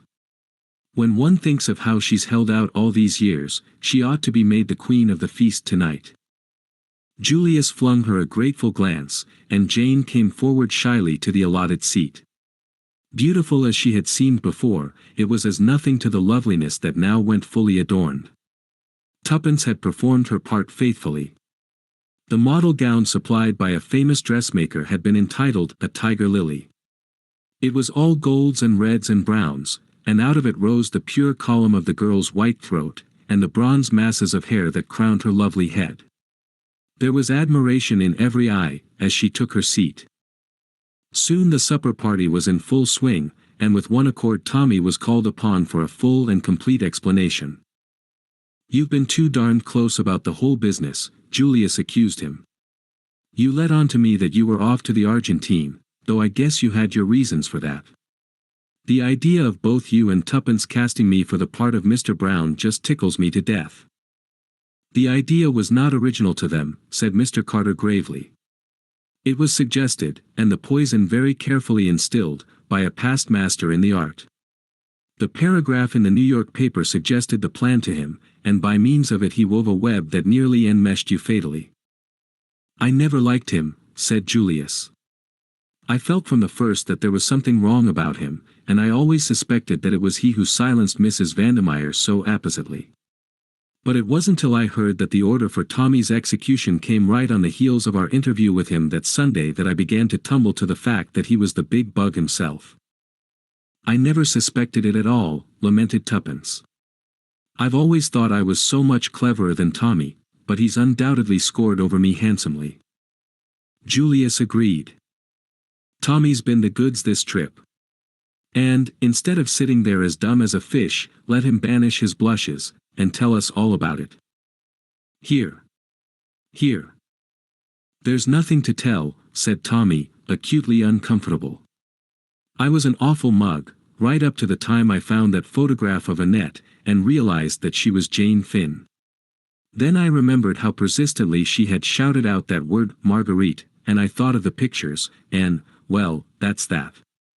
Then of course I went over the whole thing to see where I'd made an ass of myself." "Go on," said Mr. Carter, as Tommy showed signs of taking refuge in silence once more. "That business about Mrs. Vandermeyer had worried me when Julius told me about it. On the face of it, it seemed that he or Sir James must have done the trick. But I didn't know which. Finding that photograph in the drawer, after that story of how it had been got from him by Inspector Brown, made me suspect Julius. Then I remembered that it was Sir James who had discovered the false Jane Finn. In the end, I couldn't make up my mind, and just decided to take no chances either way. I left a note for Julius, in case he was Mr. Brown, saying I was off to the Argentine, and I dropped Sir James's letter with the offer of the job by the desk so that he would see it was a genuine stunt.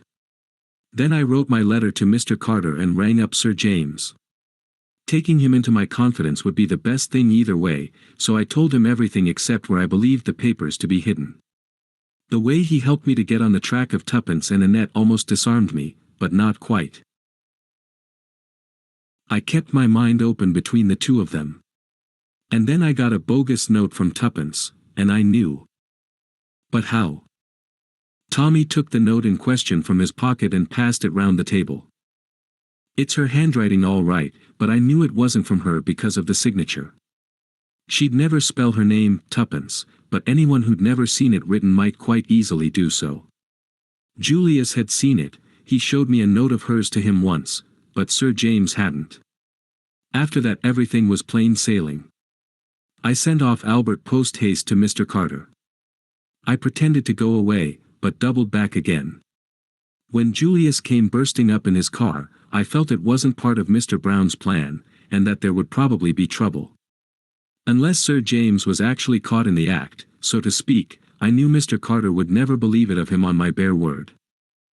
I didn't, interposed Mr. Carter ruefully. That's why I sent the girls off to Sir James. I was sure they'd fetch up at the house in Soho sooner or later.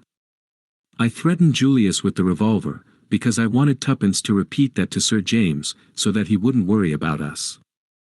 The moment the girls were out of sight I told Julius to drive like hell for London, and as we went along I told him the whole story. We got to the Soho house in plenty of time and met Mr. Carter outside. After arranging things with him we went in and hid behind the curtain in the recess. The policeman had orders to say, if they were asked, that no one had gone into the house. That's all. And Tommy came to an abrupt halt. There was silence for a moment. By the way, said Julius suddenly, you're all wrong about that photograph of Jane. It was taken from me, but I found it again. Where? Cried Tuppence. In that little safe on the wall in Mrs. Vandemeyer's bedroom. I knew you found something, said Tuppence reproachfully. To tell you the truth, that's what started me off suspecting you. Why didn't you say? I guess I was a mite suspicious too. It had been got away from me once, and I determined I wouldn't let on I'd got it until a photographer had made a dozen copies of it. We all kept back something or other, said Tuppence thoughtfully. I suppose Secret Service work makes you like that. In the pause that ensued, Mr. Carter took from his pocket a small shabby brown book. Beresford has just said that I would not have believed Sir James Peel Egerton to be guilty unless, so to speak, he was caught in the act. That is so. Indeed, not until I read the entries in this little book could I bring myself fully to credit the amazing truth. This book will pass into the possession of Scotland Yard, but it will never be publicly exhibited. Sir James's long association with the law would make it undesirable. But to you, who know the truth, I propose to read certain passages which will throw some light on the extraordinary mentality of this great man. He opened the book, and turned the thin pages. It is madness to keep this book. I know that. It is documentary evidence against me. But I have never shrunk from taking risks. And I feel an urgent need for self-expression. The book will only be taken from my dead body. From an early age I realized that I had exceptional abilities. Only a fool underestimates his capabilities. My brain power was greatly above the average. I know that I was born to succeed. My appearance was the only thing against me. I was quiet and insignificant, utterly nondescript. When I was a boy I heard a famous murder trial. I was deeply impressed by the power and eloquence of the counsel for the defense. For the first time I entertained the idea of taking my talents to that particular market. Then I studied the criminal in the dock. The man was a fool, he had been incredibly, unbelievably stupid. Even the eloquence of his counsel was hardly likely to save him. I felt an immeasurable contempt for him. Then it occurred to me that the criminal standard was a low one. It was the wastrels, the failures, the general riff-raff of civilization who drifted into crime. Strange that men of brains had never realized its extraordinary opportunities. I played with the idea. What a magnificent field, what unlimited possibilities. It made my brain reel. I read standard works on crime and criminals. They all confirmed my opinion. Degeneracy, disease, never the deliberate embracing of a career by a far-seeing man. Then I considered. Supposing my utmost ambitions were realized, that I was called to the bar, and rose to the height of my profession. That I entered politics, say, even, that I became Prime Minister of England. What then? Was that power? Hampered at every turn by my colleagues, fettered by the democratic system of which I should be the mere figurehead. No, the power I dreamed of was absolute. An autocrat. A dictator. And such power could only be obtained by working outside the law. To play on the weaknesses of human nature, then on the weaknesses of nations, to get together and control a vast organization, and finally to overthrow the existing order, and rule. The thought intoxicated me. I saw that I must lead two lives. A man like myself is bound to attract notice. I must have a successful career which would mask my true activities. Also I must cultivate a personality. I modeled myself upon famous cases. I reproduced their mannerisms, their magnetism. If I had chosen to be an actor, I should have been the greatest actor living. No disguises, no grease paint, no false beards. Personality. I put it on like a glove. When I shed it, I was myself, quiet, unobtrusive, a man like every other man. I called myself Mr. Brown. There are hundreds of men called Brown, there are hundreds of men looking just like me. I succeeded in my false career. I was bound to succeed. I shall succeed in the other. A man like me cannot fail. I have been reading a life of Napoleon. He and I have much in common. I make a practice of defending criminals. A man should look after his own people. Once or twice I have felt afraid. The first time was in Italy. There was a dinner given.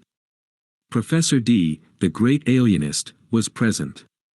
The talk fell on insanity. He said, a great many men are mad, and no one knows it. They do not know it themselves. I do not understand why he looked at me when he said that. His glance was strange. I did not like it. The war has disturbed me. I thought it would further my plans. The Germans are so efficient. Their spy system, too, was excellent. The streets are full of these boys in khaki. All empty-headed young fools. Yet I do not know. They won the war. It disturbs me. My plans are going well. A girl butted in, I do not think she really knew anything. But we must give up the Estonia. No risks now. All goes well. The loss of memory is vexing. It cannot be a fake. No girl could deceive me. The 29th. That is very soon. Mr. Carter paused. I will not read the details of the coup that was planned. But there are just two small entries that refer to the three of you. In the light of what happened they are interesting. By inducing the girl to come to me of her own accord, I have succeeded in disarming her. But she has intuitive flashes that might be dangerous. She must be got out of the way. I can do nothing with the American. He suspects and dislikes me. But he cannot know. I fancy my armor is impregnable. Sometimes I fear I have underestimated the other boy. He is not clever, but it is hard to blind his eyes to facts. Mr. Carter shut the book. A great man, he said. Genius, or insanity, who can say? There was silence. Then Mr. Carter rose to his feet. I will give you a toast. The joint venture which has so amply justified itself by success. It was drunk with acclamation. There's something more we want to hear, continued Mr. Carter. He looked at the American ambassador. I speak for you also, I know. We'll ask Miss Jane Finn to tell us the story that only Miss Tuppence has heard so far, but before we do so we'll drink her health. The health of one of the bravest of America's daughters, to whom is due the thanks and gratitude of two great countries. Chapter 28. And after. That was a mighty good toast, Jane, said Mr. Hersheimer, as he and his cousin were being driven back in the Rolls-Royce to the Ritz. The one to the joint venture? No, the one to you. There isn't another girl in the world who could have carried it through as you did. You were just wonderful. Jane shook her head. I don't feel wonderful. At heart I'm just tired and lonesome, and longing for my own country. That brings me to something I wanted to say. I heard the ambassador telling you his wife hoped you would come to them at the embassy right away. That's good enough, but I've got another plan. Jane, I want you to marry me. Don't get scared and say no at once. You can't love me right away, of course, that's impossible. But I've loved you from the very moment I set eyes on your photo, and now I've seen you I'm simply crazy about you. If you'll only marry me, I won't worry you any, you shall take your own time. Maybe you'll never come to love me, and if that's the case I'll manage to set you free. But I want the right to look after you, and take care of you. That's what I want, said the girl wistfully. Someone who'll be good to me. Oh, you don't know how lonesome I feel. Sure thing I do. Then I guess that's all fixed up, and I'll see the Archbishop about a special license tomorrow morning. Oh, Julius. Well, I don't want to hustle you any, Jane, but there's no sense in waiting about. Don't be scared, I shan't expect you to love me all at once. But a small hand was slipped into his. I love you now, Julius, said Jane Finn. I loved you that first moment in the car when the bullet grazed your cheek. 5 minutes later Jane murmured softly.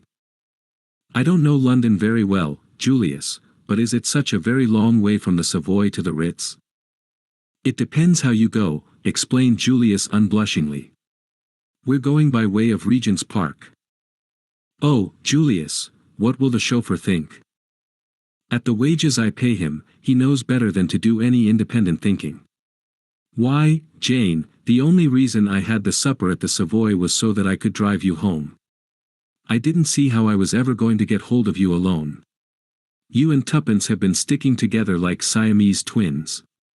I guess another day of it would have driven me and Beresford Stark staring mad. Oh. Is he? Of course he is. Head over ears. I thought so, said Jane thoughtfully. Why?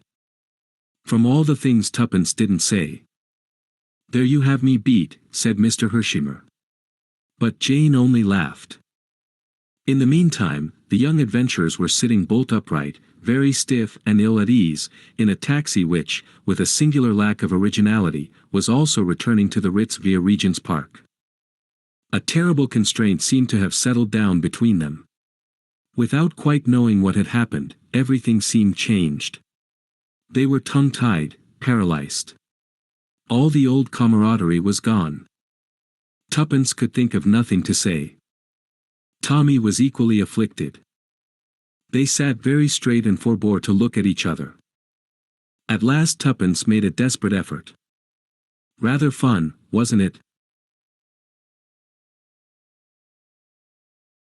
Rather.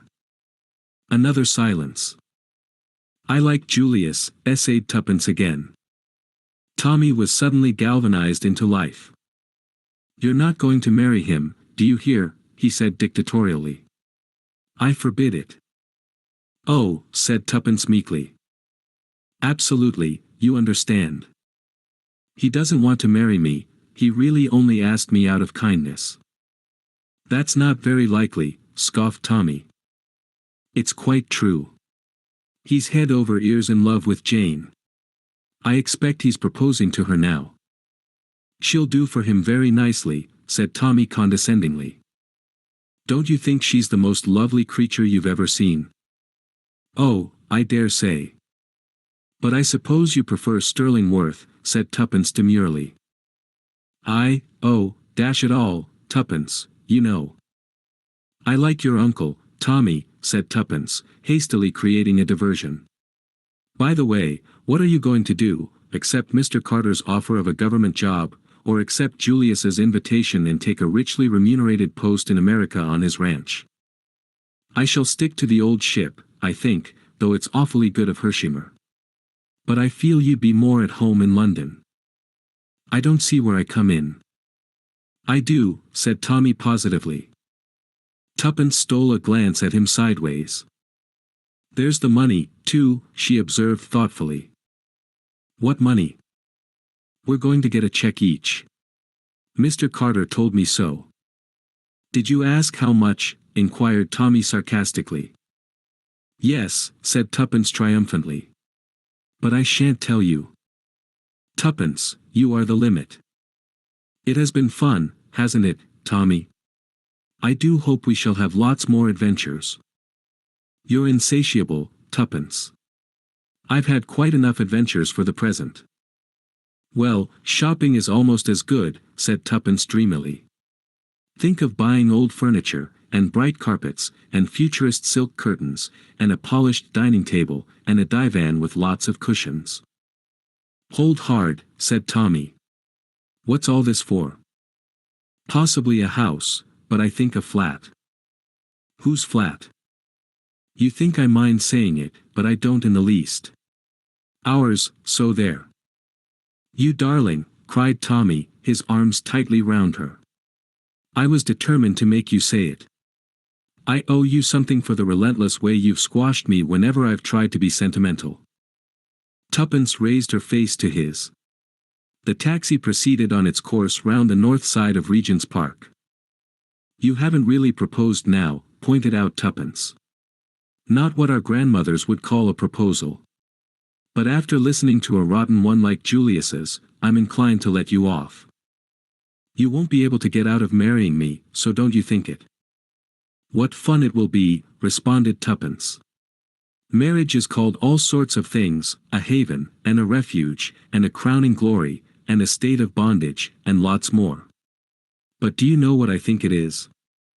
What? A sport. And a damned good sport too, said Tommy.